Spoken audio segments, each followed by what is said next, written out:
You're so cute. Airport Dad reserved his.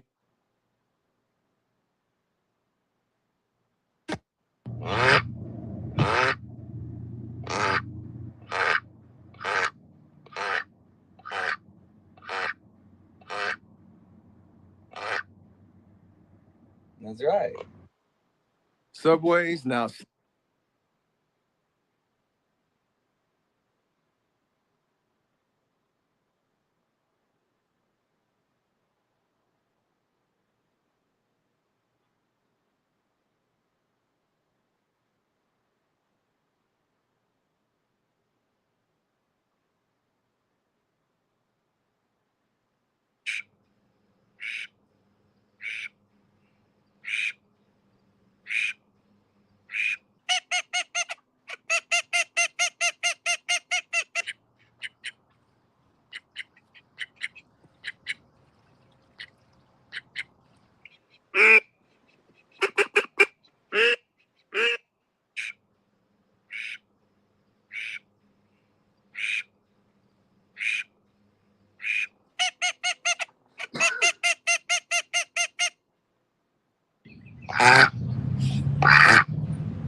Yo, what is going on? It's duck hunt season, bro. And the ducks are ducking. And boy, are they ducking these days. They're ducking so blatantly. They're ducking in your face. It's all about duck season right now. And it's crazy how ducking has become part of the boxing business. Quack, quack, quack. You know what I mean? It's squeaky duck season, bruv. And right now, Shakur Stevenson is looking like he's one of the avoided fighters. It feels like people around Shakur Stevenson are going quack, quack, quack, quack, quack. No, I'm not going to fight Shakur right now. Bro, Shakur looking like one of the most avoided fighters right now in boxing. Shakur Stevenson is looking like one of the most avoided fighters in boxing, mate. First it was Pitbull Cruz. Quack, quack, quack. Pitbull Cruz was ducking like a quack, quack, little duck. Yeah? Don't forget this. The same Pitbull Cruz, Mr. Pitbull, he was running like a mouse. Pitbull should change his name, bro. He ain't no Pitbull. He's a duck. He ain't no Pitbull. He's a duck. Duck, duck, duck, duck, duck. So all I'm saying is, bro, at the end of the day, it's duck hunt season. And we got a new game. A new game has been launched right now on your fucking PlayStation, Xbox. Go buy the game right now. It's called Duck Hunt, new version, featuring Shakur Stevenson. The new game is out there, bro. Go buy it. Yeah? Featuring Shakur Stevenson. There's a game out there that everybody can play at home, online, internet. Yeah? Play against each other, mate. Duck Hunt. It's Duck Hunt season right now. But, bro, people are ducking the game. They're totally ducking. Even I don't know what to say about Lomachenko, bro. Lomachenko said that he'd rather fight for his country, right? And he's not going to fight Shakur Stevenson. When Zepeda said he don't want to fight Shakur Stevenson. Fucking Isaac Cruz, quack, quack. Pitbull Cruz is a duck. He ain't no Pitbull anymore. He's a duck Cruz. Quack, quack, quack. That's what he is. So the only person who was willing to fight Shakur, but he wanted his money, was Devin Haney. Devin Haney was willing to put it on the line, but of course, Shakur wanted a bit more money. But I'm just saying, man, it don't look good, Mastermind. Big up to Pound for Pound, Mastermind. I just seen the chat. It just don't look good, bro.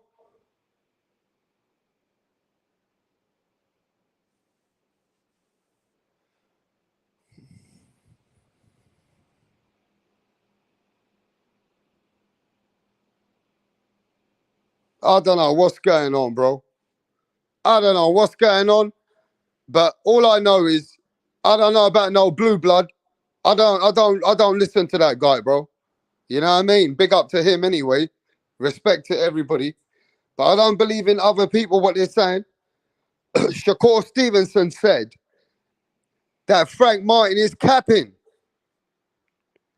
Shakur Stevenson said yesterday, he put out a tweet, said Frank Martin's capping, bro.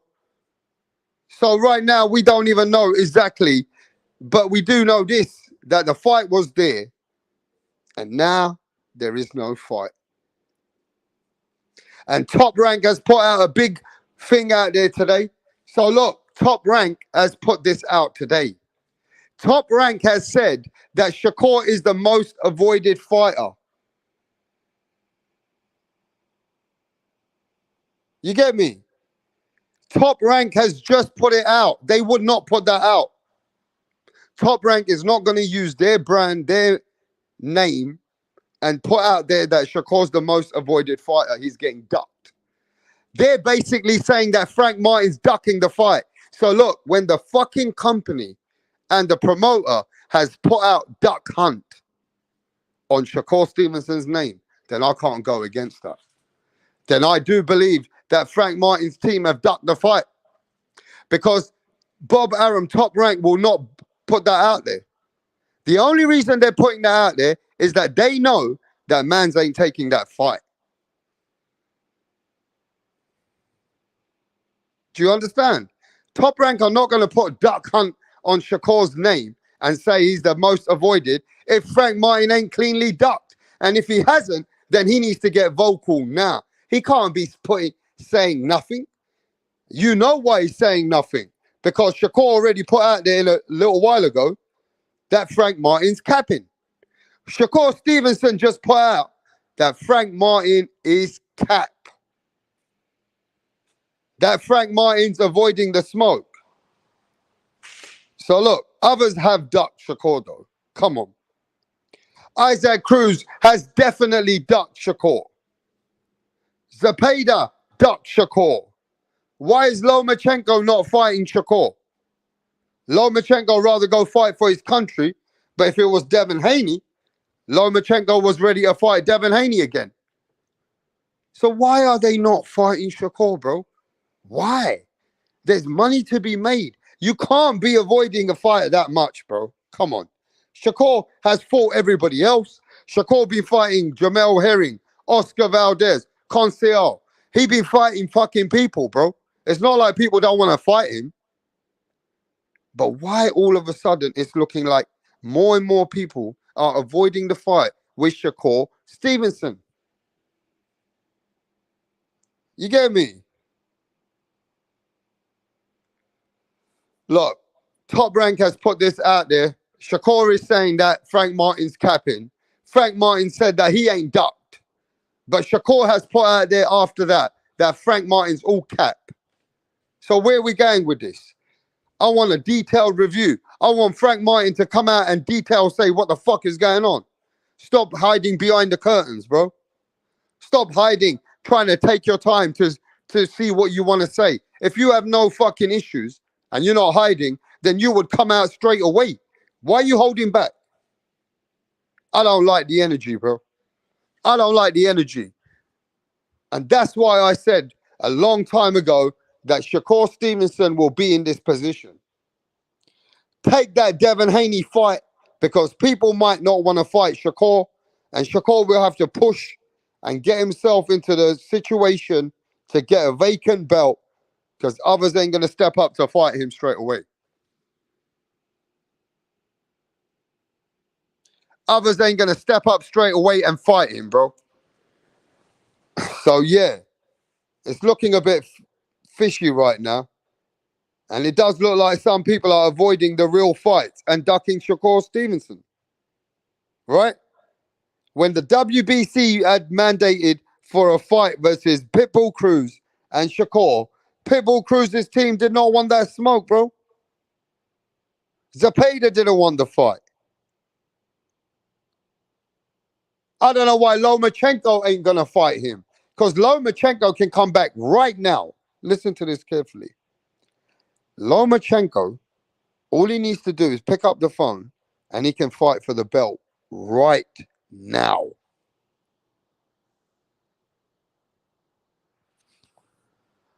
Lomachenko can pick up the phone and just make one call and he would get this fight for the WBC vacant belt right now.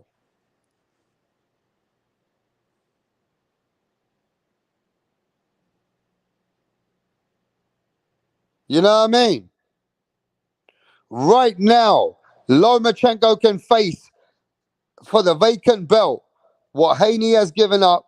He's going up to 140. He's fighting Regis Prograis, right? Lomachenko can get that opportunity to fight for that belt right now.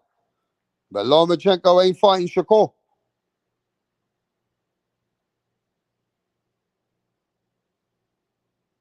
Lomachenko is saying that he'd rather fight for his country than fight Shakur Stevenson. I don't know, man. I like Lomachenko. I just wish Lomachenko would take the smoke like he does with everybody else, bro. Why? Okay, look. No Loma, no Pitbull, no fucking Frank Martin, no Zepeda. Cambosis don't want that smoke with him right now. So what is it with Shakur Stevenson?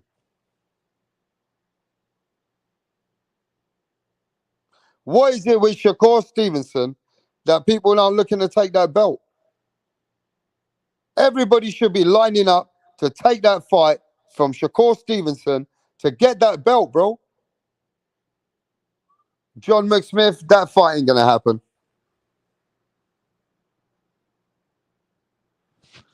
Hey, John McSmith, that fight ain't gonna happen next, bro. Stop hyping up the fans, John. Ain't gonna happen, bro.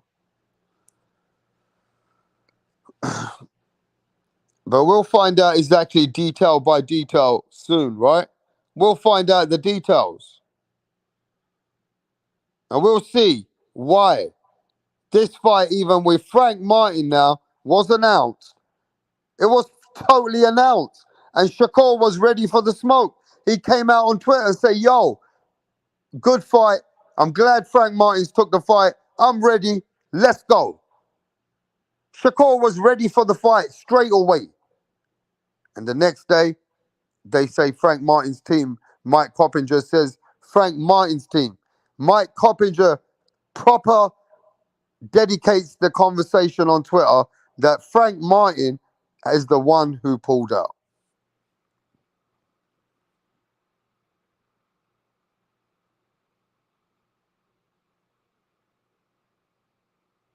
Frank Martin already pulled out on the next day is what Mike Coppinger is reporting. You get me? So at the end of the day, bro, we're just going by reports right now. But yeah, Shakur's looking like the avoided man. Shakur looking like he's got the game.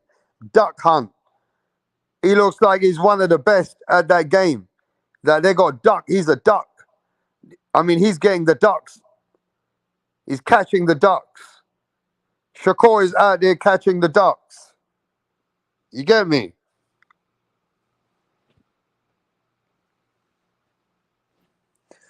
So we all look, we got those reports, and nobody has downplayed Mike Coppinger either. Imagine this. If Mike Coppinger reported that, the first thing, if there was any lies or anything to Mike Coppinger, remember this. I might not like Mike Coppinger, but 90% plus of what he says is virtually is happening with what he knows. Right? And remember this. If there was anything wrong with what he was saying, Frank Martin and his team would have tagged that and said that's cap. But they didn't. See, Frank Martin and his team ain't said nothing about what Mike Coppinger said. In fact, Shakur has agreed with it. But Frank Martin hasn't debunked it. Neither has his team.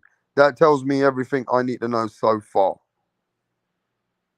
So far, that has told me what I need to know. Only because neither did Frank Martin or his team ever debunk what's going on or what's said. So right now, I'm looking at, yes, I agree that Frank Martin is the one that's avoiding the fight.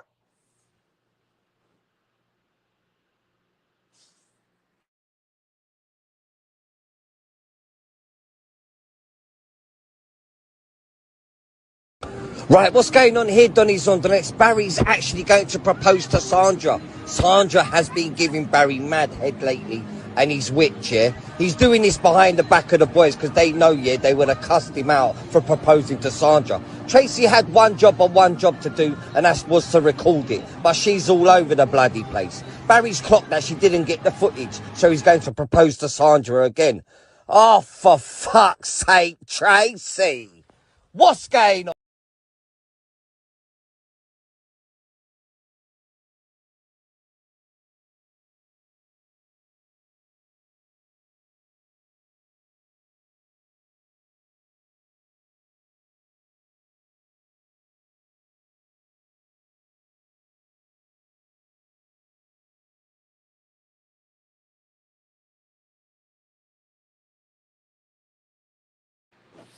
So my question goes here now, yeah?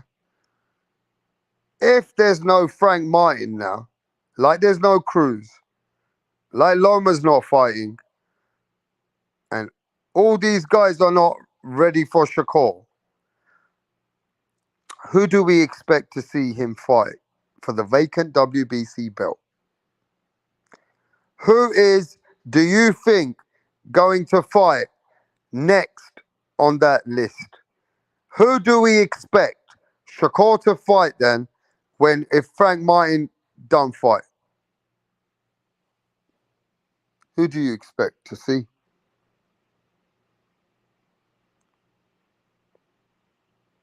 Who are we expecting more logical that Shakur is going to fight somebody now, yeah? For that vacant belt.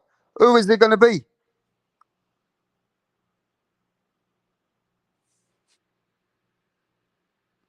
If it ain't Frank Martin.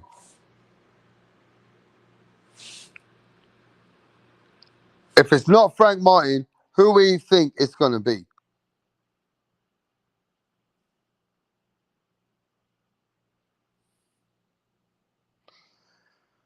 De Los Santos wants it. So did Jermaine Ortiz. I mean, that could, you wanting it, and then let's see if the fight can happen.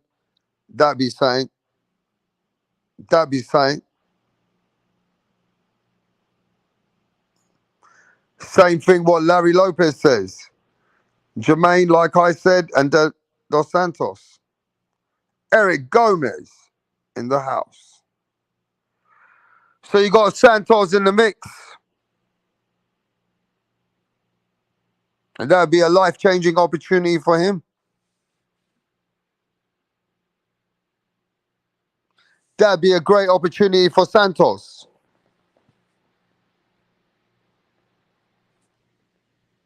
You understand?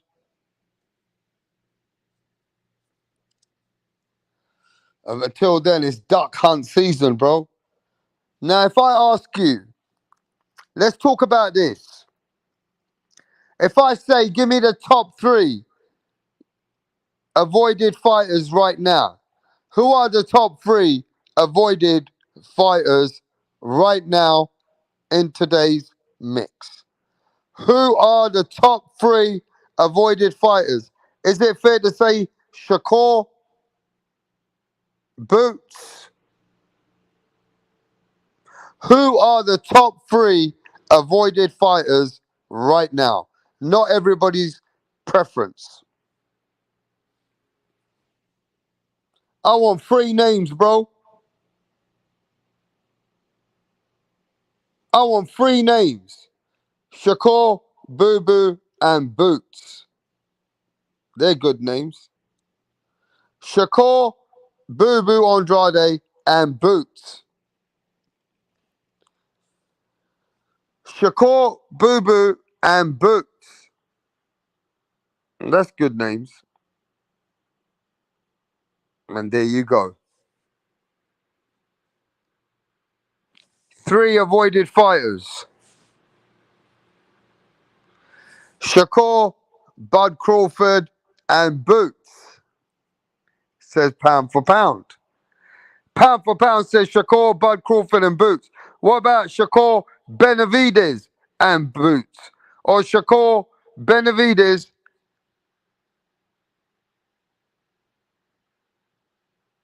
and Bud?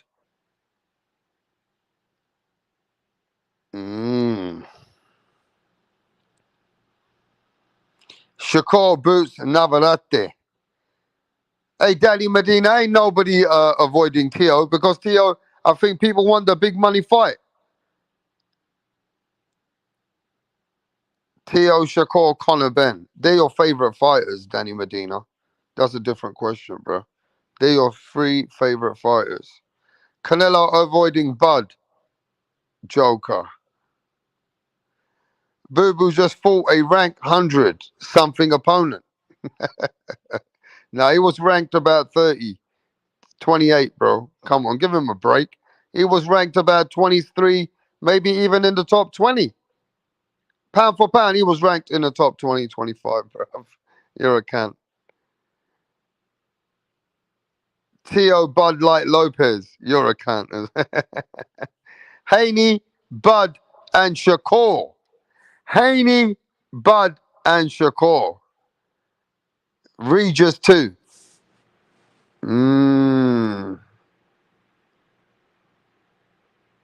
Mmm. Canelo is a very, what do you say?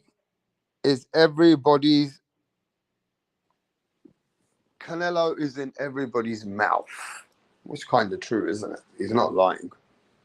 Canelo Alvarez is in most people's mouth because he's such a big attraction, bro. How can you be in boxing and not talk about Canelo? Come on, that don't even make sense, does it? How can you be in fucking boxing and not talk about fucking Canelo Alvarez, mate? Come on. Right now, Canelo's one of the biggest names in the sport of fucking boxing, bro. You can't deny that, can you, bro? He's like one of the Messis, the LeBron James, the Michael Schumacher. You know what I mean? Pound for pound, that's how much Boo Boo is avoided. He couldn't get a fight with ranked fighter. Andrade did some ducking himself, says Larry Lopez.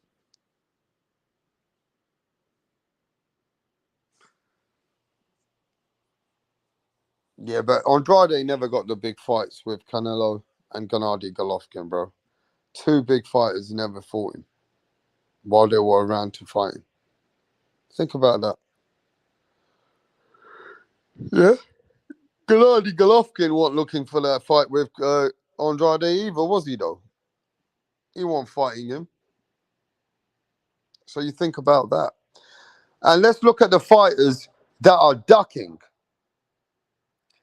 The fighters that are avoided are like Shakur, Andrade, Boots. I mean, who's avoiding Bud? Spence is fighting Bud straight away. And Jamel Charlo said he will fucking knock Bud out after Canelo.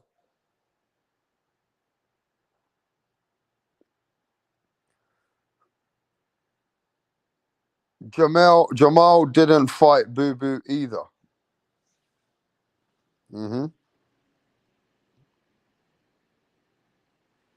Jamal did not fight Boo Boo either.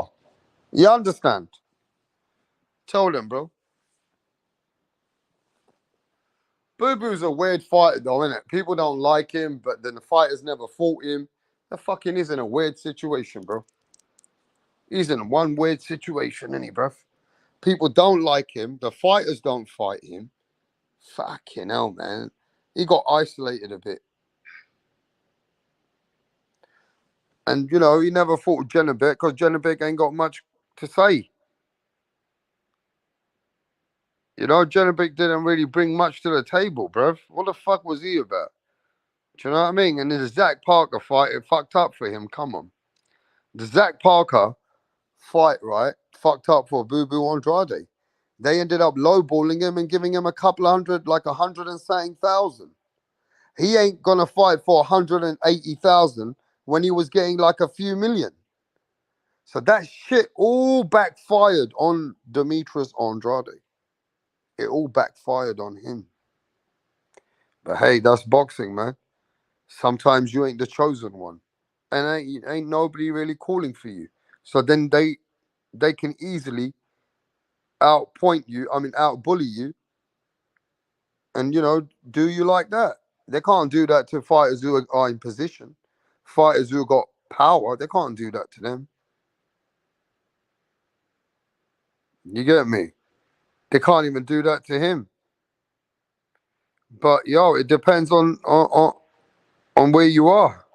And Boo Boo's not in the best position right now, mate. He used to be in an okay position. He was in a big contract with DAZN. They were paying him millions. And he was getting by with that DAZN contract. But now, with having no belts, he needs that Benavidez fight. That Benavidez fight is like gold dust for him, bro. That Benavidez fight for Demetrius Andrade is like fucking gold dust. He's got to get that fight, bro.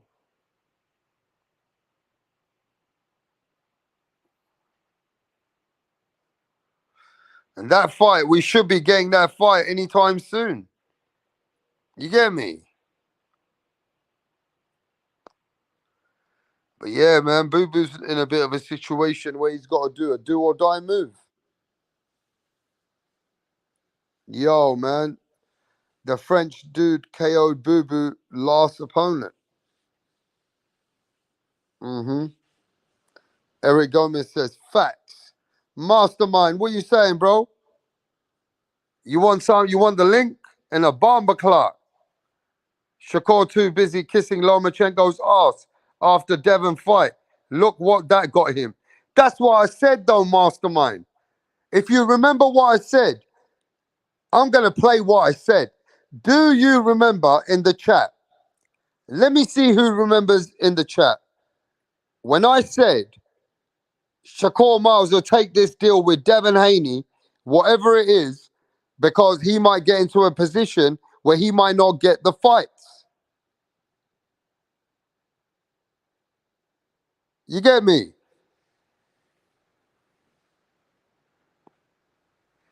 Larry Lopez is laughing. You want the link? Why are you laughing, bro? Boo Boo beats Mabili.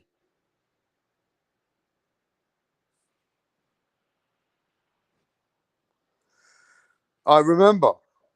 Larry Lopez says, facts. I told you this. But people don't want to listen. And now you got Devin Haney versus Regis Prograis. Now you got Devin Haney versus Regis Prograis, bro. I'm not a fan of low blows. I'm not a fan of low blows.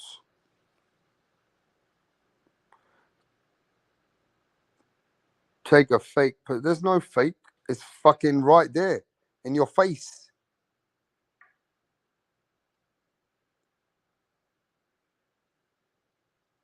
Wrench who up, bro? Ooh, that Food TV. Yeah, let's wrench up Food TV, bro. Food TV in the house. And a bomber clock. Let me get Food TV over here. Food TV in the house. And a bomber clock. Let me get Food TV over here. Yeah, man. So look. Let's just get this straight, mate.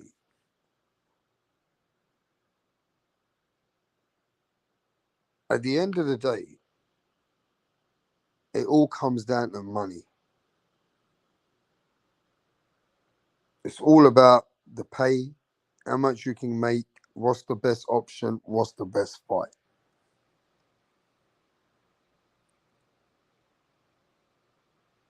And right now, Devin Haney's best fight that he can get, that what's suiting him, is the big fight with Regis Prograis.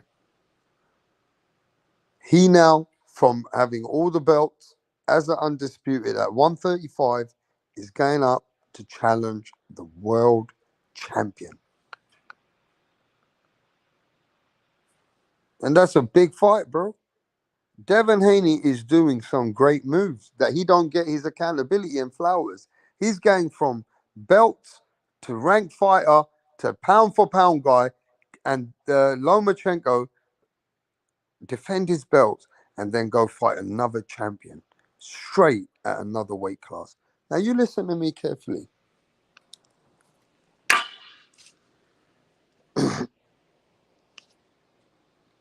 At the end of the day, Haney's doing some fucking real moves too. And look, Teofimo's done some real good moves. And Teofimo went up, done some great shit at 135. Then he went up, but he took a couple of fights. One fight with Camper to get going, and then another fight with Sandor Martin that didn't look too good for Teofimo. Then he still at least got his feet wet, and then went for the big one with Josh Taylor. At least look, Haney's doing some big moves now. He beaten Loma, and now he's going straight to 140 and fighting straight the champion. Right? He's fighting the champion straight away. You got to give Haney some flowers there, bro.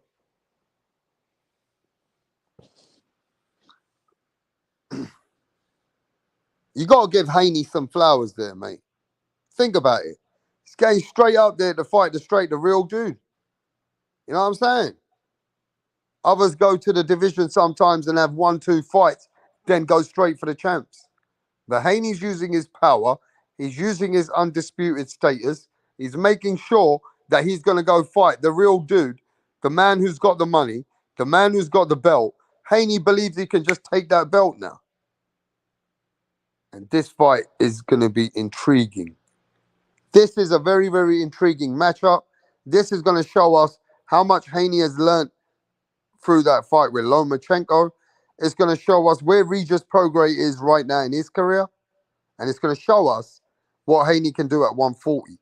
This is going to answer a lot of questions for Regis, for Haney, and it's going to produce a great event.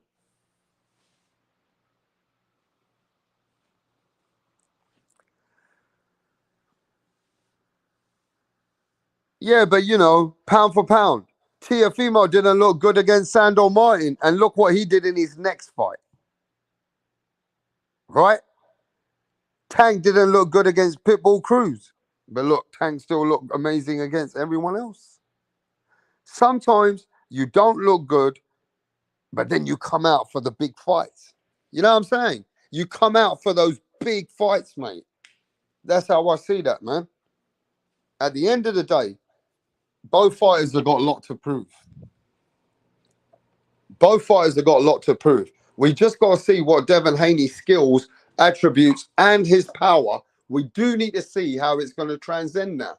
We got to see at 140, is he able with that jab, that clinch, that movement, that IQ that he has, that's, does he still be able to keep those fighters like Regis Prograis thinking and constantly constantly trying to outbox them?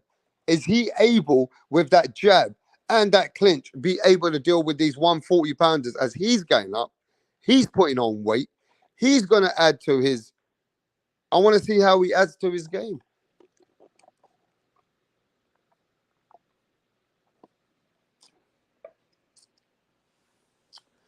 And it's in San Francisco.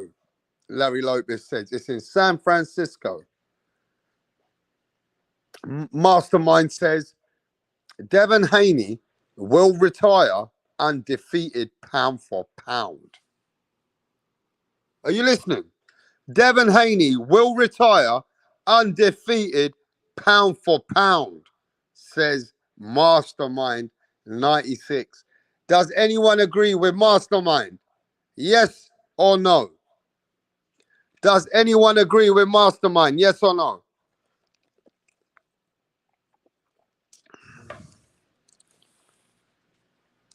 Does anyone agree what Mastermind's saying there, bro? You are Mastermind getting cooked. Hey, Mastermind, they're cooking you, bro. They're cooking you like a doner kebab, mate. Yeah? They're cooking you out here like a fucking only one person agrees with you. So if only one person agrees with you, me old China, what does that mean, mate? A Mastermind? Why are they not agreeing with you? About 7, 8 people said no, no, no, no. Avoiding Shakur is common nowadays. What's that about, Mastermind? Here's the link. Tank will finish undefeated. All right, let's talk about it. What fighters are going to retire undefeated? Let's go. Let's talk about that. What fighters are going to retire undefeated? I mentioned the names, and you say yes or no. I mentioned the names, you say yes or no. Are you ready?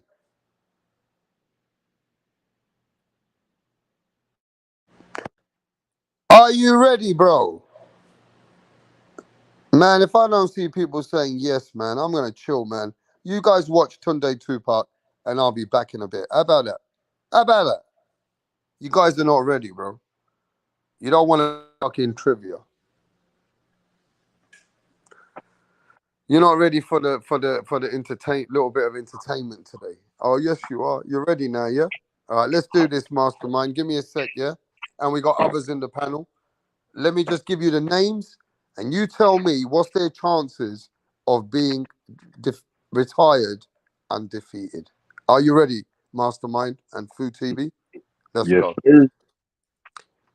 Gervonta Tank Davis. Mm-hmm. Will he retire undefeated? Yes or no? No, he won't. He's already lost. He's actually already lost. But on paper, he's never lost. No, he's not gonna retire undefeated. You said Tank Davis already lost? Yes, he has. Who to who? Pitbull Cruz beat his ass. Beat him easy. Well, I mean, come on, man. That was a robbery. That was a huge robbery. I mean, if you gonna do that shit, ain't nobody fucking undefeated there. You could say that shit about Joe Calzaghe, motherfucking Mayweather, Rocky Marciano. You can't. I'm going about what the facts say. What is the fucking fact? You can't go about what you think. Yeah, facts. Is Rocky Marciano undefeated? Is Mayweather undefeated? Is Joe Calzaghe undefeated? Is Ricardo Lopez undefeated? I'm just scoring the point. I'm not getting paid. I'm not getting paid by these judgments. Exactly. I take my opinion more than some guy who's getting a paycheck to give a guy a fight. But your opinion is a lie when you say he lost. It's not an opinion. It's based in. It's objective. It's based in the rules of the sport. No, I'm saying, this is the rules.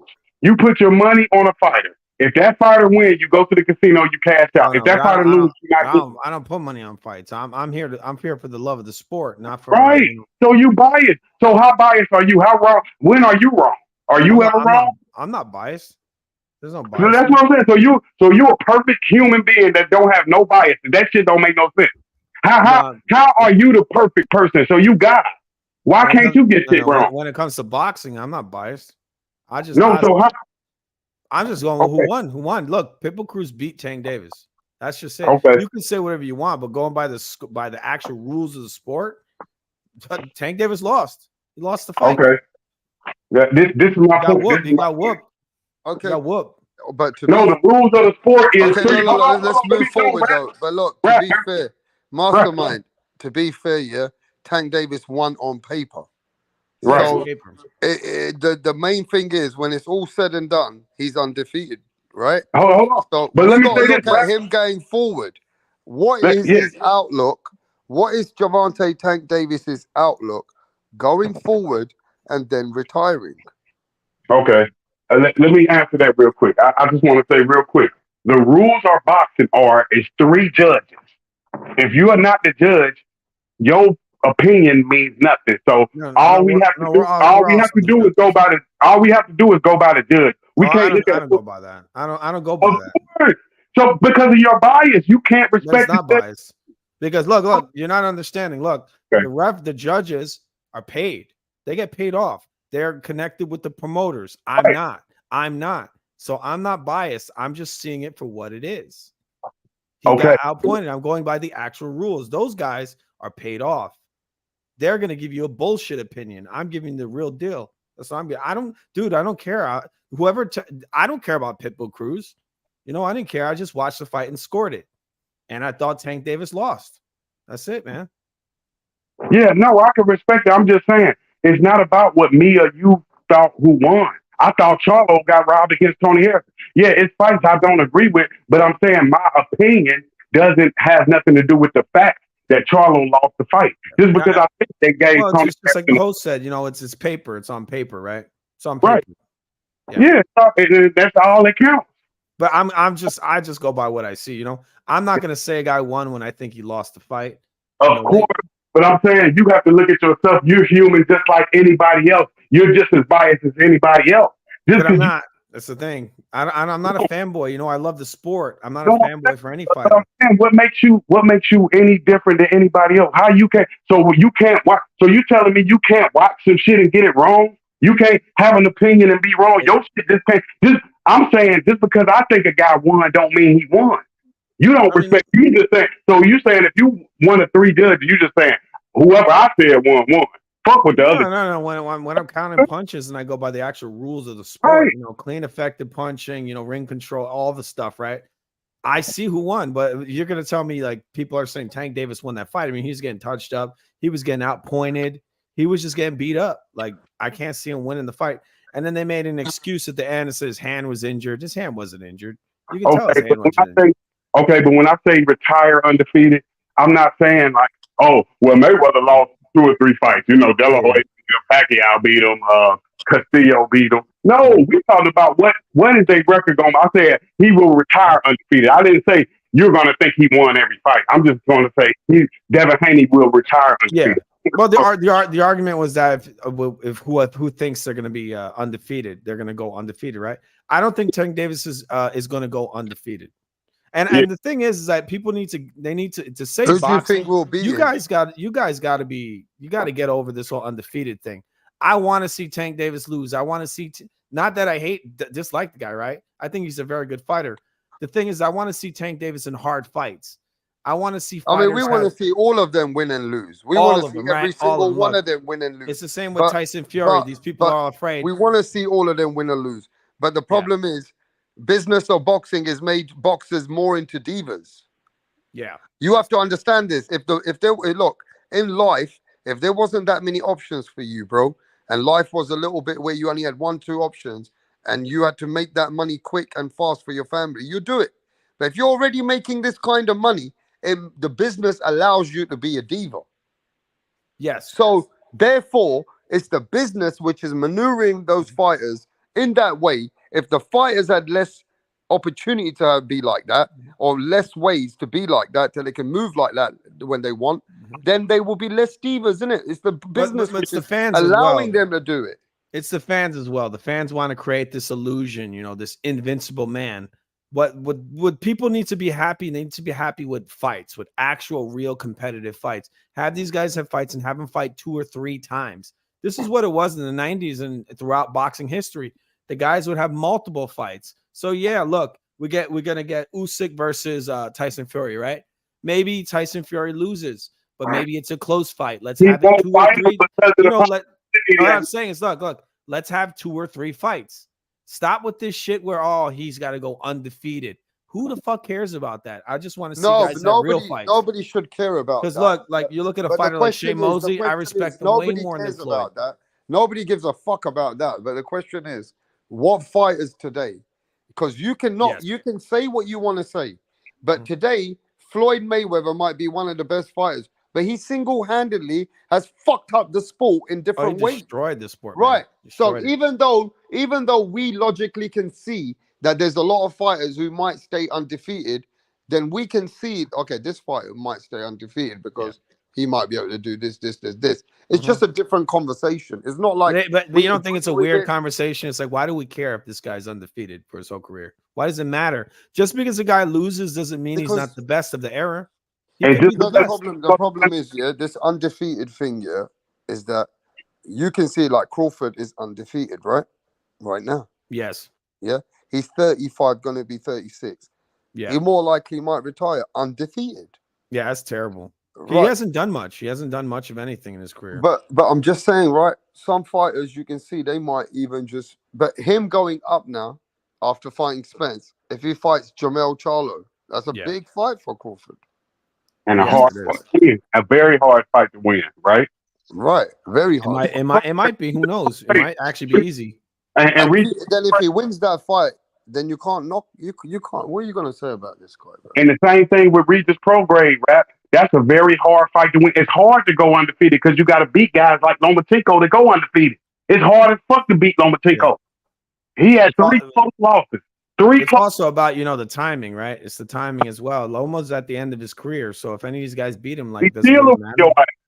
He'll still whoop your ass at the end. You have to understand something, though, Mastermind and this other brother, Food TV. Boxer's not going to go undefeated unless his belly is full.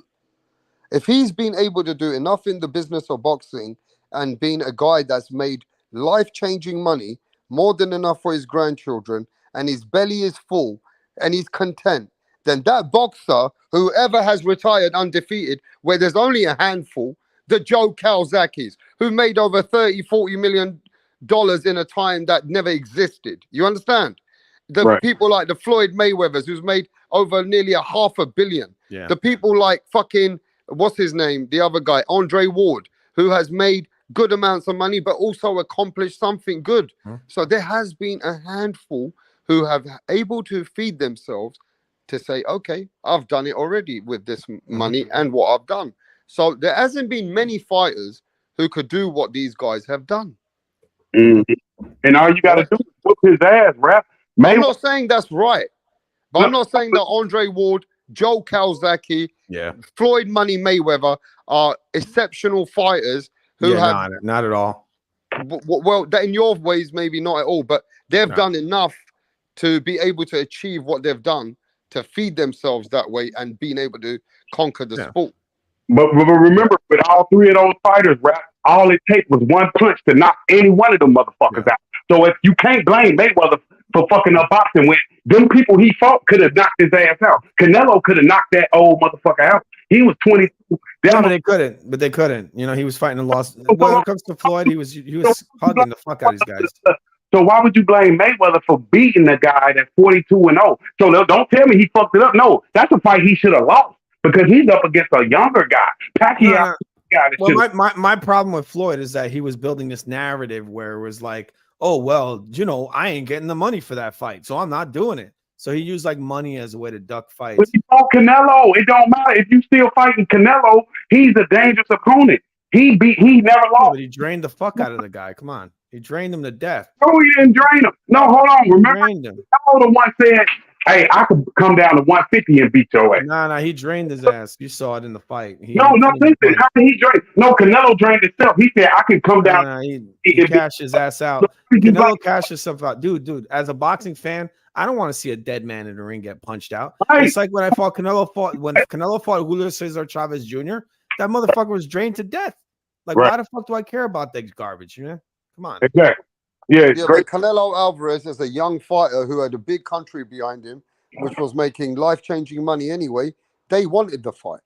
And they were willing to take that fight because he was so young at a stage where he was beating everybody else, beat Austin Trout. So they said, okay, we got the young lion because Oscar wanted to put fight. I didn't think he beat Trout. I thought Trout outpointed him. But he got look. He won. He knocked him down, didn't he? He knocked him down. Yes, he did. Yeah, he knocked him down. He got 2 points for that round, and he was winning a couple of rounds. So he did what he had to do to win that fight. I think It wasn't a good showing for him. I thought it wasn't the best show. I thought he lost, man. I mean, whatever. I actually think Canelo landed the hardest shots on Trout. Yeah, he did good. And he had Trout more hurt than Trout couldn't do much with Canelo apart from little shots here and there. Years back, I thought he outpointed Canelo, but when you get knocked down, a lot of times they're going to see that's all they see. And it was open scoring. Don't forget, it was open scoring also, so they heard the score. So it was So let me ask this, brother. Canelo's got way better. Is that where you realized that Canelo wasn't? Did you think Canelo wasn't that special after the Trout fight? Oh no, he was still good. Austin Trout was very underrated. He was. Fighter. Yeah, very he underrated. was. That's one of his best victories. That's when I knew he was special. That's why I said he the one knew with that confidence. He said I could beat a guy like Mayweather. Yeah, I could come down to 150 and whoop your ass.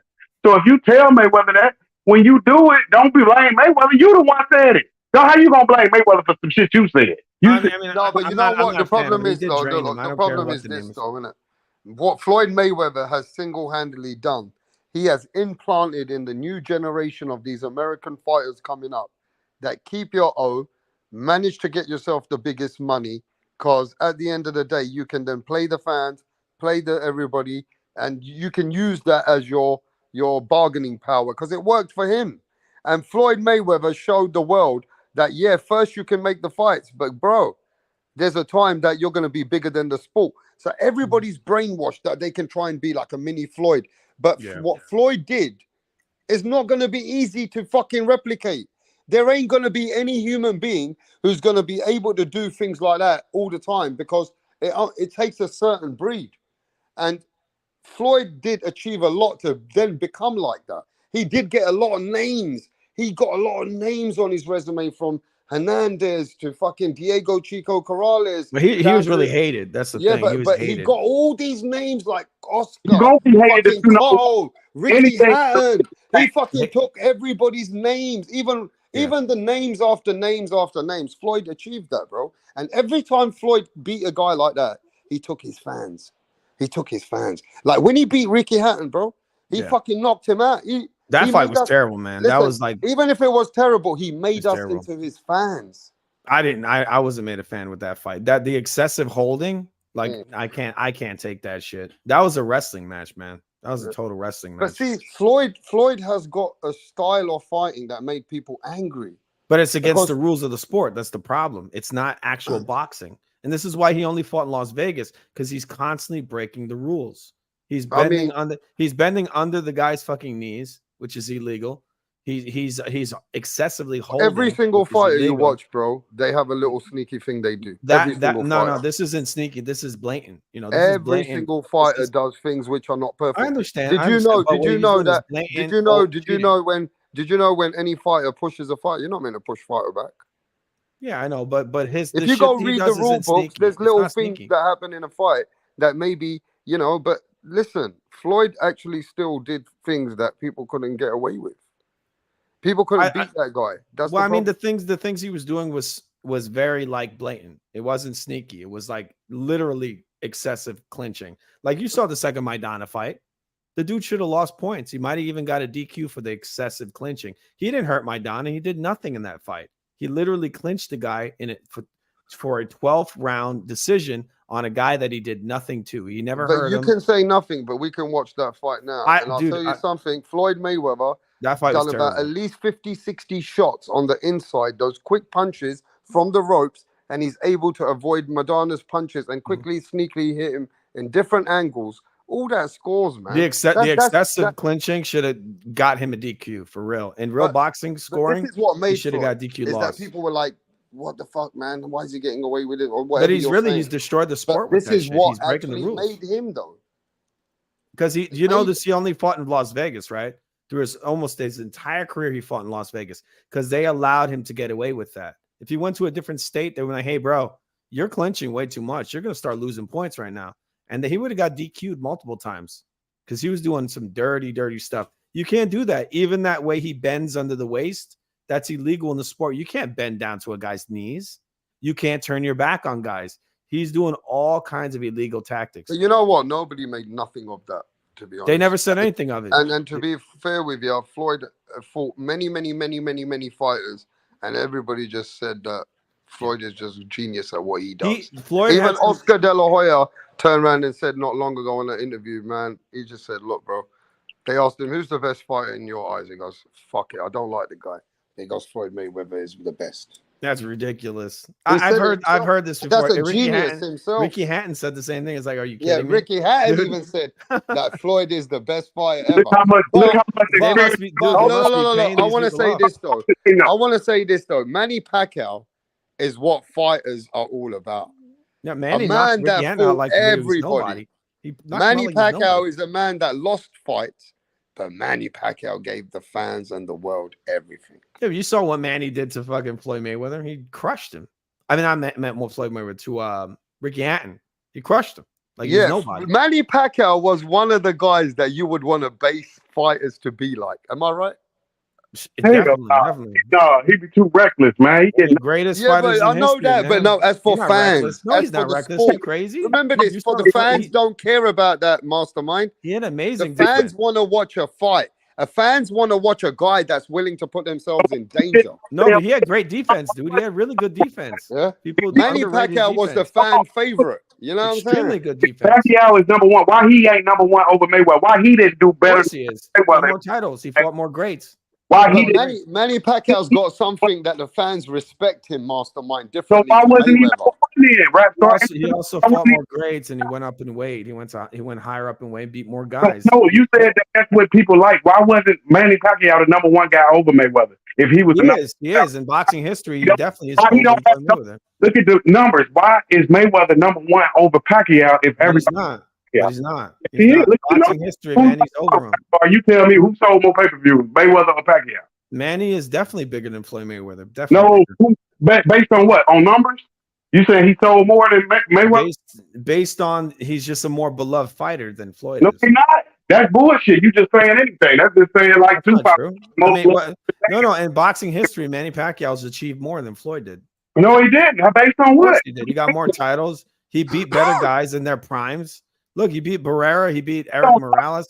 He beat all kinds of guys, man. A lot of great fighters. Who had more titles, Mayweather or Manny Pacquiao? Manny Pacquiao had more titles, didn't he? No, he lost them. Yeah, I think he did actually. I think he had more titles, and he went up in weight further. I mean, look, this guy destroyed Margarito. Floyd ducked Margarito, and Manny ended the guy's career. I mean, look, it's a hit and miss, right? Manny Pacquiao was fans' favorite. He gave a lot of he came from nowhere and then all of a sudden started to from Eric Morales to Barrera to He destroyed everybody. I mean, then he went up and he beat up the David Diaz's. Then with what he did when he came into the welterweight division and how he dominated. Amazing. Listen, Manny Pacquiao, when Manny Pacquiao killed, I'll tell you what, I had a very favorite fighter years ago. And this is when the man had hair on his head. I went and watched him live. My friend met him in person. His name is Miguel Cotto. When Manny Pacquiao beat up Miguel Cotto, he broke my heart that day. Like I was upset for Miguel Cotto, bro. I was like, I thought Cotto was gonna crush him. I'm Puerto Rican, dude, so everybody thought that Cotto was gonna crush him. Hey, bro, I went to the Puerto Rican parade in New York just to come to see Cotto. Yeah, I came with my friends from England, to just come see Cotto because Cotto was a bad motherfucker. He was a monster back then. He And was 147 a was bad man at people one. don't understand. 147 was his weight. That was where his best weight. And Manny crushed him. Yeah, but boy, the way Manny He almost Pacquiao, killed him. Hey, bro, the way Manny Pacquiao beat up Cotto, the way, Yep. I thought to myself, oh my Yep. God. You remember That after is that when I fight, just Floyd's said, dad? bruh, yeah, Floyd's Manny dad Pacquiao. after that fight, he was like, I'm afraid for my son's life. When he beat Cotto, Floyd's dad literally said, I am afraid for my son's life if he fights that little man. No joke. But I will say That's this, a though. quote, a direct quote of what his dad said. Manny Pacquiao is a fighter, yeah, that is in our generation. He's a man in our time. He's the greatest. And he is somebody has done shit, yeah, that we could never believe. That did he just make Oscar De La Hoya retire? He made him retire. Yeah, he put him into retirement. Yep. Yeah, I'm just saying, Too much Manny speed, Pacquiao, too much Manny power. Pacquiao was something different, and Oh, he's amazing. it's That's just, why Floyd it's ducked just him. people love Manny Pacquiao for different reasons, but Floyd Mayweather also has achieved something which is Mhm. people don't like Floyd, but Floyd's his own greatest of our era. But he's all right. He's all right. I mean, I wouldn't got say Floyd in he's greatest. anywhere near the Look, greatest. look, I respect you, my brother, but Yeah. I got Manny Pacquiao as one of my greatest of my era ever. Yeah. I got Floyd Mayweather as one of my greatest of ever all time. I mean, man. he's up there for this generation. for me, for this. anyway. I understand. I'm just saying for this era, he's up there for this era, right? Like if he was around Look, from the everybody's Durant, in every Leonard era. era, And no my way in hell era, he would look, be there. you have to understand, my brother. I'm just in my, I'm hitting on my early 40s now, yeah? Yeah. So this is my era, bro. This is the Yes. people that I grew up with. I did not grow up around Roberto Duran. I don't know Yes. nothing. Sugar Ray Leonard, I had to go back and do my history. Thomas Hitman Hearns, I had to go back and do my history. Mhm. I was not around that era, bro. This is Yes. my era. And Manny Pacquiao and Floyd are two of my best ever fighters of my era. This is my era. Yes. Okay, so I mean, that's just my yeah. views on that. But we got a lot They're of up people there. in the They're back. up there for sure. Yeah. Yo, there. New York's finest, Mr. Punch Drunk Bucks. Rapstar Boxing Knowledge. What's in the UK? London, bro. What's good? Yeah, brother, we're just talking about, you're in this conversation. This is our era. Some fighters have touched me differently in this era. Like, wow, what the fuck, bro? This geezer did this to my guy. When that Manny Pacquiao did that to Cotto, I ain't gonna lie to you, Punch. That day I was upset. Manny Pacquiao, Oscar So- was crazy as well, and the Margarito fight was fucking ridiculous. So- Did you see that? Punch, I can't deny that Pacquiao. Manny Pacquiao and Floyd are my two best fighters of my era. My era, you know? Manny thought Mosley was Pacquiao, better the 8th than Division World Champion, 5-time Olympian, 12-time World Champion, Ambassador, the son of the humanitarian, the Grammy singer of them all, the GOAT, Manny Pacquiao. Damn. Like Mike Tyson said, Manny Pacquiao is sensation with the Floyd Mayweather. Manny It's Pacquiao, amazing. he the pulse of the boxing fans. You know what I'm saying? He people just like Manny Pacquiao. Look at him in the country, the whole country like Pacquiao. Floyd Mayweather, he gets booed everywhere he goes. He goes to a basketball game, they boo him. Look at Manny Pacquiao's beautiful family. Look at his wife, the way he carries himself, his children. Know how to look good and represent. Floyd Mayweather's kids, they all smoke weed, and his daughter is the 9th baby mama of NBA boy NBA, whatever his name is, that don't even take care of the sons. Look, Manny Pacquiao shows a humanitarian that shows giving back, humble. He to the people. Mayweather still almost at the age of 50, still showing watches. 50 years old, man. Grow the F up. Hey, Yeah, Manny That's all I Pacquiao, got. the man. And I would Manny say Pac- these are two of I my think best he's the man, fighters, yeah. Punch. But I wanted to say this as well. I want to let this off as well. Now, knowing that these were the best fighters in my era, right? There's many more. These kind of guys, yeah, Manny and Floyd. If you know when them old uncles, when they say, yo, man, these guys can't beat my boys like Roberto and Sugar Ray, I'll tell you what. Yeah. Maybe not. Maybe to him, my uncle, it's not. But I think Manny let me say could. this Manny though. could. Let me get this off. I said I will put my money on Manny and Floyd. Won't let me down though.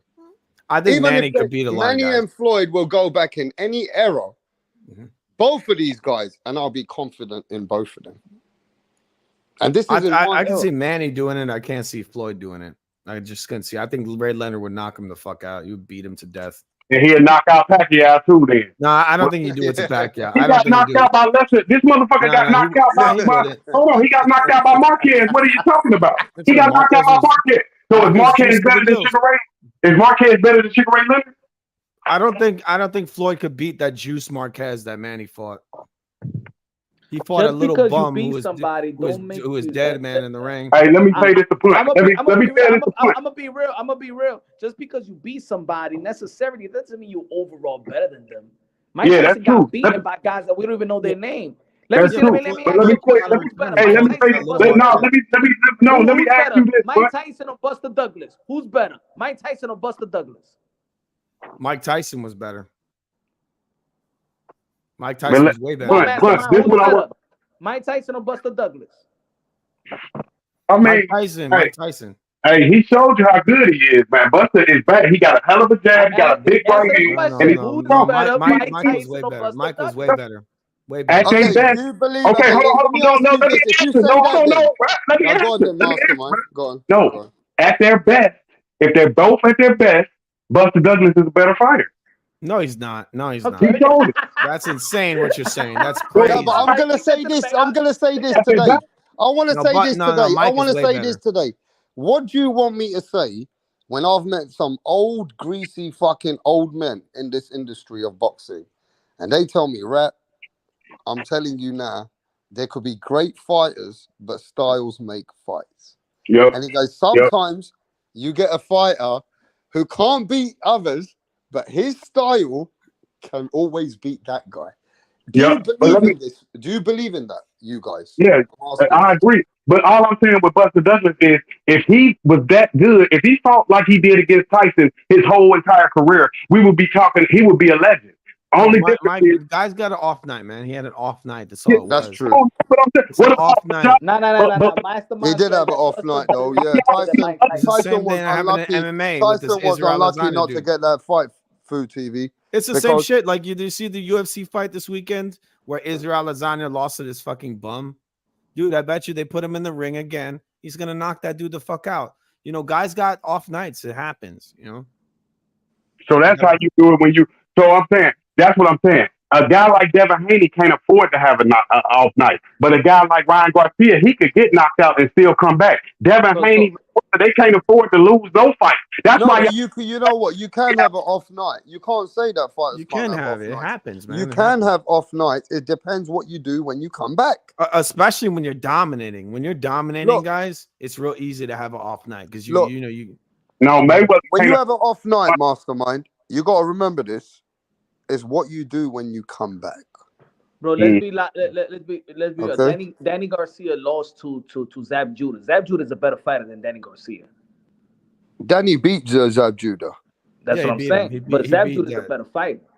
But Danny met Zab Judah through the later times of his career. Yeah, he fought him at the end. Yep. So sometimes some fighters that age. I mean, young Zab Judah was real good, man. Young Zab Judah was really good. I mean, look at this. Look at this. Nonito Donaire lost to a guy that I don't want to. It's got one style of fighting. They already lost 3 times, and I saw his style of fighting. That style, Nonito Donaire could easily beat that style, but he lost. Yeah. Amir Khan lost to Prescott. Amir Khan is a better fighter than Prescott. But he got caught. That's but sometimes you get caught, Punch. You get caught. There's a big but there's a big difference. It's an off night. I'm making my point. But it's not even just on night. You get caught is very different from getting schooled. I'm making my point that just because Manny Pacquiao lost to Floyd Mayweather doesn't necessarily make him a better fighter. I thought Manny won the fight. Actually, I thought Manny beat Floyd. I know. I think he outpointed him. I think he landed the better. If you thought Manny won that fight, bro, then I don't know what you're scoring, bro. No. He landed the better, harder punches. Nah. He rocked Floyd multiple times. Nah, I don't. I totally disagree with you. I mean, yeah, I understand. You don't agree with me. But I'm gonna tell you what I'm saying is, I thought Manny won the fight. He outpointed him. He hit him with the harder punches. I'm probably gonna be the only one that's gonna say this, but you know what? Adrian Broner had a point in that post-fight interview. I saw that fight again the other day. I thought that shit is not. It was not any. to be honest, that shit was not totally different from the Floyd Mayweather Manny Pacquiao. Yeah, I mean, but Floyd lost that fight. I What thought I'm he saying clearly that lost. Adrian Broner had a point. He didn't get touched that fight like that. He got But he touched at did. one time when he got stumbled, but that's it. He didn't He land barely got anything. touched No that substantial punches. He didn't land any. And any he said solid if he was punches. Floyd Mayweather, that Floyd Mayweather did the same thing, and Floyd Mayweather won that fight. I He think has a point. I know Broner a lot did. of people make fun of him, but he has a point. I think Broner did better. He did better. I Than mean, to Floyd be did. fair with you, man, everybody always has this way that, you know, oh, I scored the fight different now and I scored the fight different. Always people disagree with how they score anyway. And But you know, sometimes I don't go by that anymore because everybody's disagree with each other Exactly. about every It don't make no sense for people to say who they thought won. But ultimately, only in the US. ultimately, Manny did all that hype was for Manny. The whole fucking Philippines were going mad. But when Manny's time came out with Floyd, he couldn't land on him either. And that's Manny the problem. But Manny and that's the Floyd problem because times, Floyd Mayweather still made Manny look simple there. So at the end of the day, Manny couldn't come out better than what he came out. It was disappointing from Manny, from me. But Manny rocked Floyd multiple times. He had the fucking dude on spaghetti legs. He had the dude on spaghetti legs 3 different times in the fight. That's why nobody talks in the history of ever that Floyd got rocked by Manny. Nobody ever talks about that because the only time they ever talk got him about spaghetti legs. They actually only talk about Shane Mosley. Yeah, it's crazy that people didn't see that. He spaghetti legged this dude. A lot of people were disappointed in Manny Pacquiao in that Floyd. He had him rocked and almost knocked out on the ropes, and people are like, "Oh, look, Floyd's smiling." Dude, and that's why he couldn't do nothing. It's like, dude, he's concussed. He's concussed. And then he rocked him again with a left hook. He hit him. He got him spaghetti legs again. Knock him down then. If you got 12 rounds, you done knocked him several times. The ropes are the only thing that held him up. You got a one-armed guy beating the fuck out of a guy who's got 2 arms. The fucking how he got 1 arm? How the fuck is you making up shit? Now you to be honest, he had a shoulder injury. To be honest, in my opinion, if I was like the leader to score that fight, I would have scored it a no contest. That shit, I don't believe that none of these guys won that fight.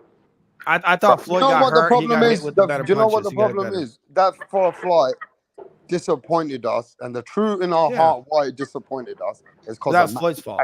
They blame Manny, but Floyd. No, you go ask everybody. Manny Pacquiao was meant to come and just change Floyd's defense. That was Manny Pacquiao was meant to come and change Floyd's defense and break him and try and drop him, and he just couldn't. Oh, he did. He had this guy running and holding, but still, and he never came near that. Even all he never got scored. No, I mean, you saw the fight. The fucking Floyd couldn't even throw a punch. It's not an argument to be made because Manny never came out. But he did. He was running after him. Nobody made an argument even after the fight, bro. Nobody gave a fuck because they were disappointed in Manny. They did. Well, it wasn't Manny. The American because media the whole blamed world it on Manny. was disappointed that Manny Manny's couldn't fault. come out. But better it wasn't than Manny's fault. It was. I was disappointed. Nobody gave a fuck. If it was anybody gave a fuck, the people would have complained. Nobody ever complained. The only thing that they complained about, my brother, was Manny Pacquiao complaining about his shoulder. Yeah. But the thing is that was the complaint. There wasn't, and even Manny didn't complain. Neither did Freddie Roach. No, they were blaming Manny. No, man, they said the shoulder was fucked, but bro. the reason why is because Floyd was running. Floyd was running all fight long. Killed boxing. He was running his ass off. But what I'm saying, Punch, you know, we've had this conversation. Manny didn't come out himself, bro. No, I know. He started blaming his shoulder. You even said it one day. I didn't like how Manny was blaming his shoulder. Yeah, but he was running his ass down the whole fight. The dude was running. I know that at the end you did say this as well, Punch, that fight killed boxing because of the hype behind the fight. The world awaited, and it was a boring motherfucking fight. Yeah, but it was Floyd's fault. It was boring. It was his fault. But Floyd's that good enough to make it boring. That's Manny came. No, because Manny came to fight. Floyd came to hug. But Manny couldn't do more. Manny rocked his ass. Manny but why did he do nothing with it? Because Floyd was running. He kept holding and running. Exactly. He was running and holding. He should have got a DQ loss in that fight. Actually. Hold on. That's why he said he had an injury. So you already making the if he had an injury, but he had an injury. But if he won the fight, why would he say anything about the injury? He still won the fight, even with the injury. He still won. He didn't win. So the chief says Kenny Bayless kept backing Manny up every time he got close, allowed the Yeah, fight he to did. He run. did that too. That's Floyd's butt buddy. That dude follows him around. No, the he entire said world. Kenny Bayless helped Manny in the fight. That's what No, he said. he helped Floyd. He was pushing But Manny this guy's away. saying that he helped Manny in the fight. Oh, he definitely didn't. He definitely See? didn't. So you see this, you see this, you see how people totally disagree though, Punch. Totally. On Yeah, but one you guys fight. don't. You And don't. that's you the don't- same thing that happened with Brian Castano and fucking Jamel Charlo. The You guys whole don't- YouTube was fucking going back and forth, not agreeing with each other, bro. That's what they do. You don't remember the interview where Floyd literally said that fucking he called out Kenny Bayless and asked him to be the ref?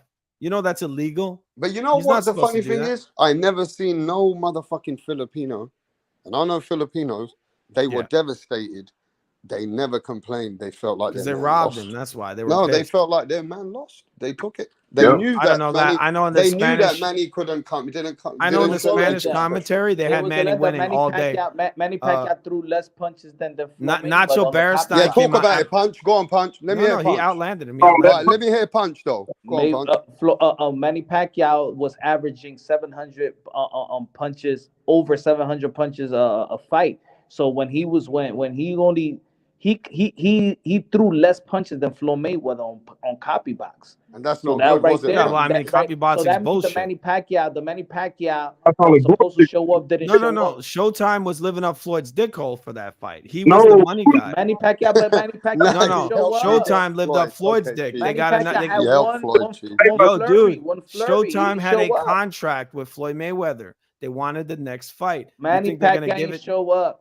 No, that was a Showtime. That, you know, Punch, production. at least I respect that because you at least are honest. Manny that, showed you know, up, you dude. say, you know what?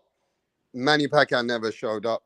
But he Yep. did show up. And He rocked people Floyd. hate that He you rocked say his that ass. because they don't like that. Because at the end of the day, his shoulder was fucked, wasn't it? What I don't understand is how Manny Pacquiao can rock Floyd's fucking brain, give him brain damage multiple times in the fight, and people pretend it didn't happen. Yeah, Floyd's but what did landing. that brain damage do? Floyd was landing literally taps on Manny Pacquiao, and they gave him the fight. Manny gave this dude brain damage. Okay, let me Hit just him. say this, bro.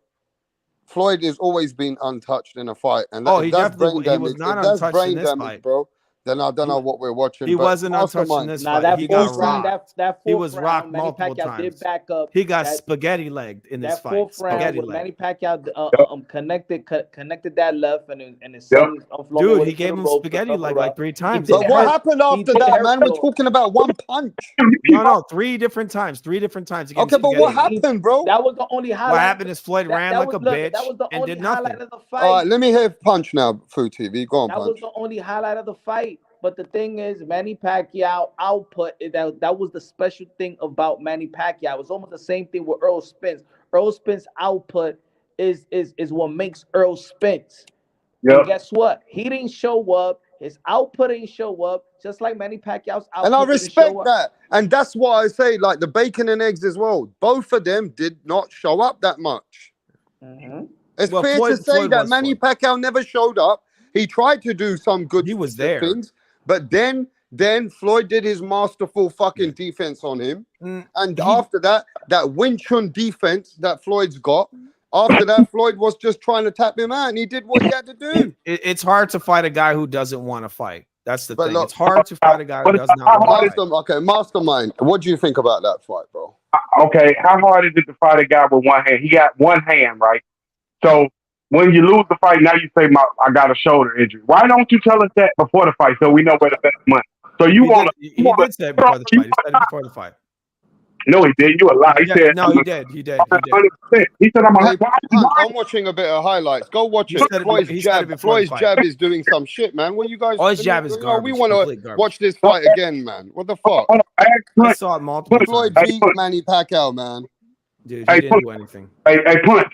Did he tell people about his shoulder before the fight? Tell the truth. After the fight. Thank you. This motherfucker. You saw But- the videos but- where the but- guy's but- in but- pain but- when he but- throws a punch. You But saw Floyd it. Mayweather and everybody else knew that he had a shoulder problem because he had They to knew ask it. permission to get the shot, and he was denied the shot. Dude, you Floyd could see it Mayweather in the already going into the videos. fight knowing that he got a shoulder problem. Dude, you could see it in the videos when Manny's throwing the punch. He's throwing fucking like 4 like left hands in a row or 6 left hands. Like, Because remember when you sign the application for you to get the shot, the other team is verified as well.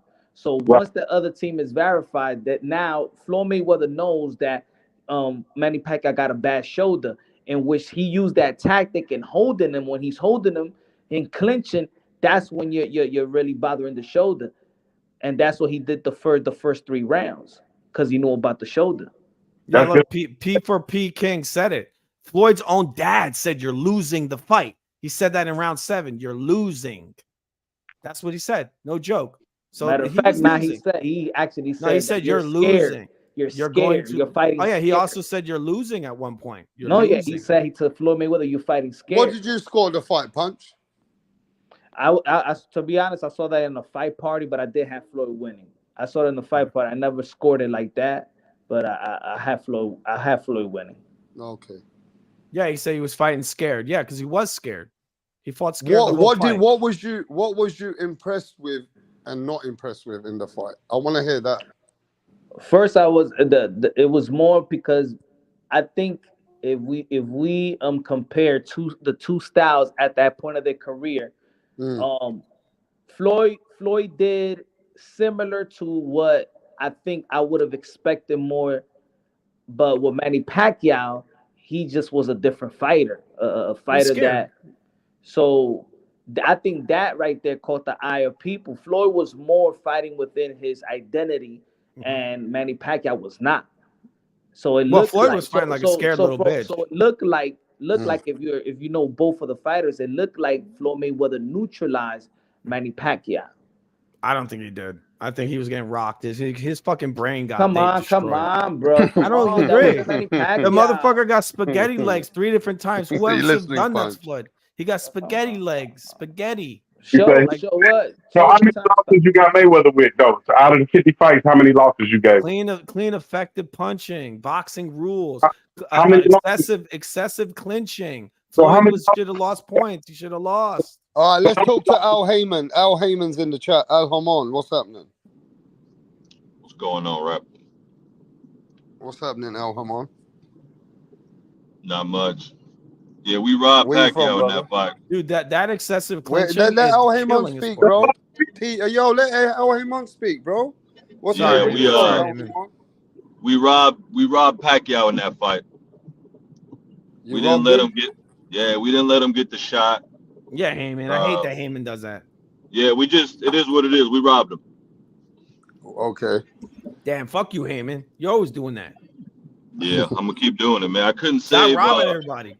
I couldn't save Spence, but you know. Yeah, Spence chose. Hey, Al Heyman, what's going on? You like Bud more, bro? Right? Nah, this game bread, man. I'm fucking around. Oh, you game bread? Yeah, I'm fucking around, man. Oh, it's Masvidal? But you said was true though. Nah, I was talking shit. Nah, he's lying. This is actually Al Heyman. Yeah, the real. Don't mess around with us, man. I know this is Al Heyman. I know Al Heyman's voice when I hear it. But like he couldn't say Spence because Spence chose his own death. He chose his death. He was like Tupac. He pushed on Orlando. He forgot Orlando and his Bud Crawford. Exactly. That rematch got signed, didn't it? Yep. And that's a good fight. It looks like it's gonna happen. That's a good fight. Nah, that one gonna end faster. I agree with Floyd Mayweather. I think it should happen at 160 or 168. He doesn't think that Earl Spence should fight at 154. And I agree with him. Earl Spence killed himself to make that weight. That's not going to be a good fight. Yeah, he's a weight bully though. That's got to be at 160 or 168. So you think he's gonna stop him early with Myron? No, I don't think he'll stop him at all. Actually, in the rematch, I think he could have stopped him earlier in the first fight. He carried him for real. Yeah, but he had to be careful because he had to kill himself. He was drained to death. He was drained to fucking death in that fight. I mean, yeah, but he's always been at 147. That's his own problem. You know what I mean? I think he had a rehydration clause on him, and he didn't tell anybody about it. He probably made him come in 15 pounds lighter than he usually would. That's what it looked like to me. The motherfucker was dropped with a jab. He was dropped with a jab. It's 147. He's been there for 10 years. No. But that's rehydration clause, man. Rehydration clause. Now you don't want to believe it. He's been there, and then he's been off 18 months. You're going to lose the number one guy in the sport. If you fight Canelo off a year and a half layoff, you're going to get your ass. I've said this before. Look, Terrence Crawford couldn't even knock out Amir Khan. Don't tell me he can knock guys out with he can knock guys Danny down with Garcia jabs. said that Errol Spence is damaged goods, man. He is. He definitely is. He for sure. I think that fight just showed that Spence was overrated. No, he wasn't. No, he wasn't. Earl Spence is better than Terrence Crawford, man. He's No, better he than him. No, he Skill wise, he's better than him. He is. He's better than him. He's always been better. Always. Are you trolling? No, I'm not trolling. Earl Spence was a destroyer. He would go in there and break guys down. He would destroy them. And with Terrence Crawford, he's getting dropped with a low jab. Come on, man. He got drained. He got drained. What's your name again? This Food TV. Food TV? Yep. Okay. And what's your Al Heyman? What's your real name? Nah, this Game Bread Boxing. I've been on here before. Yeah. Now you see, this is going to be a great rematch. Earl Spence is not going to be aggressive. Now you got to play defense. You turn him into the matador. You feel me? You got to play defense. Don't go in there for the kill. That's what got you killed last time. So you got to be strategy. Derek James got to teach you some things, and I think he can have a much better performance as long as he change up his style. You got to change up the style for this fight. If I was Earl Spence, what I'd do is I wouldn't even do that. No, none of this fucking weight dehydration clause, because I'm pretty damn sure Terrence Crawford gave Earl Spence a rehydration clause. That's what happened. He did the same thing to Kyle Brook, and the dude couldn't take a punch. He got knocked out with one punch. That's what happened to Earl Spence. They're not telling people that, but I think that's what happened to him. This dude got dropped with a jab, man. He got dropped with a jab. A jab. He didn't drop anybody. People don't know what Earl Spence is durable, man. He's not a fucking guy who got dropped by a low jab. He's durable. If there was really a rehydration clause, that would have been the first thing that came out to save face, bro. They're not gonna say that. Come on, man. You think they're gonna say that? They got to. They got to say that. Explain everything. They got to save the rematch. This last thing. Look, Earl Spence said at the end of the fight, he said that he agreed to the weight, and he did it. Yeah, that's what he said. This is the reason he was getting dropped like that, because he said he agreed to it. I'm going to be a man. I'm going to step on this. I agreed to the weight, and it is what it is. But you got to remember, Errol Spence was the A side. He ain't going to agree with no. No, he wasn't the A side. He was definitely not. He wasn't. Because the referee, if you watch that fight closely, the referee literally pulled Earl Spence off of Crawford when he had his ass on the fence. When he had him on the ropes, he pulled him off. He was beating his ass. He was beating Crawford's body up. I didn't see that. No, I saw it, dude. I was look on my channel. If you go on there, I was doing play-by-play of this fight. I saw the referee literally pull Spence off of Crawford when Crawford was doing nothing illegal. He was just beating up on not Crawford. Sorry, Earl Spence was beating up on Crawford's body, right? And so the ref just grabbed his ass and just pulled him away. Like, what are you doing? He was bro. Doing No matter what they would have done, right? Spence would have got his ass beat that day anyway. Okay, he was done. He was dehydrated. The problem here is, we got Spence that got beaten up by Crawford, and some people just want to say, well, Crawford's on snack and Crawford got lucky and this, that. I think Crawford's A side. He was A side. Listen, but overall, Spence was A side. The only thing he did right is just gave him the coin toss. I mean, Spence got a little bit more money. He earned more than Crawford in this fight. Spence also, what did he not do? And he's got the 3 belts. But they got all the money. You're not gonna fucking, if you got 3 belts, you're not just gonna fucking agree to any weight hydration clauses. It don't work like that, bro. They had all their fucking money. Al Heyman is basically but Errol Spence don't need to be the bitch to do all this shit. He doesn't need to be that guy, bro. Errol Spence didn't need to. Errol Spence is the king in that fight, bro. He got 3 belts. Yeah, but he wasn't the A side. I would. Of course, he's the A side. It's both the A side. But he wasn't. They both were. They both. No, he wasn't. He wasn't the A side. Why was he not? Because, like I told you, the referee was basically pulling. Well, you're saying about the referee. If you watch the fight, that's what you see from your lens. That you saw the referee pull him off. That don't mean shit. Who's A side? Who's B side, bro? The commentators were giving fucking Crawford every single round. And he was getting outpointed. But he was winning every single round. But he wasn't. He was getting outpointed in some of those rounds. Yeah, here it is. I don't know about that. No, he was getting touched up. I don't know what you were watching, bro. No. Because whatever you were watching, you were blind. No, I wasn't. You're a blind man. Look. He was getting outpointed. What round did you see? What round did you see Terrence Crawford lose to Errol Spence? Which round, bro? Well, I have to go back and score. The first round was the only round what was close. Now, I have to go back and score it, but I saw What round? Give us a rounds. fucking round, bro. I would have to go back and watch it, man. It's been weeks already. Come on, Man, you don't even know what round. Dude, You're how many just weeks making has it shit been? up, bro. It's been over a month. Come on, Bro, you're making shit up, bro. You're making shit up. No, If no, you I'm don't making even know things what up. fucking round if you were really sure that Spence won rounds and he beat Crawford in some rounds and that commentators were being biased towards fucking Crawford, then dude, I don't that know was what not you're that talking was about, for bro. sure not a fight that was built for Spence to win. Spence was the I guy. don't He know was about not. you, bro. He was B-side, I'm dude. just speaking up, man. You I mean, watching I some guess weird you could disagree with me. It's fine. The thing Yeah, is, of course look, I disagree with you, bro. oh yeah, it's fine. You can. It's fine. Hey, Rob Star, you gotta ask the brother what he think of this food TV, because it's like you an oxymoron. It's like you just go, you say Mayweather lost Pacquiao. Now you saying Crawford, he only won one round against Crawford, man. What did you talk about? They took No. You're saying something. I don't think I ever said what you're saying. What I'm saying is that you said Pacquiao beat Mayweather. Oh, he definitely did. For sure he did. Now and I'm not the only one that said that. The entire all of Latin America said that Manny Pacquiao won that fight. That's not you true. go watch the Latin America. Nacho Beristain himself said Floyd lost. Said that, man. Nacho Beristain said that Floyd lost that fight. All right. You're gonna say Nacho Beristain don't know Man, boxing? 90% of the people said Floyd won it. Oh yeah, a bunch of Americans. Yeah. So okay. whatever in it, that's just people. that's your void views and whatever you're saying, bro. Dude, nobody Nacho agrees with you though. Nacho Beristain, but nobody agrees with you, bro. Millions of people agree. Well, millions. I don't think so. Millions. All right, whatever. How many rounds did you get Errol Spence then? That's what I want to know. How many rounds? I have to go back, dude. It's been weeks. I got to go count it up again. I got to go watch it. Bro, this motherfucker said that Terence Crawford was losing rounds and the commentators were being biased towards not the rounds they that were. he was. Yeah, they were. They were. Terence Crawford was losing rounds. What fight was you watching, bro? I was watching a guy get outpointed. That's what I was watching. What fucking rounds was he getting outpointed, bro? I got to go back and watch it again. That's what I got to do. I don't know exactly what round, dude. That was like over a month ago. You think I know exactly? Bro, I told you the first round is the only round that's close. That's what you're saying. That's that. I'll go watch it again. I might think you're wrong. What round? I might not agree with fucking you. Spence get pulled off Crawford, bro? What I saw. Well, I'll go back and watch it, but I know for a fact when I look. So Spence was doing damage, and the referee pulled him off one round.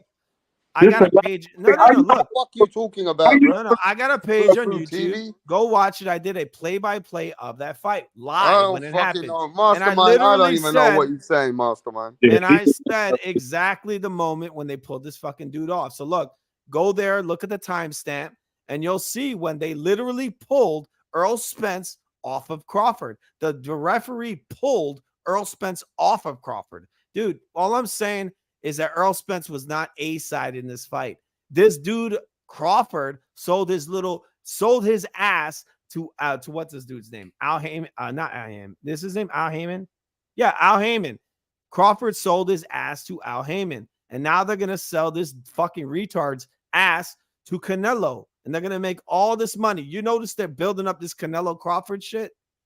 That's what they're building up right now, because that's Al Heyman's little bitch right now. Man, that's a load of bullshit. No, it's not. Let me get it off. Let me tell you why this is a load of bullshit. I have boxers and boxing people, managers. Tomorrow I have a boxing matchmaker coming here. So these people know my channel. I know that Errol Spence is the Al Heyman fighter. He pushed for the fight. So was Crawford. Let me speak, bro. He pushed for the fight.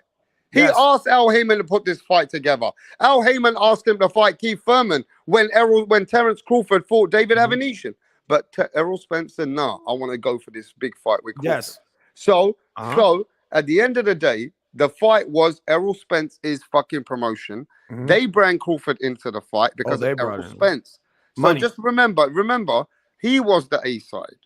No, he wasn't. That's in your views. But I know on paper, the man with the 3 belts who gets more money, is the A side.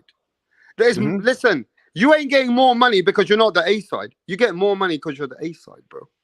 Yeah. Well, obviously Spence was the money guy on so he's the A side then, isn't it? On paper, they're gonna sell his ass out. But Exactly, look, bro. What are you talking they got a better about? deal. Look, You they got a sound better deal. delusional, bro. No, it's not delusional. You It's are not a fucking boxing channel. Let me explain. You are a this. fucking delusional channel, bro. You first coming Bro, over that's not here delusion. saying that fucking Manny Pacquiao beat fucking Floyd. Oh, he did. Then he you did. coming over here telling us about how the business works and how this and that, and the A side is Crawford, and how the referee had helped out Crawford was definitely. I don't know where the fuck you said that Crawford was losing rounds. Oh, you were. And Crawford was getting Crawford. The commentators were lying, and that Crawford was winning on points. I mean, Oh, you know Crawford he was lost losing. rounds, you know. Look, You said you gotta be Crawford a was fan losing to rounds, Crawford and now whenever. you're talking some bullshit, bro. You sound like a hypocrite, like you don't like certain things, bro.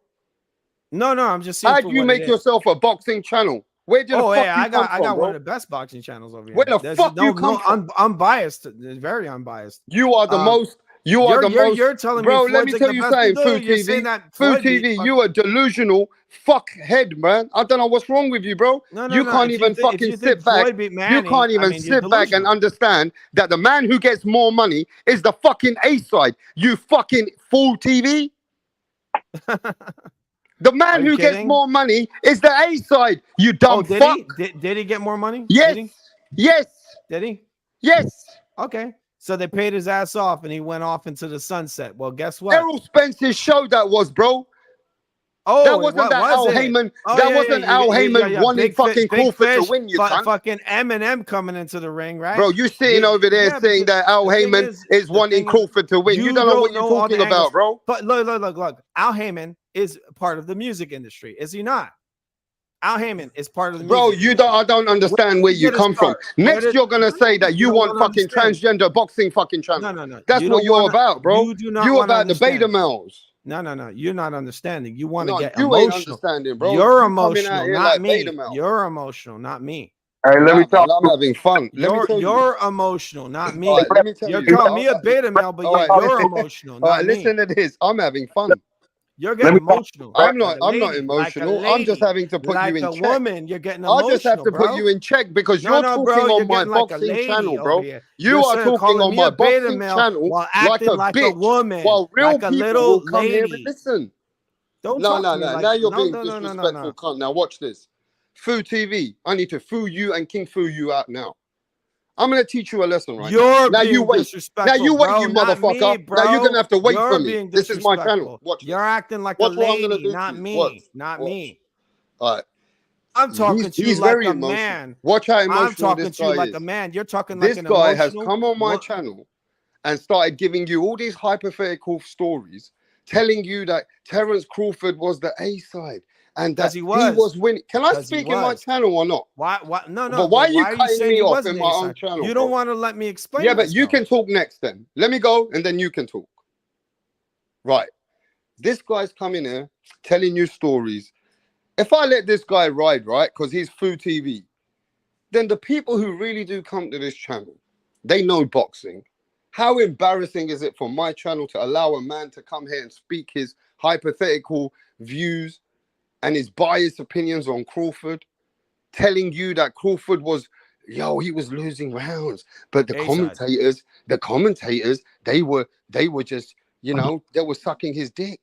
And then he's saying that Al Heyman's sucking Crawford's dick. What is this guy talking about? Hey, Right, can I talk to him real quick? Yeah, Mastermind, you can talk. Hey, let me ask you this, Food TV. Check this out. So who did you pick in Earl Spence Crawford? Who did you pick before the fight? Who did you pick to win? I can't just let people keep riding and dude, he's asking me a question. Dude, he's asking me a question. Look, if Earl Spence was healthy, easy work. Crawford's easy work. So you pick Spence? That's who you picked? Spence, yeah, Spence would have beat him easy. That's what I'm saying. That's what I'm saying. So when it don't go your way, you make up whole stories about why. No, I don't. I didn't make a story. I saw what it was. No, let me just finish it. I didn't make it up. I saw what I saw. I saw a dude who couldn't even take a fucking jab. You have been hurt by the way Spence has lost. No, I saw a dude who got knocked down with a fight. No, dude, look, you're making stuff up. You're making things up. Let me just finish this and you can go on with whatever you're saying. You just said I was emotional. Who's emotional? No one's emotional. No one's emotional. No. You said emotional. Look, I saw a guy in Earl Spence. Yeah, but you're not no, there's no feelings here. I don't care. But be honest, bro. You're making some assumptions, yeah? that you don't even know the It's a, sport no, of no, no. boxing. It's an educated opinion. It's How's that an opinion. educated I don't know opinion when sports. you're I've been calling, watching boxing. you're calling Terrence Crawford? Dude, I've been in boxing gyms my whole life. I've been watching boxing for over 25 years. It don't I matter know if the you've been sport. stalking I know the boxing sport. gyms. I What know does the that do sport. for you? No, I know the sport. I know the sport. I'm from Brooklyn. I'm from the home of Mike Tyson. I know boxing. I know a guy I saw. The guy Earl Spence I saw was a fucking monster in the sport, right? People act like they're saying he's fucking overrated. You crazy? He was overrated. He would destroy guys, and now he's getting dropped with a little jab. Because Like people living in another world. The Food TV, remember, he's fighting another killer. When you fight, no, he's not. Okay, let me get let me say this. This guy couldn't even knock out Amir Khan. He couldn't even knock out Amir Khan. Amir got but Food TV. Why are you not understanding, right? That this man beat he beat Errol Spence's ass. Why can't people understand this guy can't knock out Amir Khan? Look. Difference between me and you. I was going for Spence, but I give Crawford his flowers. He beat his ass. You have to accept it that Crawford beat the man's ass. He beat him up. Okay, he beat a dead man. Yeah, that's cool. Listen, he beat the fuck out of Spence. That's it. He drained him and hit a guy he drained his ass. That's what he did. You don't want to give Crawford his flowers. No. What I'm doing is going by the guy's history. His history is that he drained Kyle Brook, and he did the same thing to what are you trying to say? That okay, look. This guy is telling us in my channel, that he's draining all these fighters. He's putting weight restrictions. Listen to this guy's logic. Errol Spence. Logic. Yeah. Look. Listen to this Food TV's logic, right? Errol Spence is the WBC, IBF, WBA champion. He does not need to weight drain and be a B-side and do your weight draining fucking to just come back out in 10 pounds. Errol Spence is a fucking man who's in position. Oh, yeah, no, he's not. You can't bully him around to tell him what to do. Oh, yeah, that you definitely You gotta make a fair fight with Errol Spence, bro. Oh, that wasn't a fair fight. Rap Star, listen. The fuck are you talking about, man? Rap Star, listen. He said he can't stop.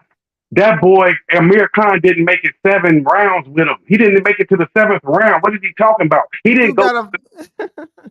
The motherfucker got a TKO on low blows. Come on, man. Learn the sport. Are you shocked? Are you shocked about the way that Terrence Crawford beat up? I hate the fact that I have to debate with people who don't even know the sport. This guy punched Amir Khan in the dick and got a TKO. He's like, come on, man. Get out of here. What about the rest of the knockout? Let me guess. Andre Ward also knocked a fucking Kovalev out too, right? So what about blows? Okay, that's one fight. What about wait. Did Andre Ward knock Kovalev out? Okay, listen. Knock him out. Okay, listen to me. I'll give you that. But what about the other 38 fights? The other fights they had? How did they beat them other opponents? They didn't name a fight. You're not telling me a fight. Kell Brook, Sean Porter. Yeah, he was drained. Kyle Brook was drained. He said it after the fight. He was fucking weight drained. He hit him one time. He was knocked out. Guess what? Kyle Brook beat Terrence Crawford every single round of that fight. Every round. So what about Postal? Postal was trash. He was a bum. People build this guy up on the Pascal. This guy, Terrence Crawford. Wait. Terrence Crawford got his ass whooped by Gamboa, who was a little fucking man. He knocked out Gamboa. You getting this dude is the biggest hype job in fucking boxing history, probably. This fucking dude beat up Gamboa. Actually, Gamboa beat his ass, and then he knocked out a little tiny man. That dude was little, tiny. Terrence Crawford is a fucking middleweight, basically. He's basically a fucking middleweight. How much money did you lose? So why did you pick middleweight? So why did you pick Spence to beat this guy? Because he's better. That's why. Skill-wise, he's better. But you've seen my opinion, dude. That's just my opinion. You don't have to agree with me. I'm just saying it's my opinion. So I'm saying, so you don't know how to pick fights. So if you pick an opponent, I don't know how to pick fights. I know how to pick fights. No, let me say this real quick too. So if you're making a pick, like on this Charlo Canelo, who you picking, right? Who you picking? Canelo, all day, every day. If Charlo beats him, that means you're gonna say, when we talk after the fight, you're gonna say you're gonna make excuses like you're making excuses for Errol. What I'd say is Charlo did a great pick. That's what he did there. Charlo's bigger than Canelo. You don't think Charlo's bigger than Canelo? No, answer my question. Are you going to make excuses for Canelo because you picked Canelo to win? I'd say this skill wise. I'm just gonna tell you, skill wise, Canelo's way better than Charlo. Way, way better. If Canelo loses to Charlo, it's because Charlo is an amazing cherry picker, and he knows Canelo's done. He knows he's finished. He could see it because we know Canelo he don't look right. Look, he fought John Ryder. John Ryder's trash, and Canelo struggled with him. He struggled with him. Okay, you know. So what are you saying then? This Canelo Alvarez is not the same Canelo. He might. Alvarez. Yeah, he's done. He's done. He's aged. He's done, man. He's old. So you think this Canelo Alvarez got too much wear and tear? Yeah, exactly. You got it perfectly. I think Charlo might be cherry picking Canelo. I think Canelo might be at the end. All right, let's get one of the legends over here. We got somebody from boxing. Tip Bayless, this man here who is a boxing guy. He says he's a boxing guy. He says that Terence Crawford was losing some of the fight, and the commentators were on Terence Crawford's dick. What do you feel say to that? Oh, Bud was losing some of what fight? That's what he said. He goes, Bud was losing some rounds. I thought he got. He can't remember the round, and then he said that referee was helping Bud. No, he said the referee was helping Bud. I'm not the only one that said that. I'm not. So what are you saying, Tip? Was the referee helping Bud? Before I start smoking up this place. Yeah, you didn't see him pull him off a Bud? Talk to me. I don't remember all that. He pulled his ass off at one point, or two different times in the fight. I just remember I saw Earl getting the life beat out of him. A lot of people. Yeah, and he's a big boxing channel across the pond, bro. So, Tip Bayless, I mean, are you telling me that what he's seeing and he's saying to me all these things, are these logical things? I don't know what fight he was watching. Well, it's not logic. It's not logic. It's just vision. Food TV. A lot of people in the chat, Food TV, are saying you're capping. Like, no. You're it's not logic. delusional. You don't have to use logic for this. This is visual. This is just what you see in front of your eyes. It's like punching someone in the face and saying, "Oh, well, he didn't punch him." Well, you literally see it with your own eyes. Yeah, The judge literally grabbed Earl Spence's both his arms and pulled him off of Crawford. Literally pulled his ass off of him. I'll show that. Don't worry. I'll be making a video of it soon, and you will see this. Did you see all that? He will grab his ass and pull him off of him. How does that change the outcome? Great no, question. I just mean he was done already. He got Eminem coming in there. He's so like, "Oh, the it new doesn't welterweight." matter. It doesn't matter then. They built that shit for Crawford. Eminem came in. He's like the brand new, undisputed welterweight champion of the world. Come on, man. Guess what? Al Heyman was mixed in with the music industry. That's why Eminem walked Crawford to the ring. Who did you pick, Punch? Who did you pick in that fight? Who that shit? My bad. Yeah, who did I pick in the Earl fight? Yeah. Ed Crawford. Ed Crawford won it. Of course, yeah. Now when you get a pick wrong, See, the problem is though, this guy Food TV though, he had Errol Spence winning by a margin. Oh yeah, definitely. I mean the real Earl Spence, not the drain guy. So he's a bit confused. What do you mean the real? I mean Earl just Spence? the real Earl Spence, not the guy that Crawford fought. What do you mean the real Earl Spence? The real guy, the undrained guy, the guy that wasn't brain damaged. Bro, you do understand, regardless of what it was, Earl was gonna lose that fight, right? Yeah, of course he was gonna lose. That's the way it was made. Oh, we're gonna do a fish fry, and he comes out with the big fish outfit on. Come on, man, come on. And then if you're That's talking all about made for TV, you're talking about Drain. Listen, bro, he was gonna get knocked out regardless. Oh, that was the whole point, right? That was the whole point. We're gonna build Crawford up, but guess what? They're gonna feed this bum to Canelo, and he's gonna get knocked the fuck out. You're gonna see Crawford on his face soon. So why didn't you pick Crawford then? If you knew that, money. Why didn't you pick Crawford? You picked Spence. Why didn't you pick Crawford? Now Tip picked Crawford. I didn't watch the 24/7. What was it? The build up. I should have watched that. If I watched that shit, I would have known. Why you don't know how to pick if you know if I would have watched the Showtime, what was it? Showtime, right? Mm-hmm. Was it Showtime? If I would have watched that Showtime build up, I would have known who was gonna win. Because then I saw it after the fight because I didn't pay attention. So you're not a big boxing fan. You ain't. Oh yeah. I've been watching boxing my whole life. Yeah, whole life. What did you see after the fight? I saw the build up, the Showtime build up, and I saw they kept saying this shit about big fish, the fish fry, and all that shit. You saw Earl Spence come in with a shirt on that said the big fish, and then Crawford had the fish fry, and then he had a fucking fishnet on, and it's like, come on, man. This dude ain't no concept artist. He comes in with the fucking concept outfit Eminem comes in with him. He's like the brand new welterweight champ. Yeah, dude, I know marketing. I know who they knew who was gonna win. So if I would have looked at that shit, I would have known who was gonna win. But I wasn't paying attention to it. I got other shit going on in my life. So I was like going by what the Ugas fight. And I'm like, well, Spence looks pretty good. He was in a car accident, but he looks pretty good here. He's got good stamina. He's pressuring good. You thought he looked good in the Ugas fight? Yeah, he did. Of course he did. You think Ugas is a bum? Ugas isn't a bum. Yeah. Ugas is a pretty good fighter. I'm gonna just tell you that now. You think he's a bum? No. Looking at the Ugas fight and looking at the Danny fight, he was bound to get knocked out once he faced either Keith Thurman or Terrence Crawford. I saw Spence eat a really nice right hand from Ugas. He didn't even nothing, man.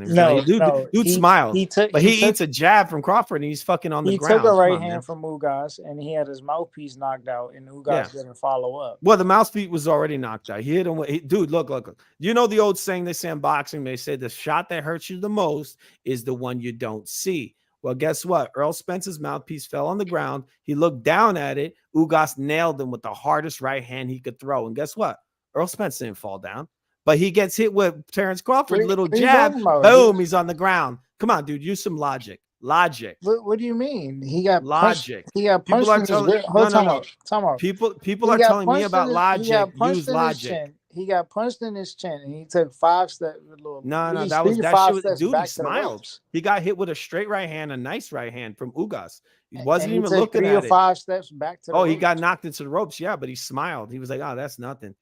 He gets hit with Crawford, gets fucking tapped with a jab. Boom, he's on the ground on his ass. Come on, man. Use logic.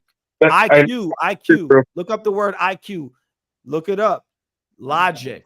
Logically, it makes no sense that Terrence Crawford could knock Earl Spence down with a fucking tiny touch, a touch jab. And this motherfucker got up stinky leg. He got up on the stinky leg. He's drained, dude. He's drained. He was drained to death. But hey, tell him how good that jab was. That was trash. That was a trash jab. Trash. He's saying he's drained, right? Oh, he was. But even at 54, all that's gonna do is prolong the beating, bro. No. He was drained to death. No, he ain't a bum, dude. That's the thing. It doesn't matter if he's full or not. It's only gonna prolong the fact that he's gonna lose. Like, what does it matter? People want to believe that, but Spence has done more in the sport than Crawford ever did. He did nothing in the sport. That's the thing. This is a guy they sacrifice his. What more has Spence done? No. Crawford is gonna get destroyed by Canelo. No. You just said Earl did more than Crawford. Oh, he did nothing. Well, actually, Earl Spence did more. He did more. Well, how did he do more? Because he fought better fighters. That's what he did. He beat better fighters, and he beat them in impressive fashion. I guess.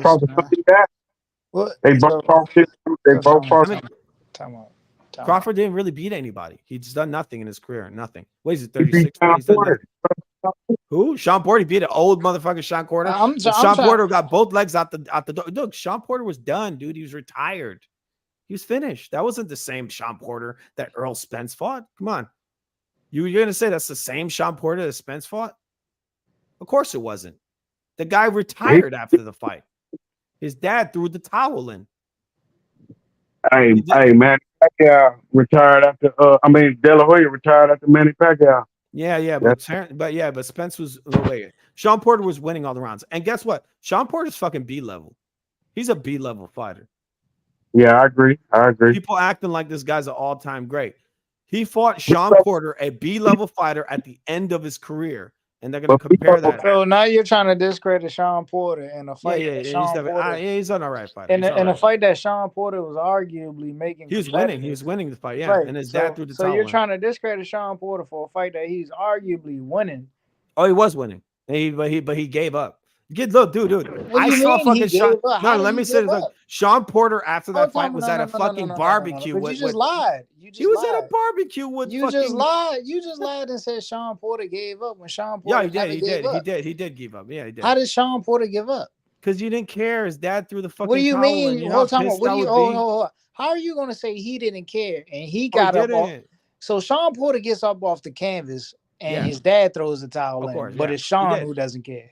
Sean didn't care. He didn't care. He hugged the motherfucker. He hugged him. He hugged him. Look. Sean Porter was at a fuck. The fight is off at Sean that point. Porter was at a fucking cookout barbecue. The fight. Terrence You're not Crawford. making sense. You're not making I'm telling sense. you, Sean Porter. What you're saying buddies, isn't making sense.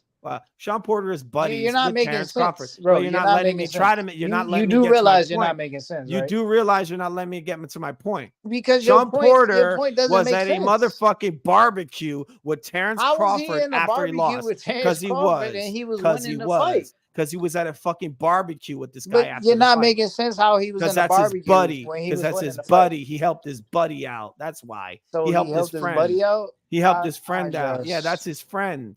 Terrence So, look, Bud Crawford is talking about- Sean Porter's friend. Now you're just talking. Oh, I'm making delusion. it up. You want me to show you the pictures? No, of it? you're just speaking a bunch of. You want me to delusion show right you now. the pictures of him You're hanging out speaking, with Crawford? You're speaking a bunch of delusion. At the cookout. Why You want me to would show it to Sean you? Porter? Why would Sean Porter give Terrence Crawford the fight? Yeah, because promoters, bro. Promoters. What do you mean Al because Heyman of promoters?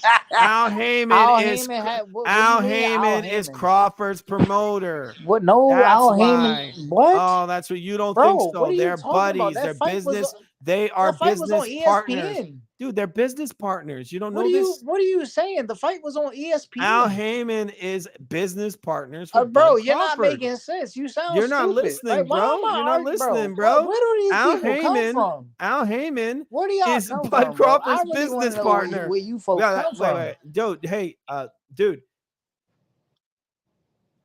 Hey, Dude. Tick, I'll be honest. I'm just having some scrambled eggs, yeah. I had to get rid of that guy, man. Dude just said, That dude is really a hater, bruv. And when he comes back in the chat, I gotta take his fucking wrench. I don't know how the fuck we wrenched him up as well. It's crazy. And he's trying to say he got a channel and this, that. This man is mad. yeah, he's basically saying that Yo, talk to all the chat for the a bit, fights 'cause were we got fixed. lots of people, bro. He Let me finish basically my said the eggs, fights man. were fixed. Yeah. And it Everybody's wouldn't even watching make you right sense now. to say that Crawford versus Porter was fixed and Crawford was signed with ESPN. And then at that, Crawford didn't even take a fight with PBC after the ESPN fight. He went to go fight on fucking Black Prime. Like, why the fuck would Al Heyman advise Hey, bro, Terrence have Crawford you to go heard fight of- on Black Prime? Let me tell you, you know when you know people are have you heard of schizophrenia?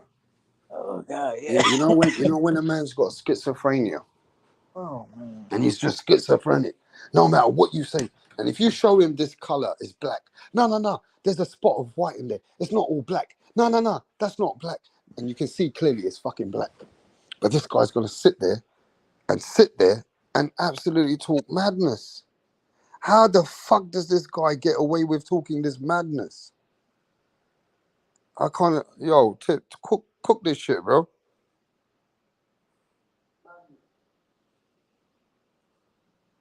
The fuck is going on in this boxing world in these days, man? You know what I mean? People have lost their fucking head. Food TV is fucking a fool, the biggest fool TV I've ever heard of in my life. This man is so adamant that Errol Spence got robbed. This man is so adamant that Terence Crawford has got cheated. I mean, Terence Crawford cheated Errol Spence.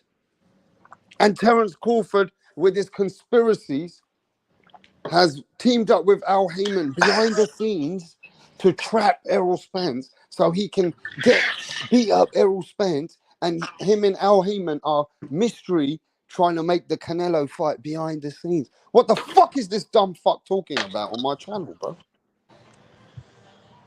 This guy has got an issue, mate. He's on hallucinogens. Fucking hell, Food TV is a mental maniac. I swear to God. Whoever goes to this guy's channel should never ever come back to mine. Trust me.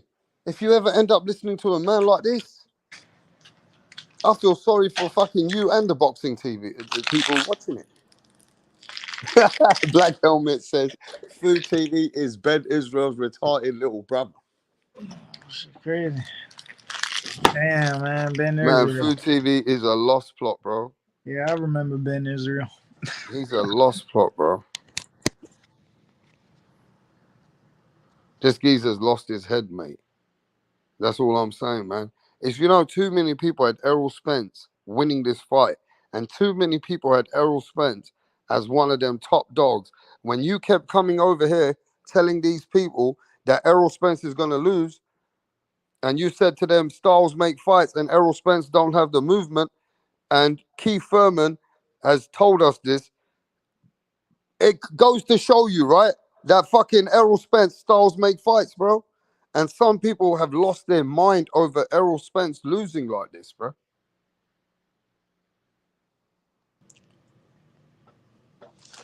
They didn't see it coming, bro. And I tried to tell y'all, man. I tried to tell y'all. But did you really think they were gonna get that brain damaged about it? Nah, I didn't.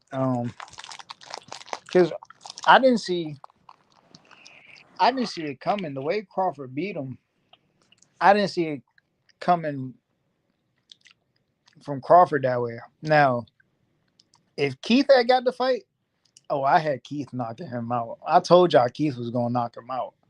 I think Keith would have knocked him out, not like TKO'd him. Like Keith would have knocked him out. He's a harder puncher than Crawford. What you don't realize is, Tip, a lot of people never saw that coming. Errol Spence was also a guy that is very durable.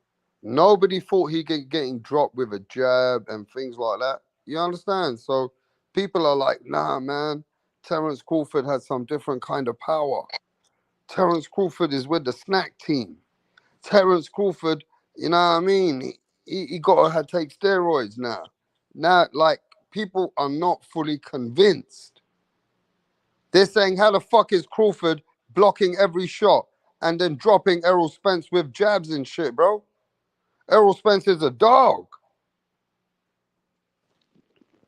How the fuck can a man get, when an elite goes against an elite on that level? When an elite goes against elite at that level, people don't expect man to lose like that.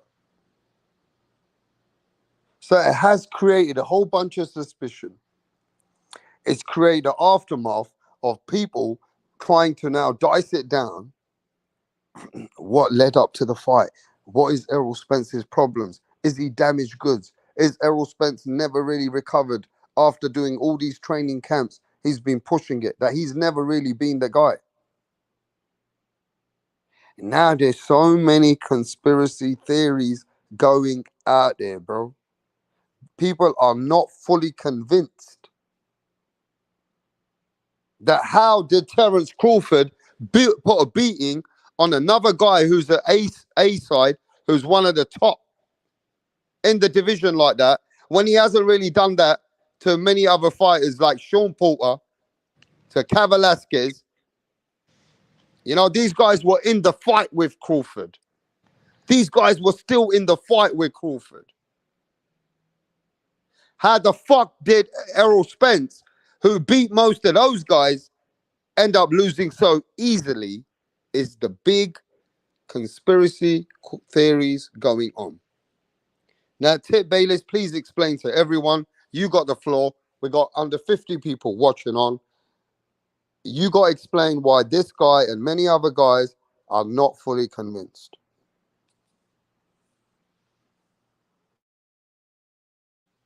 Go on, Tip. What are you doing? Anyway, Tip's in the background. I don't know what the fuck he's doing right now. What are you doing? Why aren't they convinced that Errol lost to Crawford the way they did? Yeah, you see what's going on with the fans. They still are not fully convinced. Because look, they're saying it's snack. I'll just explain to you. There's 20, 30 excuses now. Now the conspiracy theories are coming out, bro. Go ahead. Well, that's those are just excuses, you know what I'm saying, to downplay Crawford's performance. But the truth of the matter is, they didn't look at the cons of Errol Spence. They thought he was just some dude that's just going in there, you know what I'm saying, snatching bodies or whatever they may say. But they didn't realize how much punishment Earl was taken in these fights. Right, he took punishment in the Porter fight. He took punishment in the Garcia fight, and he took punishment in the Ugas fight. All those fights he was standing in the pocket. Like none of those guys moved. Danny wasn't a mover. Danny was a flat-footed fighter. Sean was there to be hit. You know what I'm saying? And Ugas was just a guy that was there to be hit as well. Same thing with Lamont Peterson. Chris Algieri was another tailor-made guy. And what's the dude he fought the IBF mandatory? The one that Tim Tszyu just knocked out? Hey, come on, bro. He never faced a boxer puncher before. It was only a matter of time that it was going to catch up. And he did himself a disservice by taking this fight. Yeah, but Tit, you're not answering the main question is when you lose like that and you are both the top fighters, when you lose like you don't even deserve to be in the ring and on that particular day, do you agree that so many people are saying that Spence had an off night and also that there were problems in Errol Spence leading up to this fight? Do you agree with those things or no? My personal opinion, I think he didn't cut weight properly. I'll say that. I can see it in his physical frame. What about the long layoff? The layoff. Did that affect him?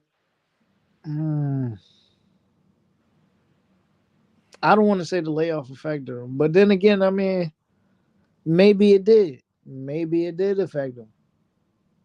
I mean, either way, if he was going to come back, he would have had to fight Thurman. And I still think he was going to lose to Thurman. I just don't think he was going to win regardless of who he was facing. So that still is not answering the question in detail, is that you have to understand we either got to speak about this to the point where now there's been a long time. We don't want to take no flowers away from Crawford, but Crawford's got his flowers now. He's pound for pound number one. They're talking his name with the Canelos, the Charlos. He's getting his clout. He's a big time guy now. He's finally getting his recognition. But now that time has gone, we all are grown men. Do we feel that Errol Spence has definitely have problems? That we're not taking away from Crawford only, but we're realizing that Errol Spence is not who he really is in that fight. I want to ask the chat the same question. Now that time has gone on, does anybody in the chat want to agree to this? That Errol Spence had problems and he was having an off night? Yes or no? That's it. That's the question, man. We've come to the end of this. Was Errol Spence drained, not looking himself, had an off night, wasn't feeling himself? Yes or no excuses? Answer that question. I don't want to answer anything else. I'm just going to see a yes or a no, or I'm moving on. Matt509 says no. Off night, yes.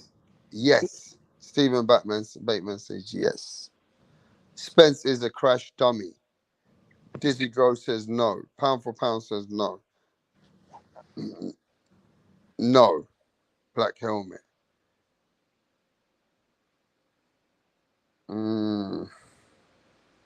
What do you think, Tip Bayless? Was there anything that you saw that you feel Spence wasn't right? Just be real, because we're going to see it in the next fight. Is there anything I saw that I felt?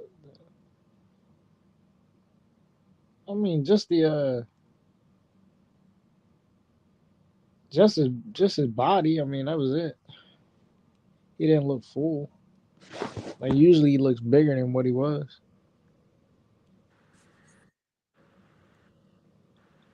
So basically, you never saw nothing irregular. Nah, I seen everything I needed to see. I mean, he can't. I mean, he was Earl. You know what I'm saying? He tried to do things that Earl does, and it just didn't work.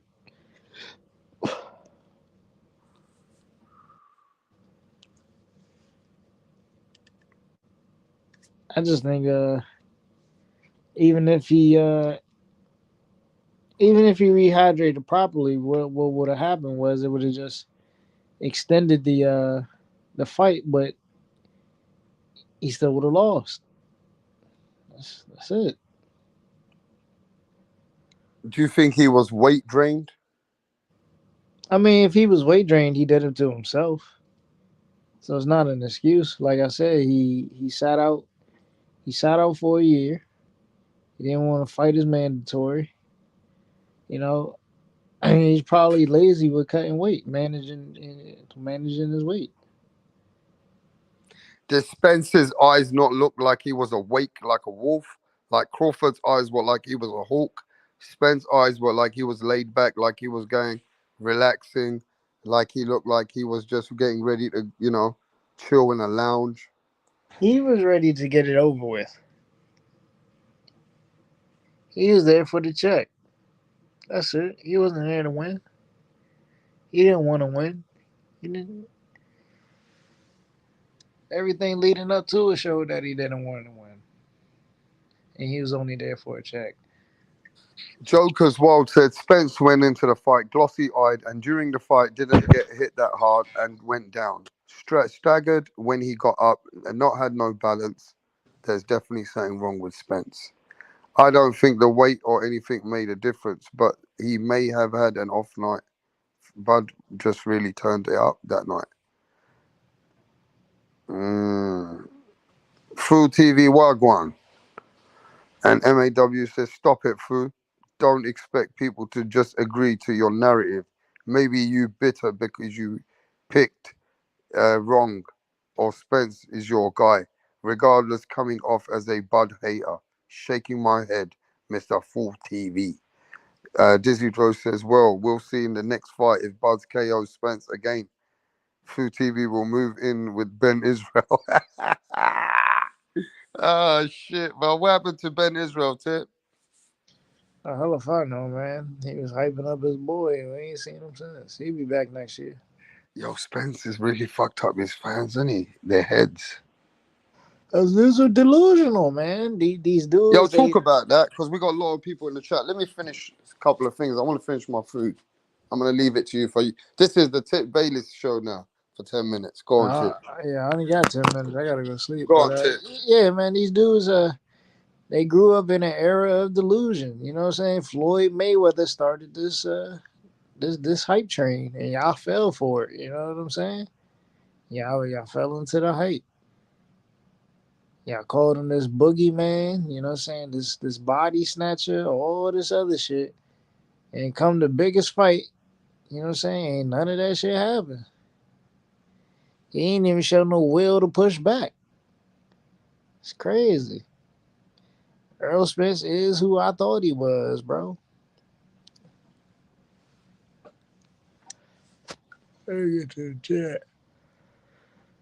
It's funny because Spence ain't making excuses. His fans doing all the work. I mean, listen, bro. Spence can't make any excuses, and he knows he can't make any excuses because he signed a contract to fight, and he went through with it. You know what I'm saying? At the end of the day, once you sign that contract, there's no excuses to be made. Spence looked like he was high or drunk, like Pachoke in the Valdez fight. Something was definitely going on. Look, man, you get like I said, bro. You can see it in his face that he didn't cut weight properly, bro. That's the only thing. Even if he didn't cut weight properly, it doesn't stop the fact that Terrence Crawford was going to touch him, bro.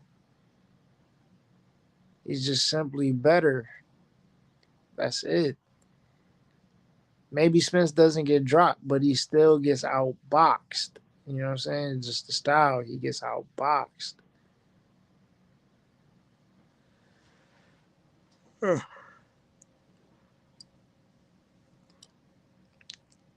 He said Floyd was too fast for him, impeccable reflexes and good ring IQ.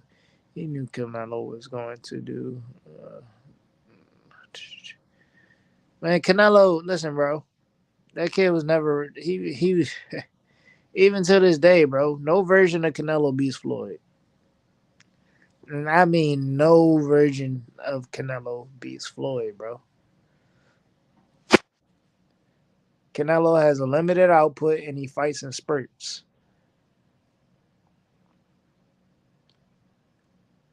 He's going to try to walk you down, land big blows, and tire you out. That's it.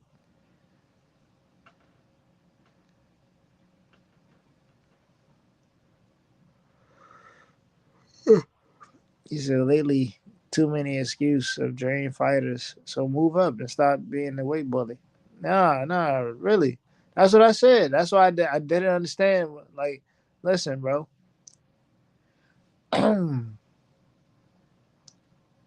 This is why I said Earl Spence was fighting for a payday. He knew he was struggling to make weight.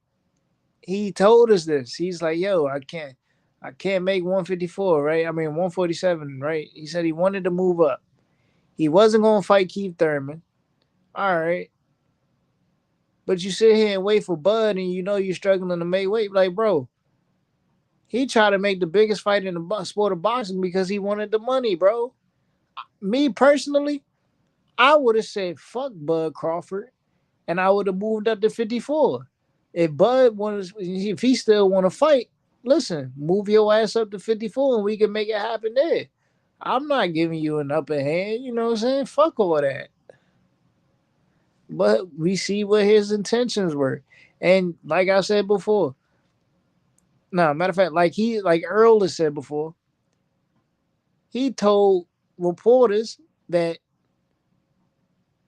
Thurman is never going to make a dime off his name. Like, bro, man, come on, dog. Y'all got to read between the lines with this shit. He's an undisputed pack. He said, bring back same day weigh-ins. Hey, that was crazy. They didn't even show the real weigh-ins. I don't think either one of them made weight. I don't think either one made weight. Wait, who you mean who didn't make the weight? I don't think either fighter made weight. What do you mean? Which fight? The Spence Crawford fight. Dude, this is what I hate. Look, Crawford never saw an official weigh-in. Let me say this thing. Crawford has a history of draining fighters. You know that, right? Oh my God. He has a history. He actually has a history. So the same as Canelo. Canelo has a history. Canelo also has a history. The fighter coming from 35. The fighter coming from 35. Why don't you accept the fact these dudes got a history? Time out, bro. The fighter coming from 35 is draining dudes. Crawford has been known to drain fighters. No, matter of fact, with 30, with he did it to Brook. He did it to Brook. He drained him. He had a rehydration clause on him. He drained Kell Brook? Yeah, he did. He had a rehydration clause on him. Or did Kell Brook do it to himself? No. He had a rehydrate. You know what a rehydration clause is, or right? did Kell Brook do him to himself? Did it? What are you why saying? The fuck? What I'm saying is, why the fuck would Kell Brook take two fights? So Kell Brook did it to himself. Yeah, he did. You're right. Okay, but the thing is, why am I going to sit here and complain about Kell Brook? No. But we're trying to go by boxing, right? Legacy, real fights. So if you're gonna go and you're gonna drain a guy, how can I give you full credit if you're draining his ass? Who even looks though? Who even cares about the fact that Crawford beat Kell Brook? Nobody's thinking about Kell Brook. Of course, I care about that. That's boxing history. That's judging Crawford on what he's done in the sport. So look, if he's got Kell Brook coming in there drained to death, how can I give him full credit? Nobody even looks at Crawford or Amir Khan as big wins. Well, Amir Khan got punched in the dick. Kell Brook got drained. They don't even look. Matter of fact, the crazy thing is, right? His biggest win at 47 before beating Earl Spence was Sean Porter. Wait, say that again. It was Sean Porter. His biggest win at 47 was Sean Porter. His most recognizable win at 47 was Sean Porter. Wait, you're talking about Spencer Crawford? Crawford. All right, that's pretty sad, isn't it? Yeah, you know why I said? Because instead of him moving up to fight another champion that was worthy, he went to go fight Jeff Horn. Yeah, didn't you? He fought Horn to go duck Manny. That's what he did. You know, both Crawford and Spence duck Manny, old Manny. Isn't that fucking crazy? I can't say Spence duck Manny. Spence they did. How did he duck? They both had to fight up. He suffered an injury. Suffered an injury. Yeah, that's a good excuse. That's what he did. He pretended. What do you mean? The dude he had a torn retina. The dude, he went on social media after the Ugas fight and he put a bunch of laughy faces. This motherfucker just lost the biggest payday of his entire life, and he's happy about it. Bro, that doesn't even make sense. Come on, bro. He was happy. Bro, he was happy. What you're saying doesn't even make sense. Why? That don't make sense. Yeah, I know it doesn't make sense. Why would you laugh? You just lost the biggest payday of your entire life. Right. That's my point. That's my point. This is why you don't make sense. Okay. I'm going to fake an injury. I'm going to fake an injury so I can miss my biggest payday. Yes, exactly. And then he laughed on the internet. He was laughing because he knew the guy would destroy his career. He would be knocked out. I'm done. Terrence Crawford also ducked him. You know that, right? He ducked him. Bro, he could have fought Manny Pacquiao. Instead, he fought Jeff Horn. You know what I hate? The fact that people, they hate reality. They hate fucking reality. Terrence Crawford could have fought Manny Pacquiao, but he didn't. Why? Because he didn't want to fight him. Because he knows Manny would have knocked him the fuck out. He knows this. Keith Thurman, people like to downgrade Keith Thurman. Keith Thurman is a very good fighter, extremely good fighter. Anybody knows boxing knows that guy is extremely good. So to say that he's a fucking bum, I could definitely see him beating Crawford or Spence, either one of the guys. And Manny crushed him. So you think Crawford wants to fight that guy? You think Crawford doesn't think Manny crushed Thurman? Yeah, he did. He crushed him. He dropped him. He beat his ass. What? You don't think Manny beat the shit out of Keith Thurman? He beat his ass. What fight were you watching? Whoever beat Keith Thurman like that? Whoever dropped him? What do you mean? How did he beat him? What do you think? Did he grab him and clinch him all day? Did he get a pussy fight like Floyd Mayweather would have done with him? Do you know Floyd Mayweather ducked Keith Thurman? He ducked him. That was his mandatory for multiple years. What are you talking, bro? I'm trying to figure out where's this Manny Pacquiao beat the shit out of Keith Thurman fight at? Because he did. He beat his ass. He beat the shit out of him. What fight was this? Whoever beat Keith Thurman up as bad as Manny Pacquiao did. I'm trying to figure out how bad did Manny beat up? He dropped his ass and broke his face. He broke his face? Yeah, his face was all busted up after that fight. Yeah, I must have been watching the wrong fight. You need to go watch that fight again then. I guess I'll have to watch it for the 40th. This dude took on this guy that was 29 years old, 28, was beating the fuck out of him. I'll go watch that fight for the 40th time and look for what you saw. You got to watch it again, man. That was, what do you think? I watch that fight almost every month. That was not a close fight. Almost every month, and I don't see what you're seeing, bro. All I'm saying is these dudes didn't even want to fight Keith Thurman. Crawford and Spence did not want Keith Thurman. They didn't. They were scared of him. Crawford could have fought Keith Thurman years ago. He didn't want him. That dude was a huge puncher. He was a boxer. He was a boxer puncher with these. People are requesting to get rid of this guy. I mean, I'm eating some food, but he came back again. But people are saying, get this man out of here. Oh shit, rap! Don't put this guy back on. He bad for business. He said some people ain't a part of reality. Oh my god, yo! He said, man, he beat the shit out of Keith. I was trying to figure out what fight he was watching. Very close fight. I mean, in a fight, Keith outlanded Pacquiao, but I mean, I guess Pac beat the shit out of Keith. Wow. This is the problem with boxing. You know what I'm saying? We use these words that don't match the description of the fight. You know what I'm saying? You know who got the shit beat out of him? Errol Spence. That's who got the shit beat out of him. You know who also took punishment? Fucking Thurman has never lost like what Spence has. Never. You know, you should never say never, but he just hasn't lost the way Spence has. Thurman's for loss to Pacquiao is a very close fight. But that's the exciting thing about Thurman fight. Like Thurman, in all the big fights Thurman's had, they've been close. Porter fight was close. Danny fight was close. Pacquiao fight was close.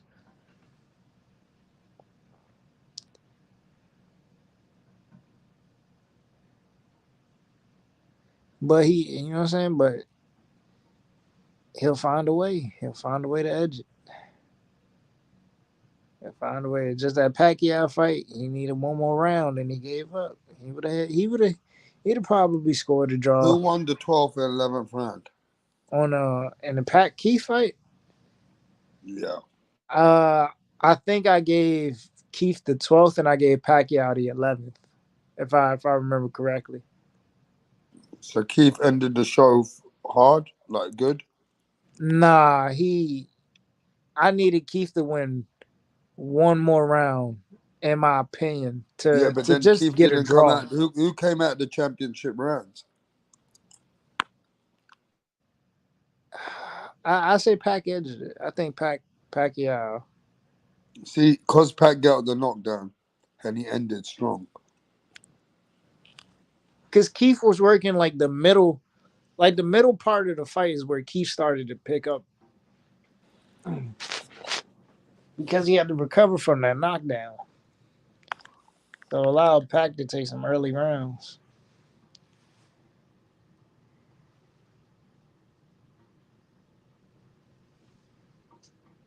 He said he almost had you when he started saying Thurman wasn't. Listen, bro. I ain't even want to listen to him talk great about Thurman. He was losing me with these other guys. That shit is crazy. But then, what was that dude who Emmanuel Navarrete just beat? Goddamn Mexican guy. Oscar Valdez, bro. Nobody expected Valdez to lose like that. You know what I'm saying? But look, I told y'all. Valdez lost arguably his last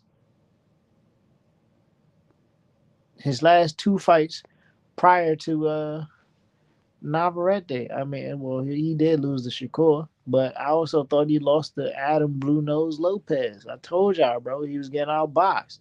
And here he is getting into a ring with Emmanuel Navarrete, who, damn, I was looking at this dude as more of a puncher, but he was boxing the shit out of Oscar Valdez. Just putting it on his ass, bro. No. You're going to see them type of fights. And just watch Regis Prograis versus Devin Haney, bro. I'm telling y'all now. Tip predictions. Devin Haney is going to put a boxing clinic on Regis Prograis. And he's going to make Regis look real bad. This fight not even going to be pay-per-view worthy. I'm telling y'all, it's a bad stylistic matchup for Regis. He's going into this fight having struggled his last two. No adjustments whatsoever. Fighting a younger guy, quicker. Yeah, you got the power advantage, but it can only take you so far. I mean, you got to time the kid. But I doubt you do that, especially against a guy who knows how to control his range. Measure his distance.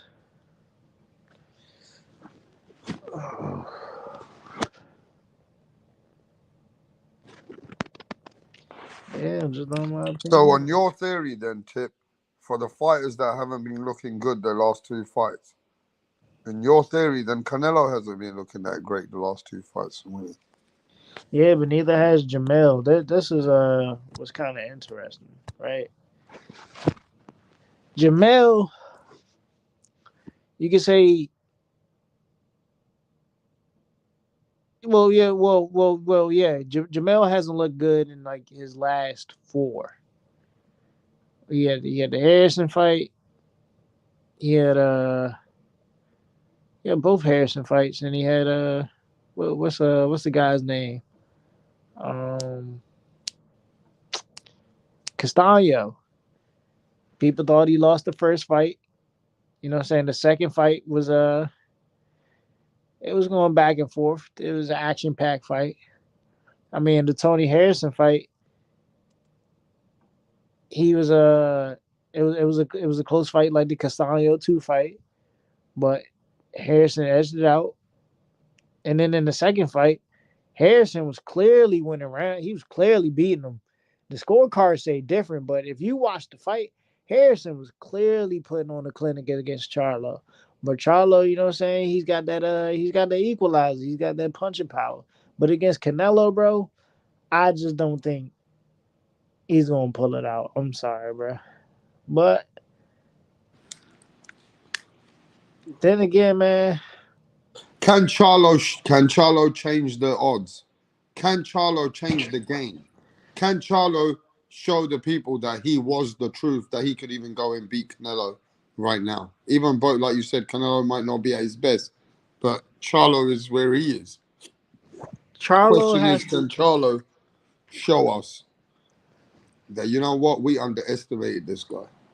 In order for Charlo to win this fight, right? Charlo has to pick up his.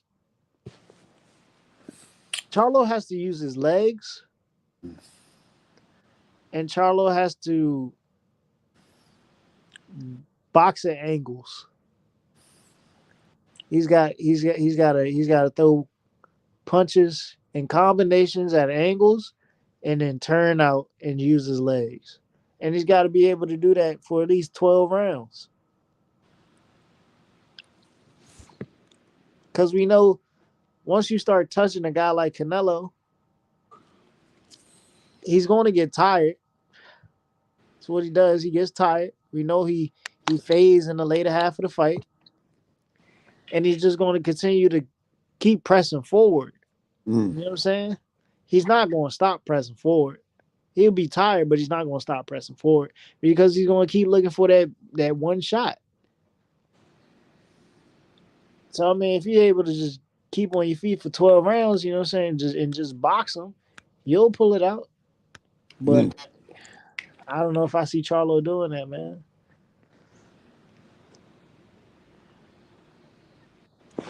You don't have that faith in your American brother, Charlo? Wow, Tip. You don't have faith in the American fighter now. I'm just being a realist, man. I'm going off what I see. You don't think Charlo can bring the strength up at 168? He would have to shock me. I'm not gonna lie. Charlo would have to shock me. What you mean, bro? You know, he would have to be spectacular that night. So you can't see Charlo being the faster guy, the guy that can be on his legs, and him trying outbox Canelo Alvarez, or when it comes time for banging it out, he'll be able to hold his own corner and get that respect from Canelo. That's the thing, right? Charlo doesn't move like a Lara, like a Caleb Plant. You mean when Charlo moves, eventually he gets taken to the corner on the ropes? Yeah, he'll get caught on the ropes, and Canelo, that's perfect for like Canelo. Like Castaño was catching Charlo on the ropes. Yeah, that'll be a problem.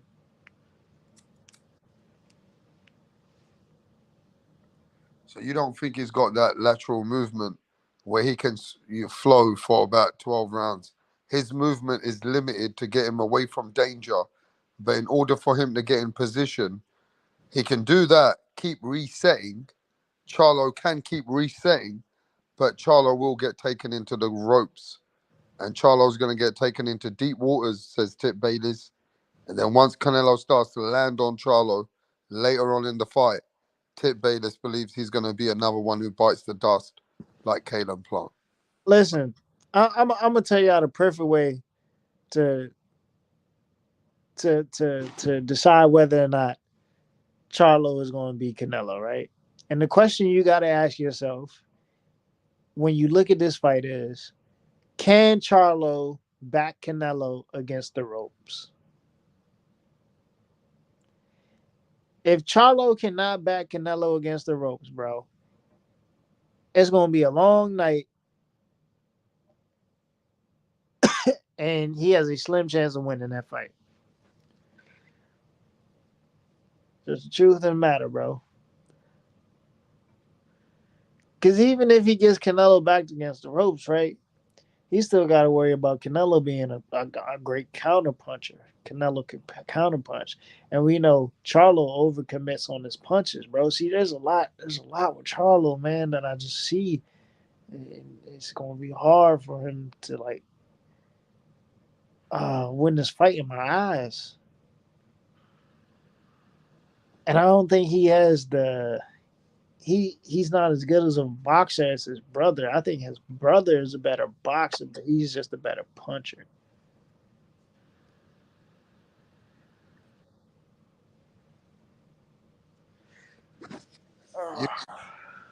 Please, Canelo. Ladies and gentlemen, Tip Bayless is saying that Charlo is not going to be able to shine in this fight. This fight is a Canelo Alvarez fight, and basically it's going to look good, and then Canelo's just going to get the victory in this fight. So this is a Canelo Alvarez showdown then, bro. Canelo's game plan early is going to be the counterpunch. I'm going to just let y'all know that now. Because I can already see it in Jamel's body language. He's gonna come out like Earl Spence, bro. Oh my God. He's gonna throw a punch, and it's gonna be one of those punches that, yeah, you're not gonna make a statement with it at the very beginning. Like, I'm saying, just watch the first punch Charlo throws, bro. It's gonna be a jab, and that jab is going to determine everything. The way Charlo throws that first jab is going to determine how the fight's gonna go. If he throws a weak jab, Canelo is gonna walk him down the entire fucking night, bro. So Punch is disagreeing with you. Punch says that Charlo will win. Now, you got to remember this though, Punch. At the end of the day, Charlo coming from 154, coming up to 168, people don't feel like he's that special of a fighter who can do that, right? And even at his own weight class, he's been in some wars and he's lost fights. So it's not like an unbeaten fighter who's coming up, taking out the whole show, taking everybody out like that. He also is a limited fighter, says Tip Bayless. So you got to remember, Punch. We know that Charlo is a good fighter, but is he great fighter? Now, he is great in his own division, but is he the special great fighter? This is all we're going to have to see how it unfolds the first 3-4 rounds. Will Charlo be able to show us something that we underestimated him, that we never valued what he could do? You understand, Tit? We don't see it like that. I don't know why, but do you really think he's going to show us or make us into, like, you know what I mean? Like, we got it wrong. Is there a fight where we've really seen Charlo break a guy down? Like, can we name one fight where Charlo has broke a guy down? Like, I'm talking about broke him down. I don't know if I could think of one. Like, especially out of his big fights, I don't think I could think of a fight that Charlo's just broke a guy down. Well, I mean, if you want to say, was Was the You guys gonna Rosario hear fight? from that food TV's in the background. Does anybody want to listen to that guy? Because every time he talks, man, people don't want to really listen to him much. Was the Rosario fight really a breakdown? Because he beat Rosario with a jab, right? If I'm not mistaken. He knocked him out with a jab. Dude, people don't like the truth. People don't like the truth. No. You saw Charlo's last fight. You know this. Sorry. Does everybody hear me? No. Look. People saw Charlo's last fight, right? Yeah, this guy. Yeah. Go on. Charlo was getting beat up by a little tiny guy, man, who was pressuring his ass, right? Am I wrong? No, he was getting touched up. He was getting touched up by a little tiny guy, right? Yeah. He's getting beat up. He got rocked by a little tiny guy. So people are telling me right now that Canelo needs to throw counters and all that. I think Canelo's new style of pressuring guys is perfectly built to beat Charlo. I think he might knock him out, dude. I think it's going to look like the Kirkland fight. The Kirkland fight, yeah? I know Charlo has a better chin than Kirkland, but I think Canelo could beat Charlo just simply walking forward and just beating his ass. What you're actually saying is that Canelo will be able to walk down Charlo, Yes. and then at some point he'll be breaking him down, throwing combinations, and they'll knock him out. Exactly. Yes. So he can make Charlo that vulnerable, yeah? I agree. Yes. I think that's what's going to happen to him. I don't know, man. But Has it depends. Charlo ever been that vulnerable to you? Oh, yeah, he has. In his last fight, yeah, he looked very vulnerable. He was running from a little tiny guy. He's huge. He's a very large man. And he was running away from a really What did he do small to guy. the guy in the rematch? I mean, he got what was it, a TKO or a KO? I forgot what it was. It was a TKO or KO. No, I'm asking you. He got a TKO. I forgot. I mean, he got rocked. Oh times. no. Well, his last fight was Castaño, right? I mean, he got rocked multiple times. I think he got a knockout in the Castaño fight. It was a rematch, wasn't it? Am I wrong? He hit Castaño with an uppercut. And then it wasn't a rematch. It was a rematch, right? Yeah, it was a rematch. So everybody here, look, the reason why I've let you go, mate, is because, look, it is what it is. Everybody here has different opinions. But let's keep it real. You guys really think that when Canelo lands those bombs, Charlo's going to go all daisy and he's going to look like he's getting hurt? Yeah. I mean, do you not think a guy like Charlo, who's not been in the wars like Canelo, who is also very fresh, Canelo been in the game the same time, but he's been fighting from a young age, having many more fights. So wear and tear, Canelo's got a bit more wear and tear on his body, and Canelo hasn't looked the best himself. Yeah. So what makes us say that Charlo ain't able to take his, you know what I mean? I don't see it, dude. Power. I mean, I agree. I mean, if you again, I mean, you got your channel, I got mine, whatever.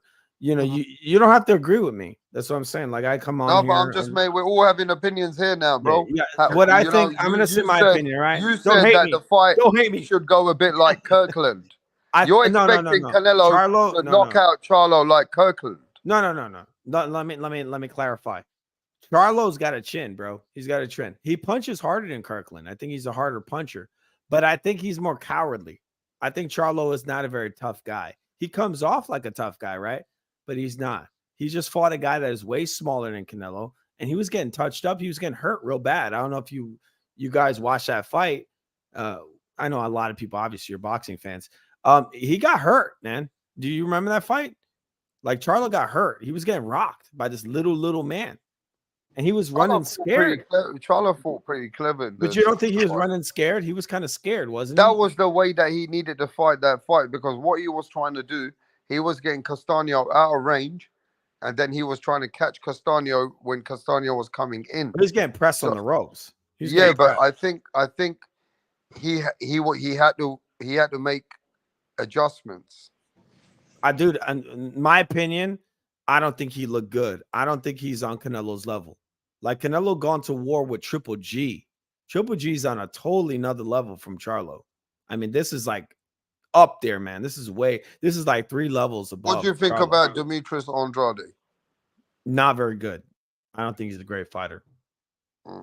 I don't see him as being anything great. What do you think about Benavidez? I think Benavidez is good. I think Benavidez is he's a future. He's the future right there.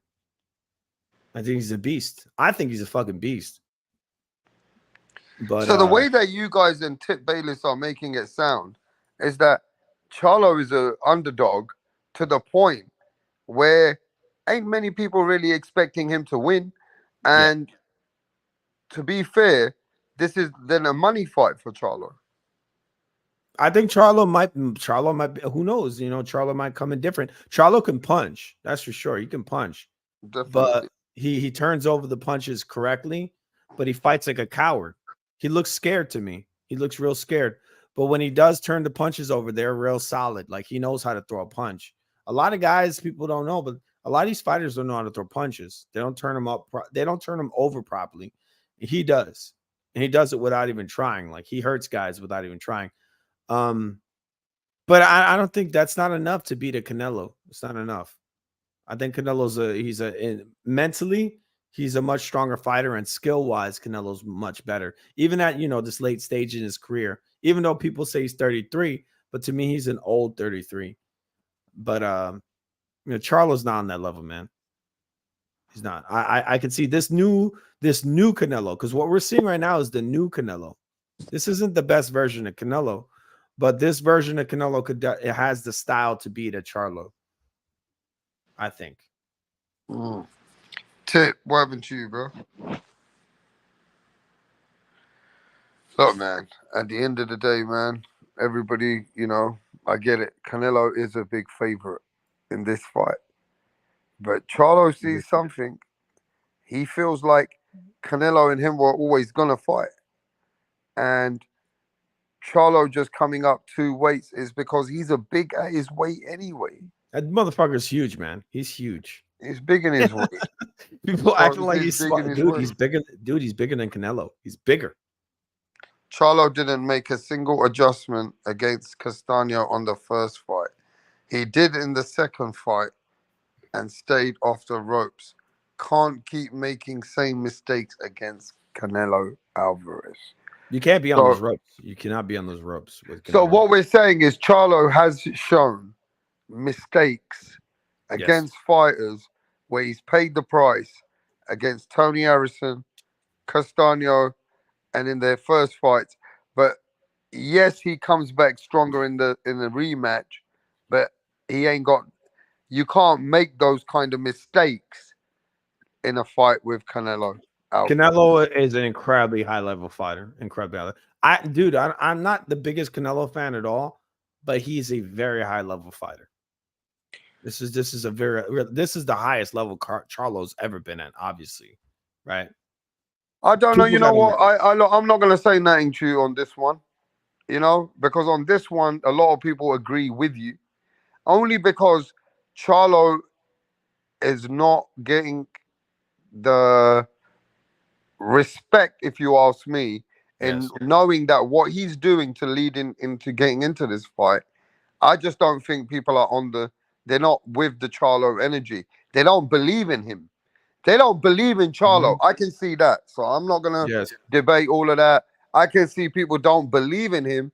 But no, let's talk to Punch Drunk Boxing. What's happening, Punch? Charlo wins by upset. Tell us why. I'm here. I'm listening to y'all, and you know, I think that the negativity, y'all not even giving Charlo much of a chance. Practically, I feel like y'all breaking Charlo all down, all wrong. He's saying, okay, let's say the Brian Castaño, the little guy, the Brian Castaño, the little guy, that little guy. It's because you don't know who Brian Castaño is. That's what it is. Same guy that beat Patrick Teixeira. Same guy that a lot of people felt beat Lara with that draw. The same guy that beat Sergey Derevchenko and Earl Spence in the amateurs. It's because you don't know who Brian Castaño is. I think the problem with the community is that the 154-pound division just doesn't have the lucrative names, the big names. I think Castaño was better. Not just sorry to cut you off, but I think Castaño was a better fighter. The problem is that Castaño was too small. He had the right game plan. Yes, he had the right game plan, but he wasn't big enough. He wasn't big enough. Canelo's what do you mean big not enough. big enough? What do you mean not big? He walks wasn't big around- and strong.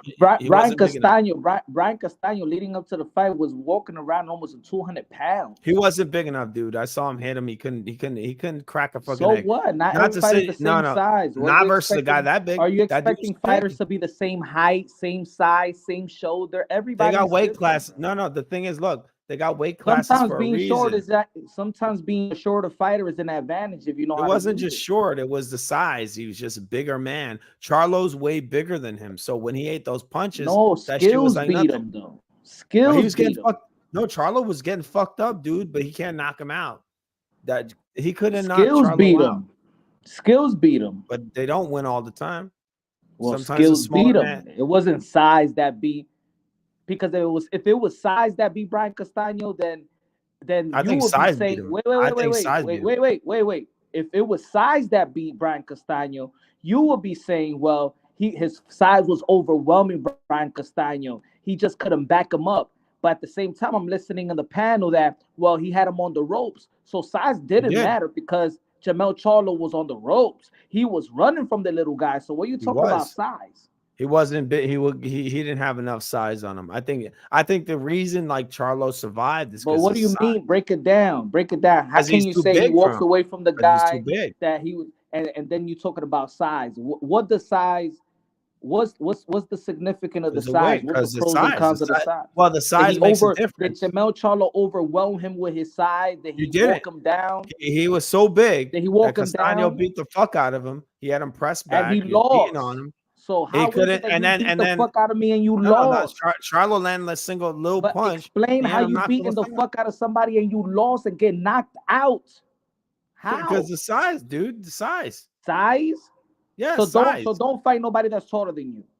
No, it wasn't just taller. He's bigger in every way. He's not only taller. He's So just what- Let's heavier. break it down to the IQ level. What he's trying You to say.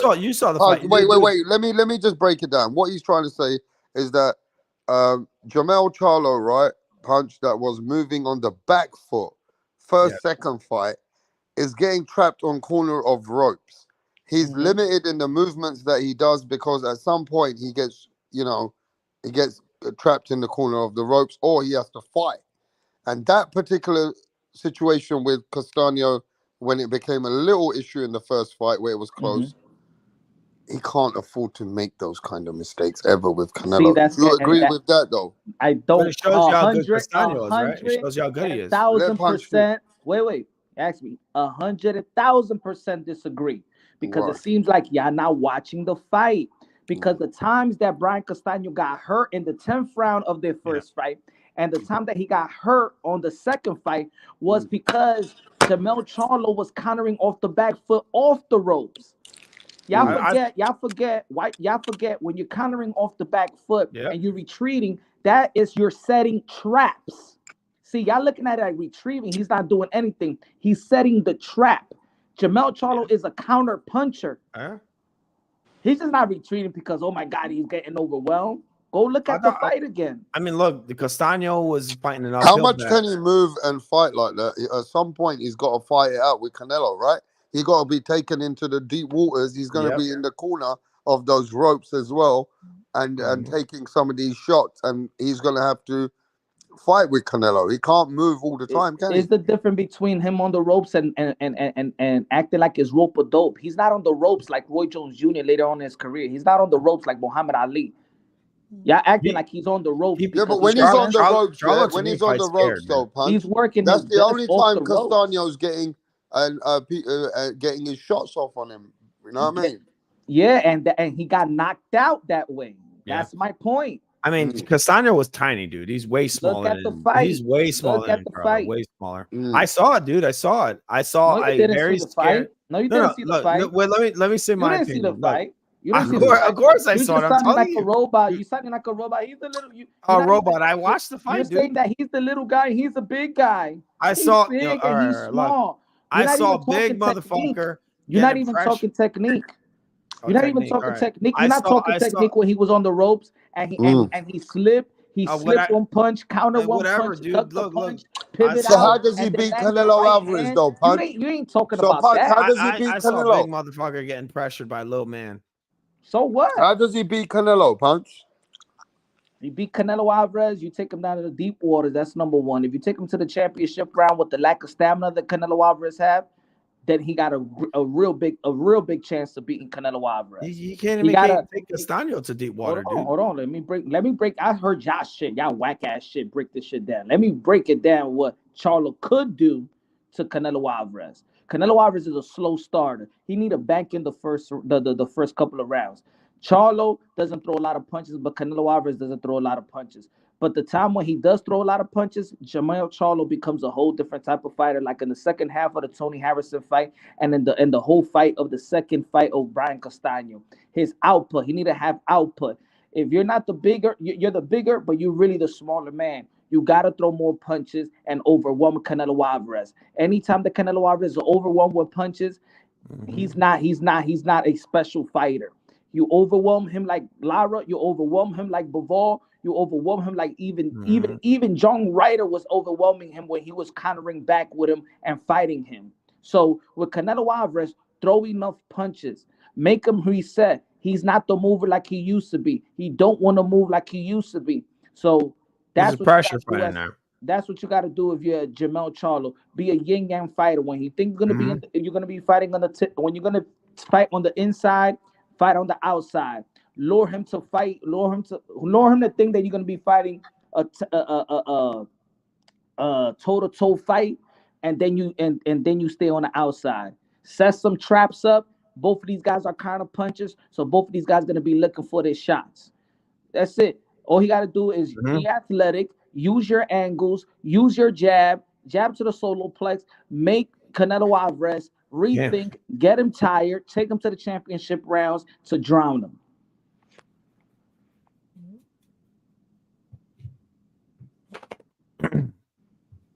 All right.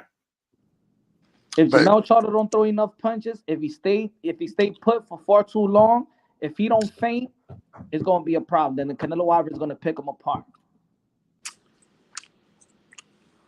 Yeah. Simple. Now, what about what? Canelo Alvarez is a simple fighter. What about it's a hard fight, man. It's a hard fight for him. What about what they're saying that Charlo going into 168, you know, Canelo, him being taller, him being slender, they say he gonna be taking some body shots when he trying to come off with his shots. He might be better, wouldn't he? You don't think he might be even like look, Charlo is like cutting weight like crazy, isn't he? To go down, he's an enormous guy. People pretend he's a 154. He's like a fucking like a heavyweight guy. He's huge. He's bigger than Canelo. But he walks around in shape. It's a difference. He's huge. Fighters that. Did you see the face off? That dude is definitely a light heavyweight. Yeah, Charlo's but he walks definitely around in shape. He walks around in shape. I think Charlo might even be stronger than Canelo in this fight. He's coming in hydrated, strong. The thing is that skill wise, style wise, I think Canelo's just got the style. Even though I don't like the way Canelo fights right now, I don't think Canelo's fighting at his best. So break that down for me. You don't I don't think this is Canelo at his best. I think the best Canelo you ever saw was in the first or actually maybe the second Triple G fight. That was probably the best. Where he was moving his head a lot. The best, yeah, amazing. That was amazing head movement, and he was real slick. Good counter punching. First fight. He lost all the counter punching. People would keep calling him a counter puncher. He's become like some fucked up like fake Mike Tyson. Like, you know, he just comes forward all aggressive, out big hooks. But I think that's enough to beat Charlo. I think that's enough. I don't think Charlo can handle the pressure that Canelo is going to bring to him. I don't think Canelo Alvarez have a Brian Castaño pressure. The thing is, look, no, Castaño's way better than Charlo. I think the only reason that Charlo beat Castaño is because of the size. I think it's the only reason. Skill wise, Castaño's better than him. All right, so okay. So you tell me. All right, so you're saying that Jermell Charlo only beat Brian Castaño because of the size. You're saying that now you're saying, well, Jermell Charlo is a big guy. He's a huge guy. So we all know that Canelo Alvarez is a little guy. So is size going to be Canelo Alvarez? Because I think in this case, who's bigger? I think Canelo's a bigger puncher. Well, Canelo's proved himself at a higher weight. That's the difference. Charlo's having issues knocking out a much smaller man. So what is his power level like? Is he So a big size don't puncher? matter, right? No, it does matter. But what I'm saying is like All right, power so wise, Charlo is bigger than Canelo, right? size wise, and his height. You know, his height and Okay, his you muscle saying mass. size about But I'm Brian saying, like, Castano. do we Charlo really know is what? bigger than Canelo. You don't like how Canelo has been fighting. He's fighting like a Mike I Tyson. don't. He's not I Mike don't. Tyson. He's coming forward, and Jamel Charlo's bigger. So let me say this So then. skillfully, you think that Jamel Charlo is going to beat Canelo Alvarez? No, because of the no, no. size? I don't. No, but watch this though, Punch. If they're speaking like this, if Charlo's in the last round and he hears the last bell, in my eyes, he's already got a moral victory. Who has a moral victory? If Charlo stays to the last round, to the last minute, after your assumptions and everybody else, how they're talking about Charlo, then Charlo will win a moral victory if he's there to the end of the round. I think he might win a moral victory, but I think the fight's gonna. I think it's gonna be a TKO most likely. Now, what you were saying, like I think when y'all bring up, it's all based on Charlo's. He got hurt. He got hurt versus Brian Castano and Tony Harrison. But he did, didn't he? Him going through adversity. Remember, is a career. Him going through adversity, right, and overcoming it.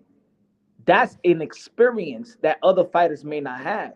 There's other fighters that go through adversity and can't handle it because they never went through adversity. See, Jamel Charlo is in his career where he handled adversity, overcame adversity, went back to go to the drawing board, make adjustments, and win the fight also. Who do you think's gonna win? I say Charlo will upset. You think Charlo? How is he gonna win? I already explained that. I did a whole breakdown. What you said is a TKO, KO points? No, decision. Mm-hmm. I don't know if I see that. What about the Canelo scorecards? Are you worried about that, Punch? I mean, if we're gonna robberies and stuff like that. I mean, Canelo scorecards. You gotta beat Canelo, bro. I mean, I'm just going by what I think. If it was legit, I have a lot of confidence in Canelo Alvarez's skills. I no longer have confidence in his stamina. With a guy that has stamina, a guy that has punching resistance in the later rounds, we've seen that versus Brian. The same fighter that y'all critique him with is the same fight that it shows you what Charlo is all about. You got to take the negative and then the positive with those two fights, with the Tony Harrison Castano. His punch resistance in the later rounds and his adjustments in the later rounds is what won those fights. Canelo Alvarez's stamina in the last three fights has been, it hasn't been Canelo Alvarez's standard. So I don't think that Charlo's anywhere near. If Jamel Charlo could happen to take Canelo Alvarez to the championship rounds, I'm gonna say that Jamel Charlo is gonna win all those rounds. Okay, but what about you say that? But what about when you saw Caleb Plant doing so good that after a while it overexerts a fighter? That Canelo's so clever, he knows how to slow a fighter down in those championship rounds. What about Canelo Alvarez might find the openings with Charlo and actually hurt him in the championship? Two different type of fighters. Two different type of fighters. But can you see that though? I just say two different type of fighters, two different. I know you say two different types, but you don't see that Charlo could get overexerted and then slow down towards the 9th and 10th himself. Going against a strong fight like Canelo, he might start to slow down himself by taking those shots to the arm, shots to the body. We know even when you defend those shots, like Callum Smith says, he goes, those punches destroy your fucking arms, bro. They hurt. That's Callum Smith. Look at the body of Callum Smith. Look at the body of Jamel Charlo. Two different type of fighters. Yeah. Two different type of fighters. Caleb Plant, another difference. Caleb Plant is not known for power. Caleb Plant was sending him in the 9th round. He was just happy to he was happy to be there. How do I look? Nah. I mean, Canelo won multiple rounds with Triple G. Even Charlo's as good as Triple G. Even Canelo Alvarez, when he was trying to bait Plant in the ropes, and he didn't even want to come. Yeah. He didn't want to take the fight. He was happy to be there, and he was competing, and he was just happy with that. I think Jamel Charlo. Do you think that Jamel Charlo? Everybody goes in the ring with Canelo. Do you think Jamel Charlo might get into the happy point and say, "Man, let me just survive this shit"? Nah, I Yeah. think that Jermell Don't think Charlo. so? I think Jermell Charlo is an accomplished fighter that never got credit, and he has a chip Yeah, but on he his never shoulder. fought nobody as good as what I Canelo don't did think he's fighting for fought. I don't years. think Canelo Alvarez has fought somebody with a chip on their shoulder like Jermell Dude, Charlo. Charlo never fought anybody as good as what Canelo was fighting. He's fighting Doesn't matter. Cotto. That He's doesn't fighting matter. Cotto, And Canelo Triple has fought G, fighters. Lara. Canelo has That fought doesn't. a That lot of doesn't matter. fighters.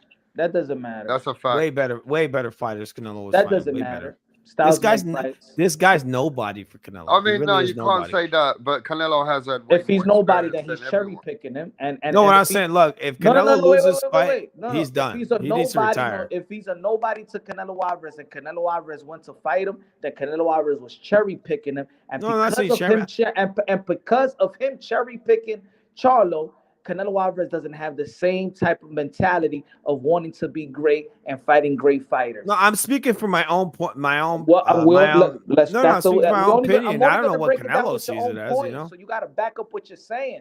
What I'm So saying is, I don't know what Alvarez- Canelo sees it as. He No, might think it's a great you fight. said that Canelo Alvarez. Sees I'm saying Jermell from my Charlo own like he's not like- opinion. From my Huh? own opinion, I'm saying this I guy is understand. nothing. I'm analyzing your opinion. I'm gonna talk to you. I'm gonna talk to you about your opinion. No, because you were saying he's cherry picking. No, from- you're just saying saying from for his own opinion. Canelo that Jermell Charlo is a nobody. So I'm saying if he's a nobody, then he's basically cherry picking him. That doesn't make sense. Look, I'm saying from my maybe Alright, Canelo thinks this guy's great. So analyze it with more respect. That you think how Canelo. No, Alvarez when sees I'm Jermell saying Charlo. from my own point of view, I'm saying this guy is nobody to Canelo. Canelo might think this guy's fucking amazing. I don't know what he thinks, but from my own point of view, what I'm saying is skill-wise, this guy's nobody. Canelo's gonna beat him easy. And put Personally, it, I would okay, and I'm expect- telling you, I and mean, I'm from telling, I'm Canelo's saving you. demeanor. I'm saving you for Sorry. respect. I'm saving you for respectfully not to analyze something like that because I could say the same thing you saying about how Canelo Alvarez probably saw Bivol. Because who the fuck Bivol for? Oh no, no. Canelo said in interviews that Bivol's the best. He said this guy is great. He knew he could lose that fight. He said I it want from his your own mouth. opinion of Bivol. No, he said he could saying that lose. Jermell Charlo hasn't fought nobody, blah, blah, blah, blah, blah. He's Canelo loved undisputed. Bivol. Wait, He thought he was the man. He's undisputed at 154. At 160, at 175. Who this guy was fighting? He only became a champion and got the WBA. So you should have the same analysis on the Bivol fight. This is 154, man. This guy's a lower weight. Okay, and This guy's fought all the way up to light 175, heavyweight. and he's Light at 175 with Canelo Alvarez. He already was a champion at 175 when he beat Kovalev. So who is Bivol? Bivol's light heavyweight. You know, he's a really good fighter. Look. I said that yes, and Canelo Alvarez became a champion. Who is Bivol? Jermell Charlo hasn't fought nobody. You said so. Who the fuck did Bivol fight? Bivol fought much bigger guys. Who? He was knocking all kinds of guys out. Who? Now he's not a knockout artist like that. Not a knockout artist, but he was a very good fighter. He was beating up much bigger guys, you know. Canelo wasn't beating anybody at that weight. Alvarez. Give me one name. Say it again. Give me one name. He beat Pascal, right? Didn't he? He was beating up all kinds of guys, dude. All kinds of guys at a higher weight. He was the best guy at the weight at the time. No, he wasn't, but Turby was still the best. I guess I say that. Yes, I agree. But I guess that's opinion, right? That's an opinion.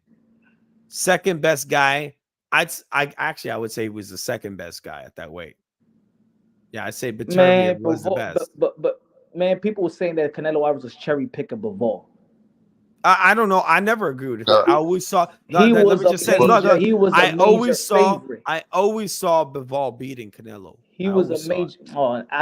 Yo, you know what's funny, Rap? That now that Canelo Alvarez lost to Bivol, all these people come around from somewhere saying, Bivol I picked Bivol to be Canelo. I always pick Bivol. Well, can I just stop you guys and give a big shout out to the Aussies, pound for pound, with the super chat. Big up to Pound for Pound. Get those likes up and support the channel. Thanks, Pound for Pound. Yeah, go on, guys. That's a very good thing to do. That's very nice of you. Show the receipt. You help this guy, man. No, Punch, you know what it is, though, Punch. I'll be honest. You broke it down a few ways. But, you know, you even said on your channel that you see Canelo winning. Then you see Charlo winning. But, you know, At the end of the day, it depends what you feel. Who's got Yeah, a better? It just depends who you think. Well, I said I thought Bivol. See, really, who turns up on the night, right? Did but you we think do Canelo's need gonna win? We can't. You can't blame people to favor Canelo. He is the guy who is. It's his show, really. You don't expect him to lose. No, I wouldn't know how. I'm just It going is about how shocking. people. I'm just going how about people break the fight down. Who do you think was gonna win the Canelo Bivol fight? I thought Canelo was gonna win. You thought Canelo was gonna, but how would you think Canelo was gonna win that fight? Because of Canelo Alvarez, the Canelo Alvarez skills, Canelo Alvarez defense, Canelo Alvarez when he starts and use the jab. Canelo Alvarez barely jabbed versus Bivol. But Canelo Alvarez. You don't think Bivol had better footwork than Canelo? Canelo Alvarez had better footwork. Canelo Alvarez went to fight Bivol with a dumb game plan. I think Bivol had way better footwork. I didn't think he was gonna have a dumb game plan. I think like if you watch Canelo Alvarez was trying to break down Bivol by hitting him in the arm. I think Bivol, if you watch his career, you can see that Bivol had better footwork. Yeah, much better footwork. He has faster hands too. Doesn't matter. Daniel Jacobs got better footwork. Oh no. Bivol's way better than Danny Jacobs. Way better. Yeah. Now I'm hearing all this Bivol shit because he beat. No. Bivol is just technically better. He's got really good footwork. Really good footwork. He's very fundamental. He's like basically he's a Who basic got better fighter. skills, Canelo or Daniel Jacobs? Canelo has better skills. No, he does. He does. Better head movement, counter puncher. No, he's a better counter puncher. You don't think Canelo's a better counter puncher than Danny Jacobs?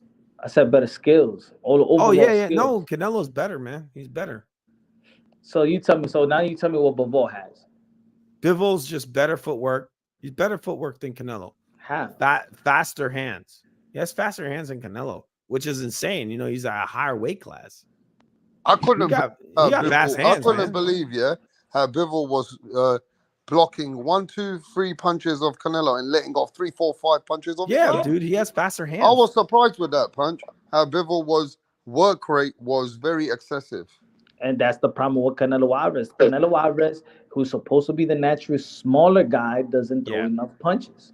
So then what? Charlo needs to throw 3, 4, 5 punch combinations. What he needs to do is he needs to throw more than Canelo. That's number one. Yeah. He starts off slow. Was able to do that. And I said he starts off slow. If he could bank, if Jermell Charlo could bank 4 out of the first 4 out of the first 5 rounds. Yeah. And then bank the championship rounds. I feel like if it gets to the championship rounds, then it's because Canelo Alvarez stamina is effed up. If he started out with shit and stamina, right? The 7 and 8, 9 rounds is supposed to be Canelo Alvarez. That's Canelo Alvarez. That's where he's at his best.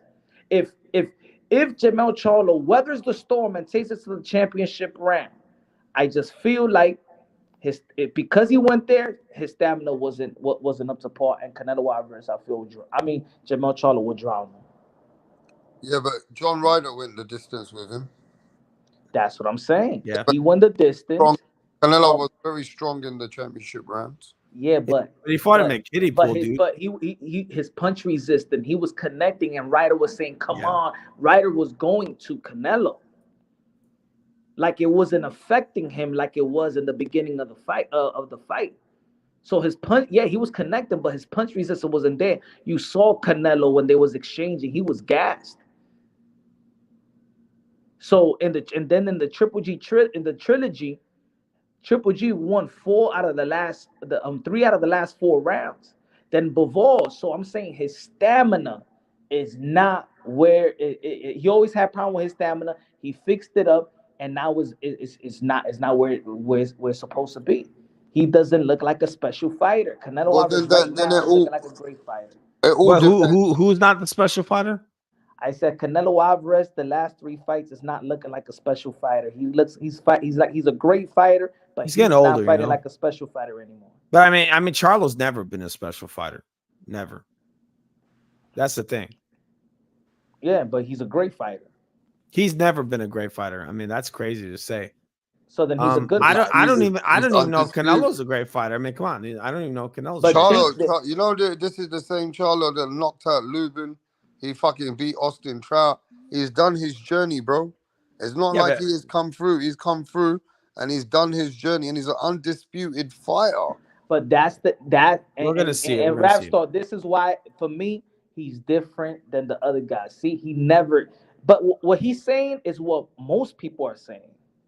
See, they never give him the credit. Remember, he's an undisputed, and they didn't put him on the pound for pound list. All these guys never they never give him his credit. He's extremely inaccurate. yeah. He's This is- extremely this is- inactive, isn't he? This is he's not. He was just injured. He's this very is the inactive. This is the reason why he's a guy that stays in the gym. He a gym rat, always in shape, always ready to learn, and he's looking better every time. He adds more to the bag and more wrinkles. He's going into that fight with a chip on his shoulder, and he's gonna prove the whole world wrong that he is a great fighter. No, but the problem here is also there's a few things because of his injury, his inactivity. People feel that a fighter like that needs to coming into a fight like that. It needs to have at least some consistency. So I don't know if that will or will that harm Charlo. I don't think it will harm Charlo. It's going to be an interesting fight, man. That's for sure. I don't It's think it gonna be a will really harm good Charlo fight. because I feel like there's a difference between him as a fighter and other as a fighter. When people have their layoff, they're not in the gym, they're not working out. This guy built a gym in his house. He has an in-house trainer that lives with him. Joan Guzman has left his family to live with this guy to train him throughout where people say he's inactive. He's not waiting for Derrick James. I'm telling you, this is a whole different type of fighter. If it was a percentage, who do you think's going to win percentage-wise? Who would have the higher likelihood of winning this fight? I got 55-45 Canelo, 64. Yeah. What was it against Canelo, right? Mm-hmm. I see this leaning way towards Canelo. Just skill, what, dude? The guys he's fought are beasts. Canelo fought some beasts, man. He fought a lot. I know, I understand. He's up there. To me, he's a very old 33. He is very, very old. Charlo, he ain't that. He ain't beat. See, up but you too giving much. me all the indications of why that Canelo Alvarez going to struggle. I think if Canelo had problems, it's because he's done. He's done. He's finished. His body. My thing is this though, before others come in. If Canelo hurts Charlo or does any damage before 8th round, 9th round, then I think it's going Canelo's way. Yeah. But if Canelo don't get to hurt Charlo, or Charlo's able to override that time, then maybe punch is right. Maybe we'll see what happens in the championship rounds. But I reckon if Canelo does any damage to Charlo before those 9 rounds, then Charlo's gonna lose. Yeah. I think people are gonna see some shit from Charlo like they've never seen before. I think they're gonna see him eat some shots and fall on his ass. I think you're gonna see something that y'all never seen. I think he's gonna see something. Well, you keep saying that though, Punch. That people might see something they've never seen before, and then they're gonna shut up and think, "Wow." I think it's more for. I think it's more on the Charlo side. They're gonna see Canelo Alvarez hurt to the body. This is a guy that they're gonna see Canelo Alvarez hurt to the body. Oh, Punch! You smoking the good shit again? Are you on that good shit? This is a guy. This is a guy that took it. Hang on, dude. This is a guy that took it. Let this guy's mirages. Yeah, let me talk. You guys have been rambling This crazy. dude took it to Triple G, man. He took it to Triple G. Go for the body People and forget hurt him that. in the body. Okay, where did this come from? That Charlo's some big puncher who's got a 50% KO ratio in his own division. And he's going to come up and he's going to fold Canelo in half. 168. Yeah, it's crazy. You mentioned the people that he knocked out. This is when people are irrational, like Punch Drunk. They just make shit up. Charlo's not some big ass puncher. Yeah, okay. He knocked out that midget. Who he knocked out? He knocked out that little midget. Who he knocked out? Did you see him in the open? Hey, Punch. Did you see him in the open workout today? Man, I didn't see much big power, man. I wasn't impressed at all. Wow, what would I see that for? And who's this other dude saying, "Oh, he looks like a cruiserweight. He's almost a heavyweight." Man, he looked pretty lean today. Go watch the open workout. Well, I mean, look, if you're talking about I hadn't finished talking. Charlo looks big. Canelo's like a gorilla. What are you talking compared about? to Charlo. He's big. Yeah, Canelo's big. We just saw Canelo's jacked, man. Canelo's a ball. Carlo's really big. This guy looks thin. I reckon Canelo will probably fucking. I reckon like Canelo. We just saw the other day. Carlo's really big. He's really very big. No, he's not really big. What are you talking about? The other day it doesn't matter. That's the thing. The other day we saw Canelo Alvarez do Rolly Romero workout. Look at that. That's the way that he was doing Rolly Romero's workout. The thing is, people forget that Canelo took it to fucking Triple G. Is Charlo on Triple G level? He's not even close. Not even close. Charlo, I think it'll be a close fight because Charlo, if he fights smart. Can you see him walking down fucking Triple G? You think that would happen? Castano's got better footwork and he's quicker than Canelo. Yeah, but I mean, walking down Triple G, could you see that? Yeah, but what year was that, bro? That was like 6-7 years ago. Relax. That was his last fight, wasn't it? His rematch. No, he looked like shit. He looked like shit against in the third Triple G fight. That was fucking a shit performance. Yeah, I'm not talking about Triple G won all 4 rounds. Yeah, but this is the question then. 2 out of 3 judges' scorecards. Is that Canelo good enough to beat Charlo though? He's good enough to beat him in a close fight. I reckon it'll be a close fight, and he's got the Canelo judges. So we can agree. I don't know. Punchy's saying like, so he's not going to beat the Canelo judges, but just like a moral victory, does he beat him?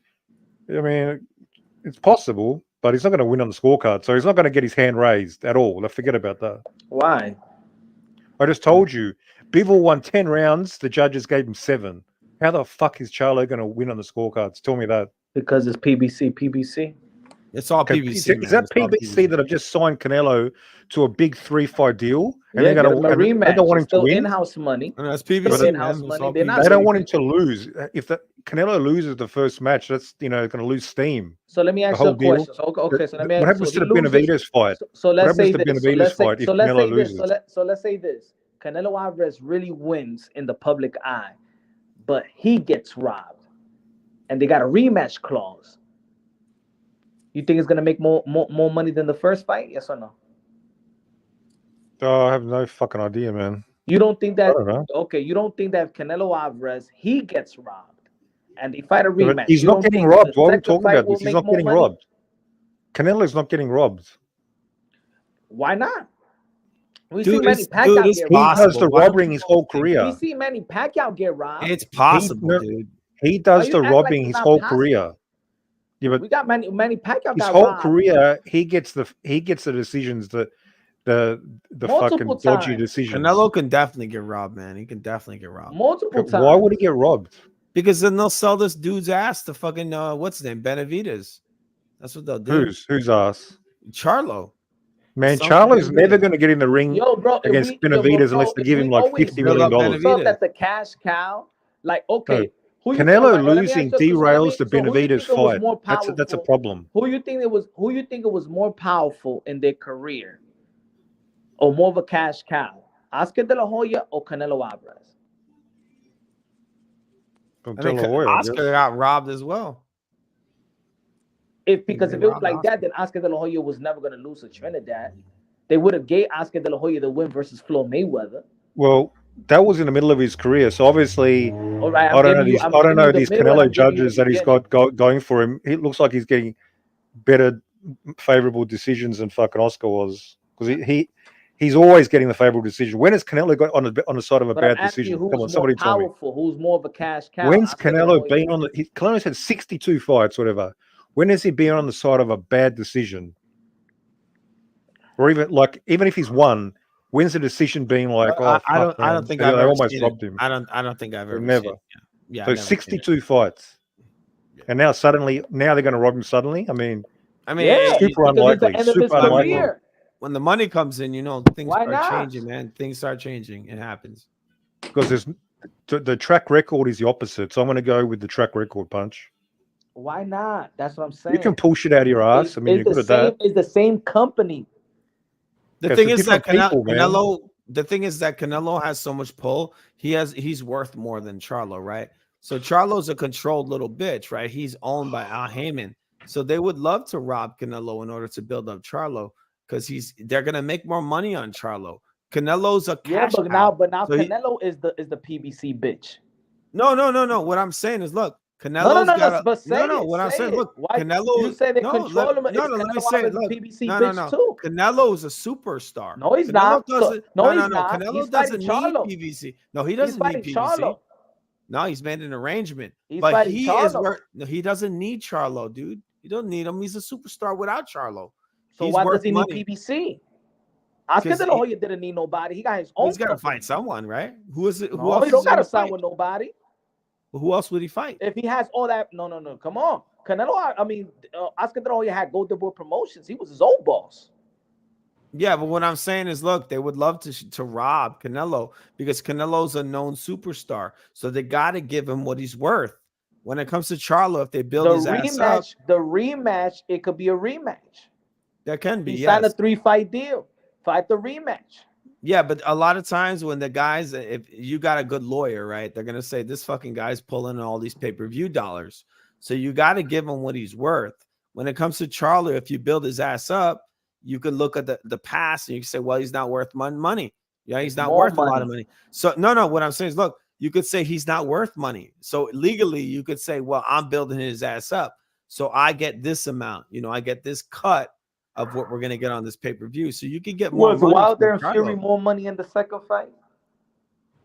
I don't know. I'm not sure. I haven't looked into it. Was it more money? I heard they weren't big sellers. I heard that wasn't making a ton of money, those fights. I think the third fight was the biggest one, I think, maybe. The second fight after the first fight, that's when Tyson Fury got his $100 million deal. Was that the biggest one? The second? He got paid more in the second fight. That makes sense. Well, it makes sense that the second would have been the biggest. The rematch is always the biggest one. Yeah, it makes sense. It makes sense. That's what I'm saying. So Canelo Alvarez, so even robbing Canelo Alvarez in the first fight, he got the rematch close. He will want to fight Jermell Charlo again, and they will make more money. He will. But if they made Jermell Charlo the biggest star, and then you know what? It will be animosity. It won't be this little friendly build up to the fight. It will sell the fight. The promo will be better, and more people's gonna watch. yeah, it could be. But the thing is, when you get a guy like a Charlo, you can make more money just because the promoter could take more from him because of legally, like they look at the cards, look at the numbers. He's not bringing in the amount of dollars that Canelo's bringing in. Canelo by himself is a superstar. Charlo's more like a built-up guy. They got to build. But does anybody think that this could be a Mayweather effect if Charlo makes it a close fight and people say, what? Nah, man, we don't know. We don't know. There got to be a rematch. Would you? Yeah, Flo I Mayweather don't did it think with so. Maidana. I don't think it would be close. I think unless Canelo's done, man. Unless he's finished. Because this guy's like tailor-made for Canelo. To me, this is a nobody for Canelo. If this is a close fight, then Canelo needs to basically hang him up. You look at it the wrong way. That's It's just the way I look at Floyd Maidana. Maidana skillfully don't got nothing on Floyd, and he still was good enough to get a rematch. Well, No, let's ask everybody that Maidana's a question pressure then, fighter. He bro. can punch way If harder. this is a close fight, is Canelo finished at the point where he's done. Canelo cannot beat Benavidez if this is No, close he can't. with Charlo? He can't. If he has a close fight versus Charlo, Do you guys agree in the chat? If this is I think close he will with lose. Charlo, Canelo can't beat those guys like Benavidez. No? I don't think he'll go to David Benavidez. I don't think he Demetrius could. Andre is going to beat David Benavidez. If he has a close fight versus Charlo, then Benavidez is going to destroy him. Because look, Benavidez is a fucking beast, right? Charlo Demetrius runs around. Andre is going to beat him. No. Look, Charlo runs around like a little scared bitch from little men. And if Canelo can't pressure and beat this guy, like what do you think? Wow, Benavidez- look at the new one now. This is going to be the new one. If Canelo cannot stop this guy and it's a tough fight, and it's a very tough fight, then Canelo cannot beat Benavidez and those guys, bro. That's what they're going to say now. I mean, it's skill-wise, but he might be Guys, able to. it's going to be like this. The two losers was the two winners. It's going to be David Benavidez and Canelo. The two losers going to fight the winner, Jermell Charlo and Demetrius Andre. And Yeah, I think yeah, Canelo but could definitely beat only Andre. if that really happened. No, Canelo could still beat Andre. Even if he had problems with Charlo, he could definitely still crush Andre.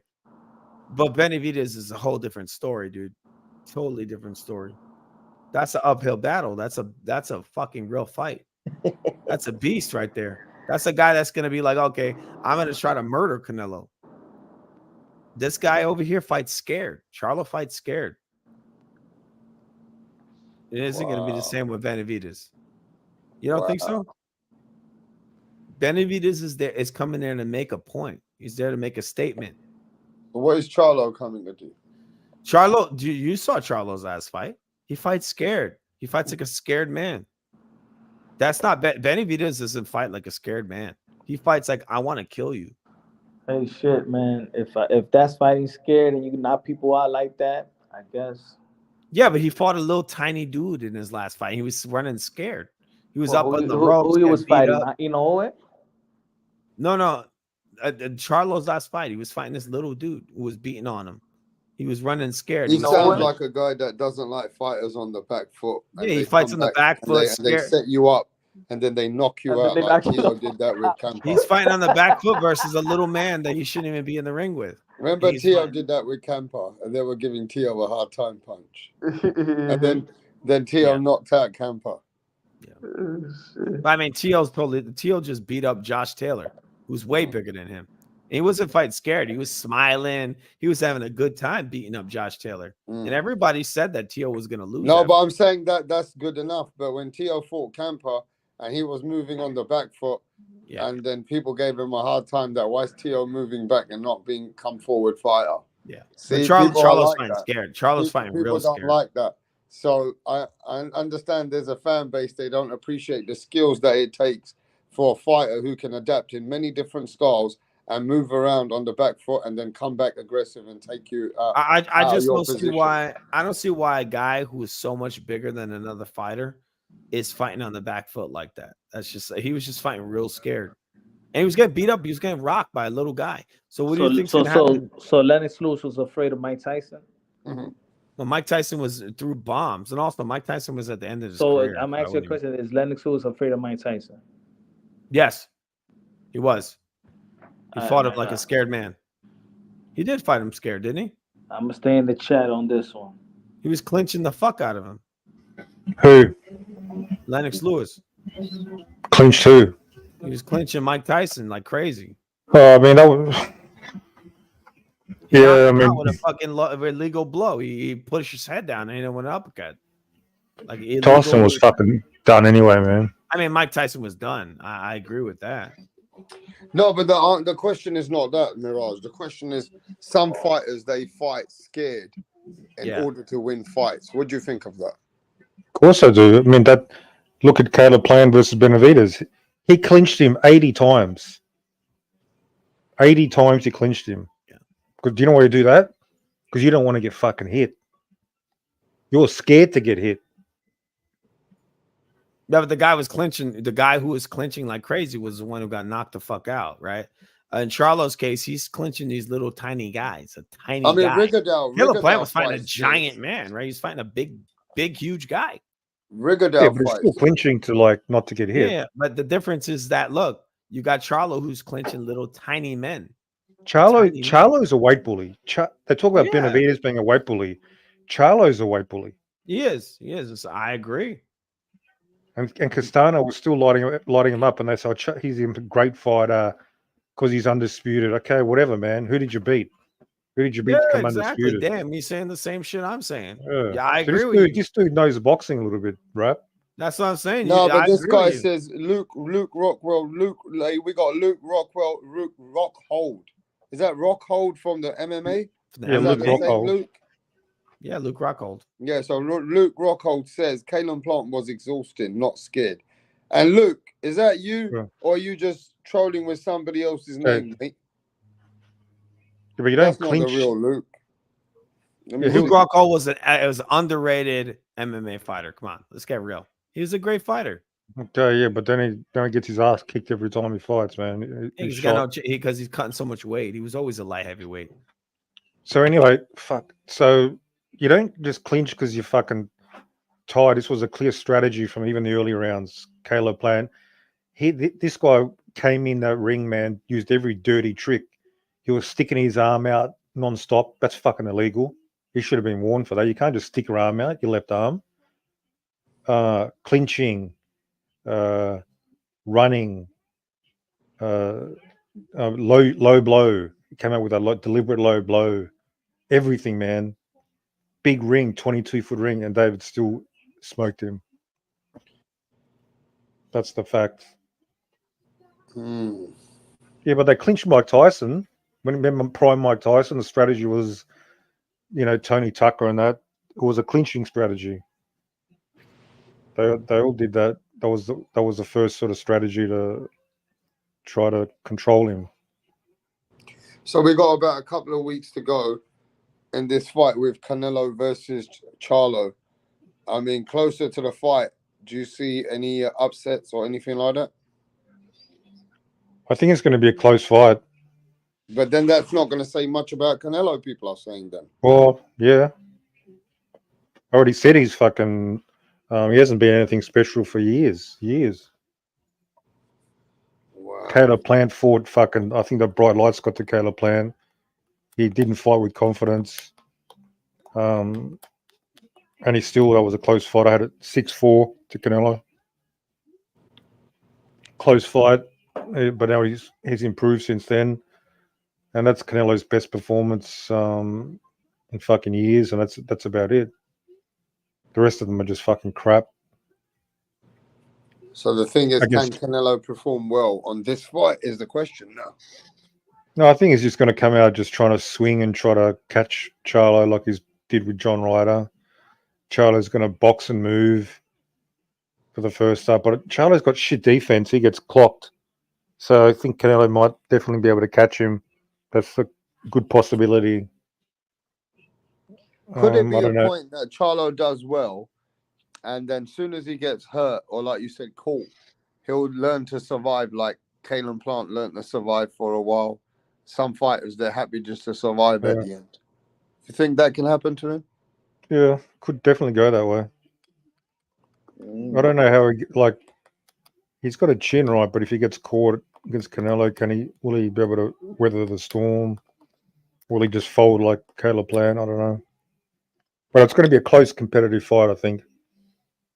But Canelo's not going to just blast him out. Even if he knocks him out, it would be a close fight until that point. Not bad. That's Canelo's level now, man. Man, did you see that interview with that Brian Custer dude? Came out today. It was from the press conference. He asked him, why Charlo? And Canelo goes, I don't know why Charlo. I don't know. He's playing dumb.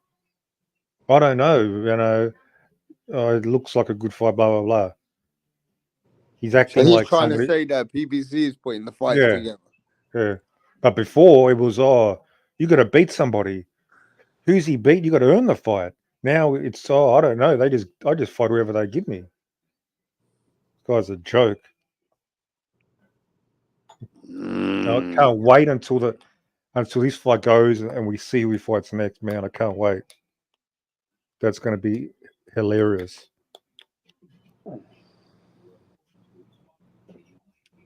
Because Rap, did you see Charlo had an interview Jamal? The interview the other day. Yeah. And he said, I'm fighting Canelo next. That's what he said. Yeah, he did. So I mean, if that happens, so in his eyes, he's with Roy Jones and them now. Yeah. In his eyes, he's fighting Canelo next. If that happens, that'll be a farce. There's no way you can defend that, right? No not even a tune-up. I mean, he's not going to have a tune-up. Tune-up is a risk. The tune-up risks his payday. He's not going to have a tune-up. Forget about that. 2.5 years. He said he might have a tune-up, didn't he? Okay, they might find the biggest bum possible. He said he's looking to have a quick fight or something. I heard. Yeah, you watch who he fights if he fights.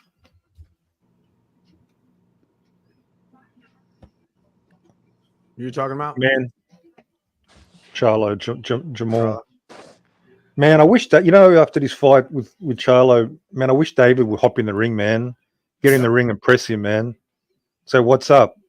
When are we fighting? Who's he fighting next? David. Looks like Andrade, man. They're just trying to do the details. That should be easy, shouldn't it? I don't know about easy, man. He's an awkward fighter. He is, but I just don't see him winning. I think this is David's biggest test, I guess. But I think actually Plant is better, but the Andre guy is he's a weirdo. Yeah, he's just tricky. These tricky fighters, man, they can just mess everything up, Yeah. I don't think he'd win, but I mean, it's not going to be just You know, if he, but that's his big coming out party, right? If he knocks that dude the fuck out, he's got to get a Canelo or any of these guys. Dude, if he knocks him out, there's less chance to get Canelo. I mean, don't you know how Canelo operates? I mean, Canelo's at the end of his career, so he's gonna have to pick whoever's. He'll get a trial. I'll tell you something though. Behind closed doors, yeah, I'm gonna just say it now. The Benavidez is slightly disappointed they didn't stop Plant. I think he almost put Plant in the grave, dude. Yeah, but they're slightly disappointed. Of course they are. Yeah, I mean, I don't think that's a huge secret. He's never been a one-punch knockout guy, right? But he really he put that dude in the hospital. He literally put him in the hospital. No, he told me that. He said, people ignore that. He said he went to the hospital. Yeah, but he told me, and he said, Rapstar, my son was slightly disappointed in that. But he goes, at the end of the day, he's learnt a lot. That he shouldn't wait too long. And when he put the pressure on, he goes, Caleb Plant was finished. He goes, it was like crazy. He goes, Caleb Plant was lucky to still be in the fight. Yeah, he was. He was. That wasn't a hard fight. But their main aim was to stop him as well, just to say, okay, fuck you, watch what we're gonna do to him. But they hurt him, they beat him up, but they didn't beat him up. But the difference with Caleb Plant in this fight, Caleb Plant survived it because then he just wanted to survive. Yeah. He put a more sustained beating. That was a more sustained beating than Canelo did. Canelo didn't even beat him up until we caught him. I watched that fight a couple of days ago.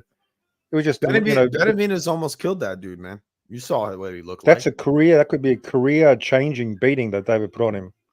And he wasn't even hitting him full force either. But they believe that's done David Benavidez a world of good at that age. He's learned a lot from that. Mm-hmm. They reckon. That's a big. People forget he's just 26, 27 fights. Who was Canelo fighting? Go look at his resume in his 27th fight. Canelo had a great career, really good career. Yeah, but I mean, I wouldn't say they're all. He was fighting cab drivers at 27 fights. No. He was fighting good guys even at his early 20s. He was fighting. He's fighting all of Mexico. I'm talking about the fighters. I mean, the number of fights, not the age. Dude, he was like 22 when he fought like Floyd, I think. Yeah, but he had like 42 fights. He was a young guy. He had a lot of fights at a very young age. He was like 19 when he fought Valdemir. Yeah, but that guy was like 40 years old. Shot. Yeah, I know. He was never a great fighter, but he was a young up and comer fighting this veteran. Yeah. But people ignored. David became champion at a younger age and less fights than Canelo. I think Canelo. Canelo's the amazing great fighter. David. My opinion is that Canelo at 26 was fighting better guys than Benavidez did. He's fighting higher lever guys. Who did he fight? Austin Trout? No, I mean, I know it's an old Shea Mosley. He was fighting a lot of like really good fighters, but they were like aged. Where Benavidez is fighting guys that aren't very good. They're not aged, but they're not very good. That's the difference. Caleb Plant's not very good? No, he's not. He's not very good. Caleb Plant's not very good. Caleb Plant is like a B-level guy. What's Austin Trout? Austin Trout is not B-level. Austin Trout beat Cotto before he fought Canelo. Cool. Yeah, he had beaten Cotto. An old Cotto. I mean, yes, I agree. It was an older Cotto, but it was definitely a better. Austin Trout never held a proper world title. Yeah, it wasn't the best fight in the world, but it was, a step-up fight. It wasn't the best fight ever. I don't know. There's nothing. I mean, there's no reason to think Trout's a better fighter than Caleb Plant. You can say they're on the same. I think he is. But I mean, the different weight classes. The different weight classes. I think Austin Trout was a better fighter than Caleb Plant. I reckon they'd be comparable. Yeah, I think Trout was better because he just fought better guys. Yeah, but at that age, at 26, Canelo had like almost twice as many fights as David, so he was twice as experienced at the same age. I think Benavidez is another. He's a new generation. I think Canelo is towards the end of his career. I would like to see that. I would love to see the fight, but the thing is I think Canelo's at the end of his career. I don't think we're going to see a great Canelo. Like, I think Canelo's done already. Yeah, but do you think Canelo will ever fight him? Who, Benavidez? Yeah. Yes, I think he would, but I think that's the end of his career. Even if Benavidez beat him, like to me, it's not the biggest win ever because I think it's a step up fight for Benavidez. Yeah, if he fights it, but you think Canelo's going to wait and he's going to fight David when he's like done? I mean, I think it would be. I think for Canelo it would be a stupid move to fight. And Canelo's not stupid, is he? I think the best move for Canelo would be to fight Benavidez now, to fight him out because Benavidez just and he's not doing it. Yeah, but he's not doing it. You notice he's avoiding it. Well, that means I don't think to me, he is. I think he's going to fight him after Charlo. I think that would be the move to do. Either that or Munguia, right? But Munguia is what 160. For the 168 last fight, He went up. But what would you do if Canelo doesn't fight Benavidez in the 3-fight deal? What do you think then? For who? For me? No, if Canelo just keeps Jamal, and then somebody else, but not Benavidez, what do you think about that deal? I definitely don't really care about Benavidez. I don't care about Canelo fighting all the fucking Charlos. I don't care. He could fight this Charlo and then go fight. I would if I was Canelo, I'd go up and wait and I'd rematch Bivol, right? Or what's his name? But that's not the PBC fight that they're gonna put. I mean, he could fight both Charlos. He could do that, but I don't think that's the best end to his career. No, but if he doesn't fight Benavidez in the 3-fight deal, are you going to feel suspicious about Canelo cherry picking? I don't think he's cherry picking. I think he could definitely beat Benavidez. It would be a hard fight for sure. Bro, what happens if he doesn't fight him? What is that? What's the conclusion going to be, bro? I think Canelo, if he doesn't fight Benavidez, I think what it is that Canelo knows that he's at the end of his career because he fought Triple G, and Triple G is better than Benavidez. You know, he's better. Than How's he better than Benavidez? Oh, he's better in every single way. He pressures better. He punches better. He moves better. He's better in every way. I like Benavidez, but he ain't no Triple G. Who did Triple G ever beat? I just mean skill wise. Triple G's all around better. Really? Does he have David's much bigger? I mean, he's quicker. He's got more versatility. I think he's got more versatility. We're gonna go by fights. I mean, David didn't beat the guys that Triple G beat.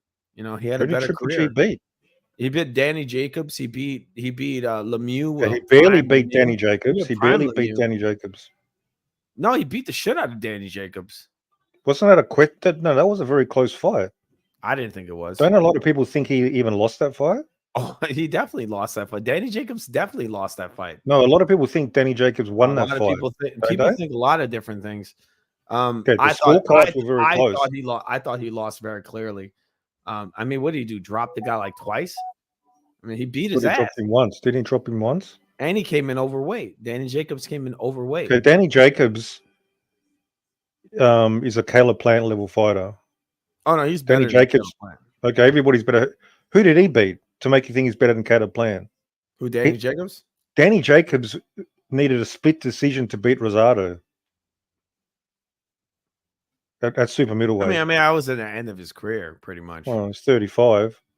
Yeah, it was pretty but much. You're making all these things. I mean, to me, Triple G is a sort of basic fighter. David's more talented. He's got more attributes. He's got more physical. I like David, dude. I like him. But the thing is that I don't care if you like him. I'm talking about the skills. What I'm saying is that Canelo's way more skilled. He's got more tools than Triple G ever had. No, he doesn't. He doesn't. David, from his own mouth, said Triple G made him a better fighter. He loves Triple G. They trained together. That's his buddy. He started sparring him when he was 15 years old. Yeah, he knows. Of course, he made him a better fighter. He's not better than Triple G. No, he's much better than Triple G. Skill wise, he's not even close. What's these skills that David's lacking? I don't understand. He doesn't cut off the ring well. He doesn't have a great jab. He does have a great jab. I don't think he does. Doesn't use it as much because he does other things, but I don't think he's as good as Triple G. I mean, could you see Triple G going at you? Triple G would fucking put Caleb Plant in a fucking grave. He would put Caleb Plant in a grave.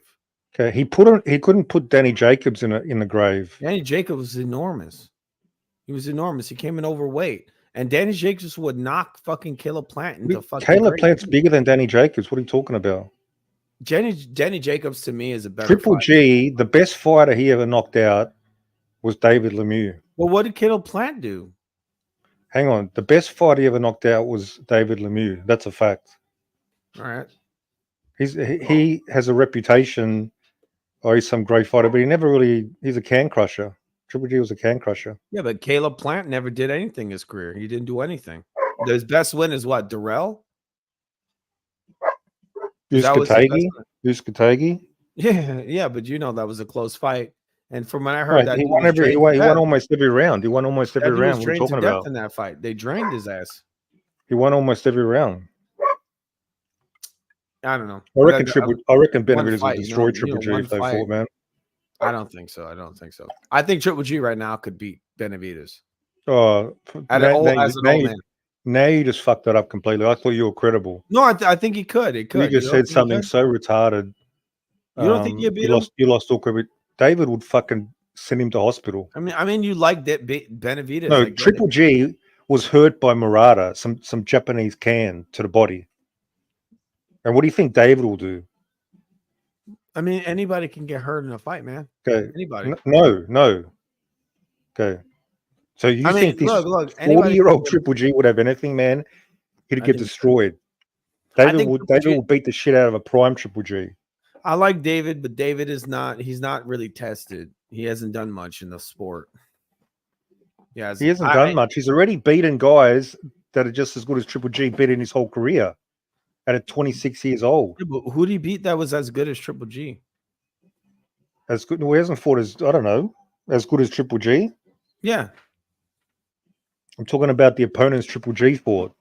No, I mean, you said he fought a guy. He's beaten guys that are as good as Triple G. That's what you said, right?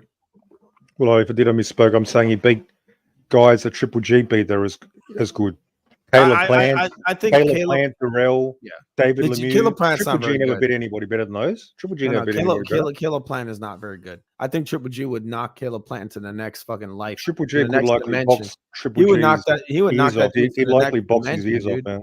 Oh yeah, Triple G would knock Caleb Plant to the next fucking dimension. Yeah, so you're a Triple G dick rider. No, I just think he would skill wise. Triple G, man, he's nothing special, bro. He was okay. Caleb Plant is a hype job. He's a total hype job. He really is. He did nothing in his career. Nothing. I mean, he's a champion. He had a close competitive fight with Caleb Plant, and even the Benavidez fight, the first half of the fight. No, I'm talking about Plant. Like, what has Plant done in his career to make him a great? He became a world champion. He's only had fucking 2 losses against elite fighters. He didn't beat anybody before he fought. He fought nobody before he fought Canelo. Okay, Uzcategui, Truax. That's not super. He knocked out Durrell. Truax is garbage, dude. Truax was like 40 years old, man. He's a nobody. Okay, you're starting to sound like a muppet more and more. But you know, Truax is like a little old man. So you think a 40-year-old Triple G today? How would he beat David? Tell me, how would he beat David today? David's much bigger. He's much faster. I'd love to see it. I'd love to see it. No, tell me, give me how would he beat him? Give me the outline. Break him down. Or he's going to break down Benavidez. He'd break him down, yeah. Oh, I think he would. I think he would break him down. So David's just going to stand there and just let him break him down. No, he wouldn't. He definitely wouldn't. But he would get broken down. He couldn't even break down. Couldn't even hurt Canelo in 3 fights. Oh, yeah, he did. He did hurt Canelo. And Canelo technically is better than Benavidez. The thing is that Benavidez is just relentless. You know, he's just a ball of energy. Canelo these days just throws 1 or 2 punches at a time. Yeah, he's no combinations. I agree with that. Yes, I agree. He's not as good as he used to be. That's why I'm saying like he needs to just get out of there because these guys, these young guys, they're young. You need to think a little bit harder next time before you say dumb shit. This is the best thing. The older 40-year-old Triple G beats Benavidez. That's embarrassing, man. Yeah, he could. Okay. Zero chance. You don't think it's a possibility? You think Benavidez? No, zero chance. I mean, skill-wise, you think he's better? No, David's more versatile. And he's got more skills. What do you mean he can't cut off the ring? What do you mean he can't cut off the ring? He's destroyed every opponent. How does he destroy every opponent if he can't cut off the ring? I didn't say he can't cut off the ring, dude. I said he's going to cut off the ring. And what? You think he's going to just prop Triple G on the ropes? And he's going to heavy bag him. Yeah, exactly. He's going to just unload. Triple G throws bombs, dude. He'll knock his fucking head off. Dude, you know David's much bigger than Triple G, don't you? It doesn't matter. Hang on. It doesn't matter if he's much bigger? It doesn't matter. Because if a guy can punch super hard, he's not going to want to wail away on him when he's knocking the your fucking best head fighter off. Triple G knocked out was David Lemieux. And you reckon he's going to hurt David Benavidez? Triple G was beating the fuck out of everybody that got in the ring with him. Yeah, He's banging their heads up. He was bums. banging everybody. He was fucking Bums. Canelo up too. Bums. He caught Canelo with one good shot in 3 fights. Yeah, Canelo's scared all 3 fights. He had him scared. You're fucking delusional, bro. No, he was. He had him scared. He wasn't wailing away on Triple G, man. Because Canelo can't do that. Canelo doesn't do that. Canelo can't do what David does. Well, he's he not could as do talented. it. Well, he could do it He's with. not as talented. He could He's do it not as with talented. Sanders. He could do it with every other guy except Triple G. And Triple G was all hesitant. Oh, yeah. He was getting outboxed by Sanders. He caught him with a lucky punch. He broke his eye. That can happen. No.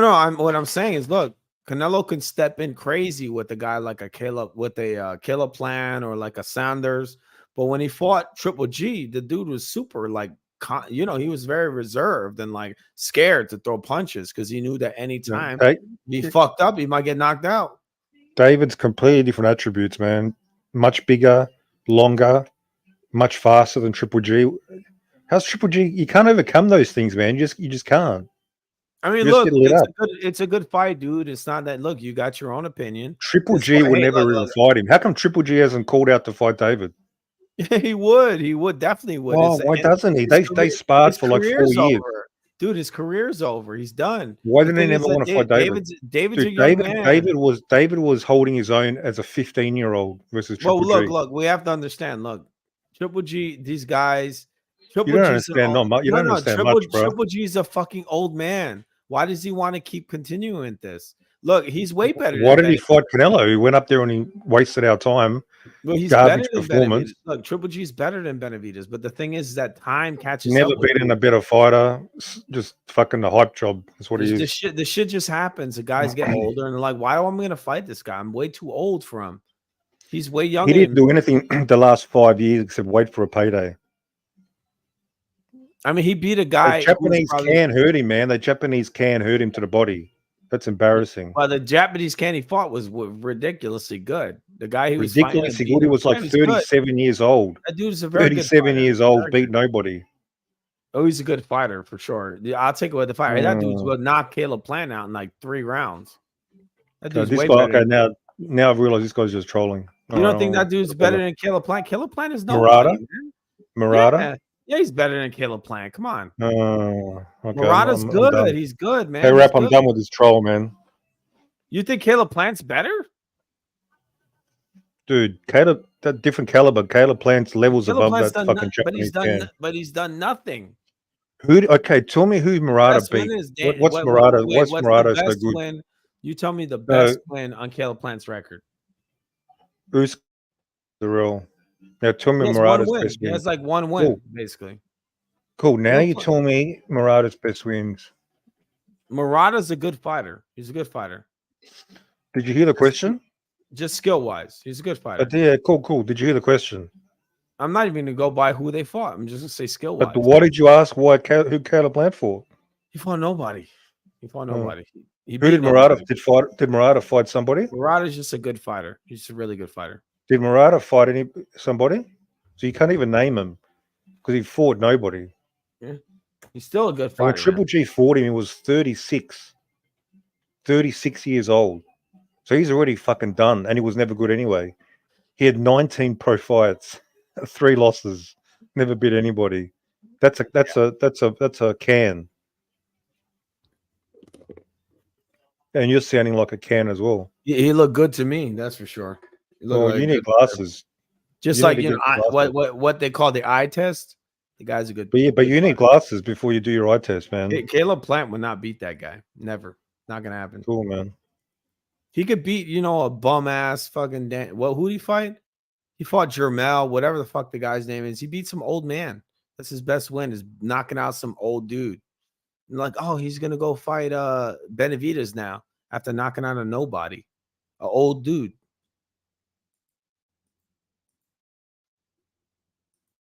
Dude, Caleb Plant's nobody. He's never beat anybody.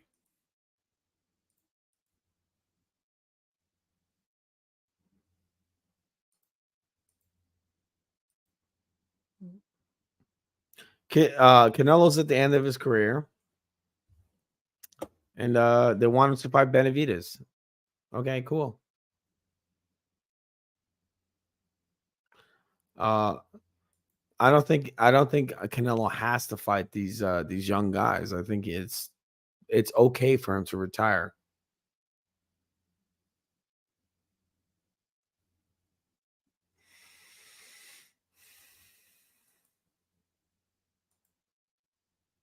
Hey, can you hear me on here? I don't even know what the fuck is going on. This dude stopped talking. Am I blocked or like what the fuck's happening?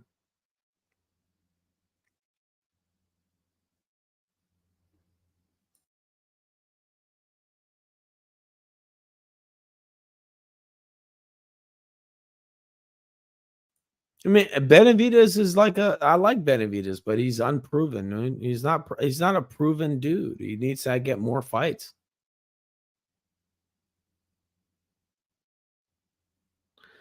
Dude, Benavidez needs more fights.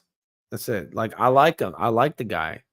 I also like Munguia. I would love to see Munguia fight Benavidez. You know, if the guys can meet up on weight, that'd be an awesome fight. I think actually Munguia is better than Benavidez.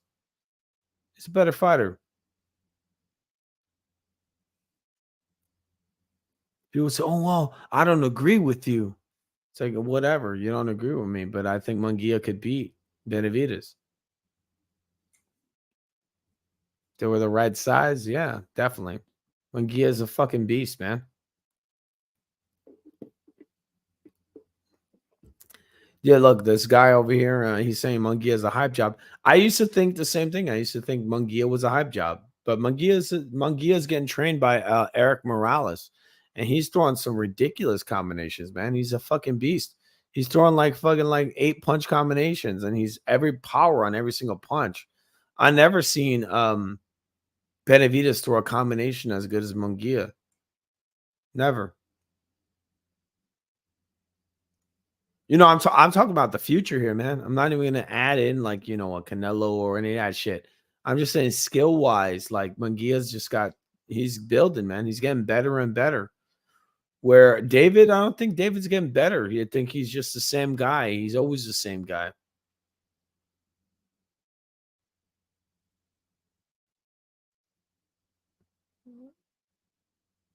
Well, who's running this, man? Like, what's going on?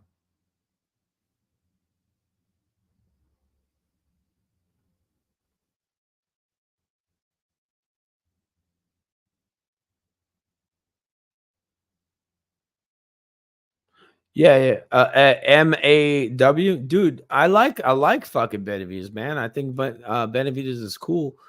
I like Benavidez, but the thing is like I'm not gonna like pretend like he's better than what he is. I'm gonna say like I can't see Benavidez beating Triple G. I just can't see it. You know, he's an up and comer, all right? Triple G is a fucking beast, man. We got to give some fucking respect. And this is why I say this stuff about I thought Triple G beat Canelo twice. I thought he beat him. But just the simple fact that Canelo survived 2 fights versus Triple G shows the level that Canelo's at. Canelo's no joke. And they're going to say, oh, well, fucking Charlo's going to come and just destroy Canelo, right? Give me a break. Dude, Triple G couldn't destroy Canelo. Canelo's no joke. And Charlo's fucking scared of little dudes, man. He's scared of these little fucking guys. Little tiny men are beating Charlo up. So you think Canelo's going to be afraid of Charlo? No, of course he's not going to be. He's going to beat on him. He's going to beat on him like he's a little bitch.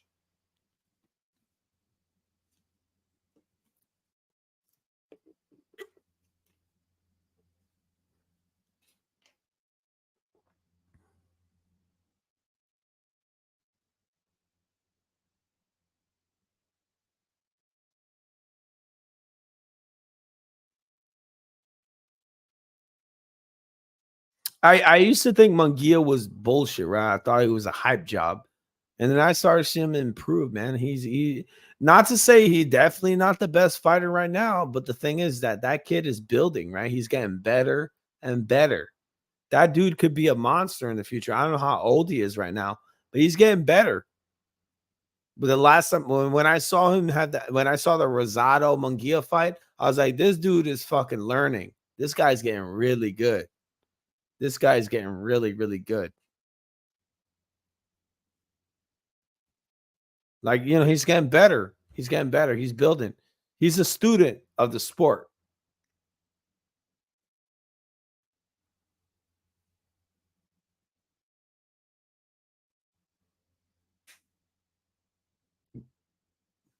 Yo, what's going on in here, man? Yo, the host, what's happening? Why is it that no one's talking anymore? Is this fucking shit broken? What's happening?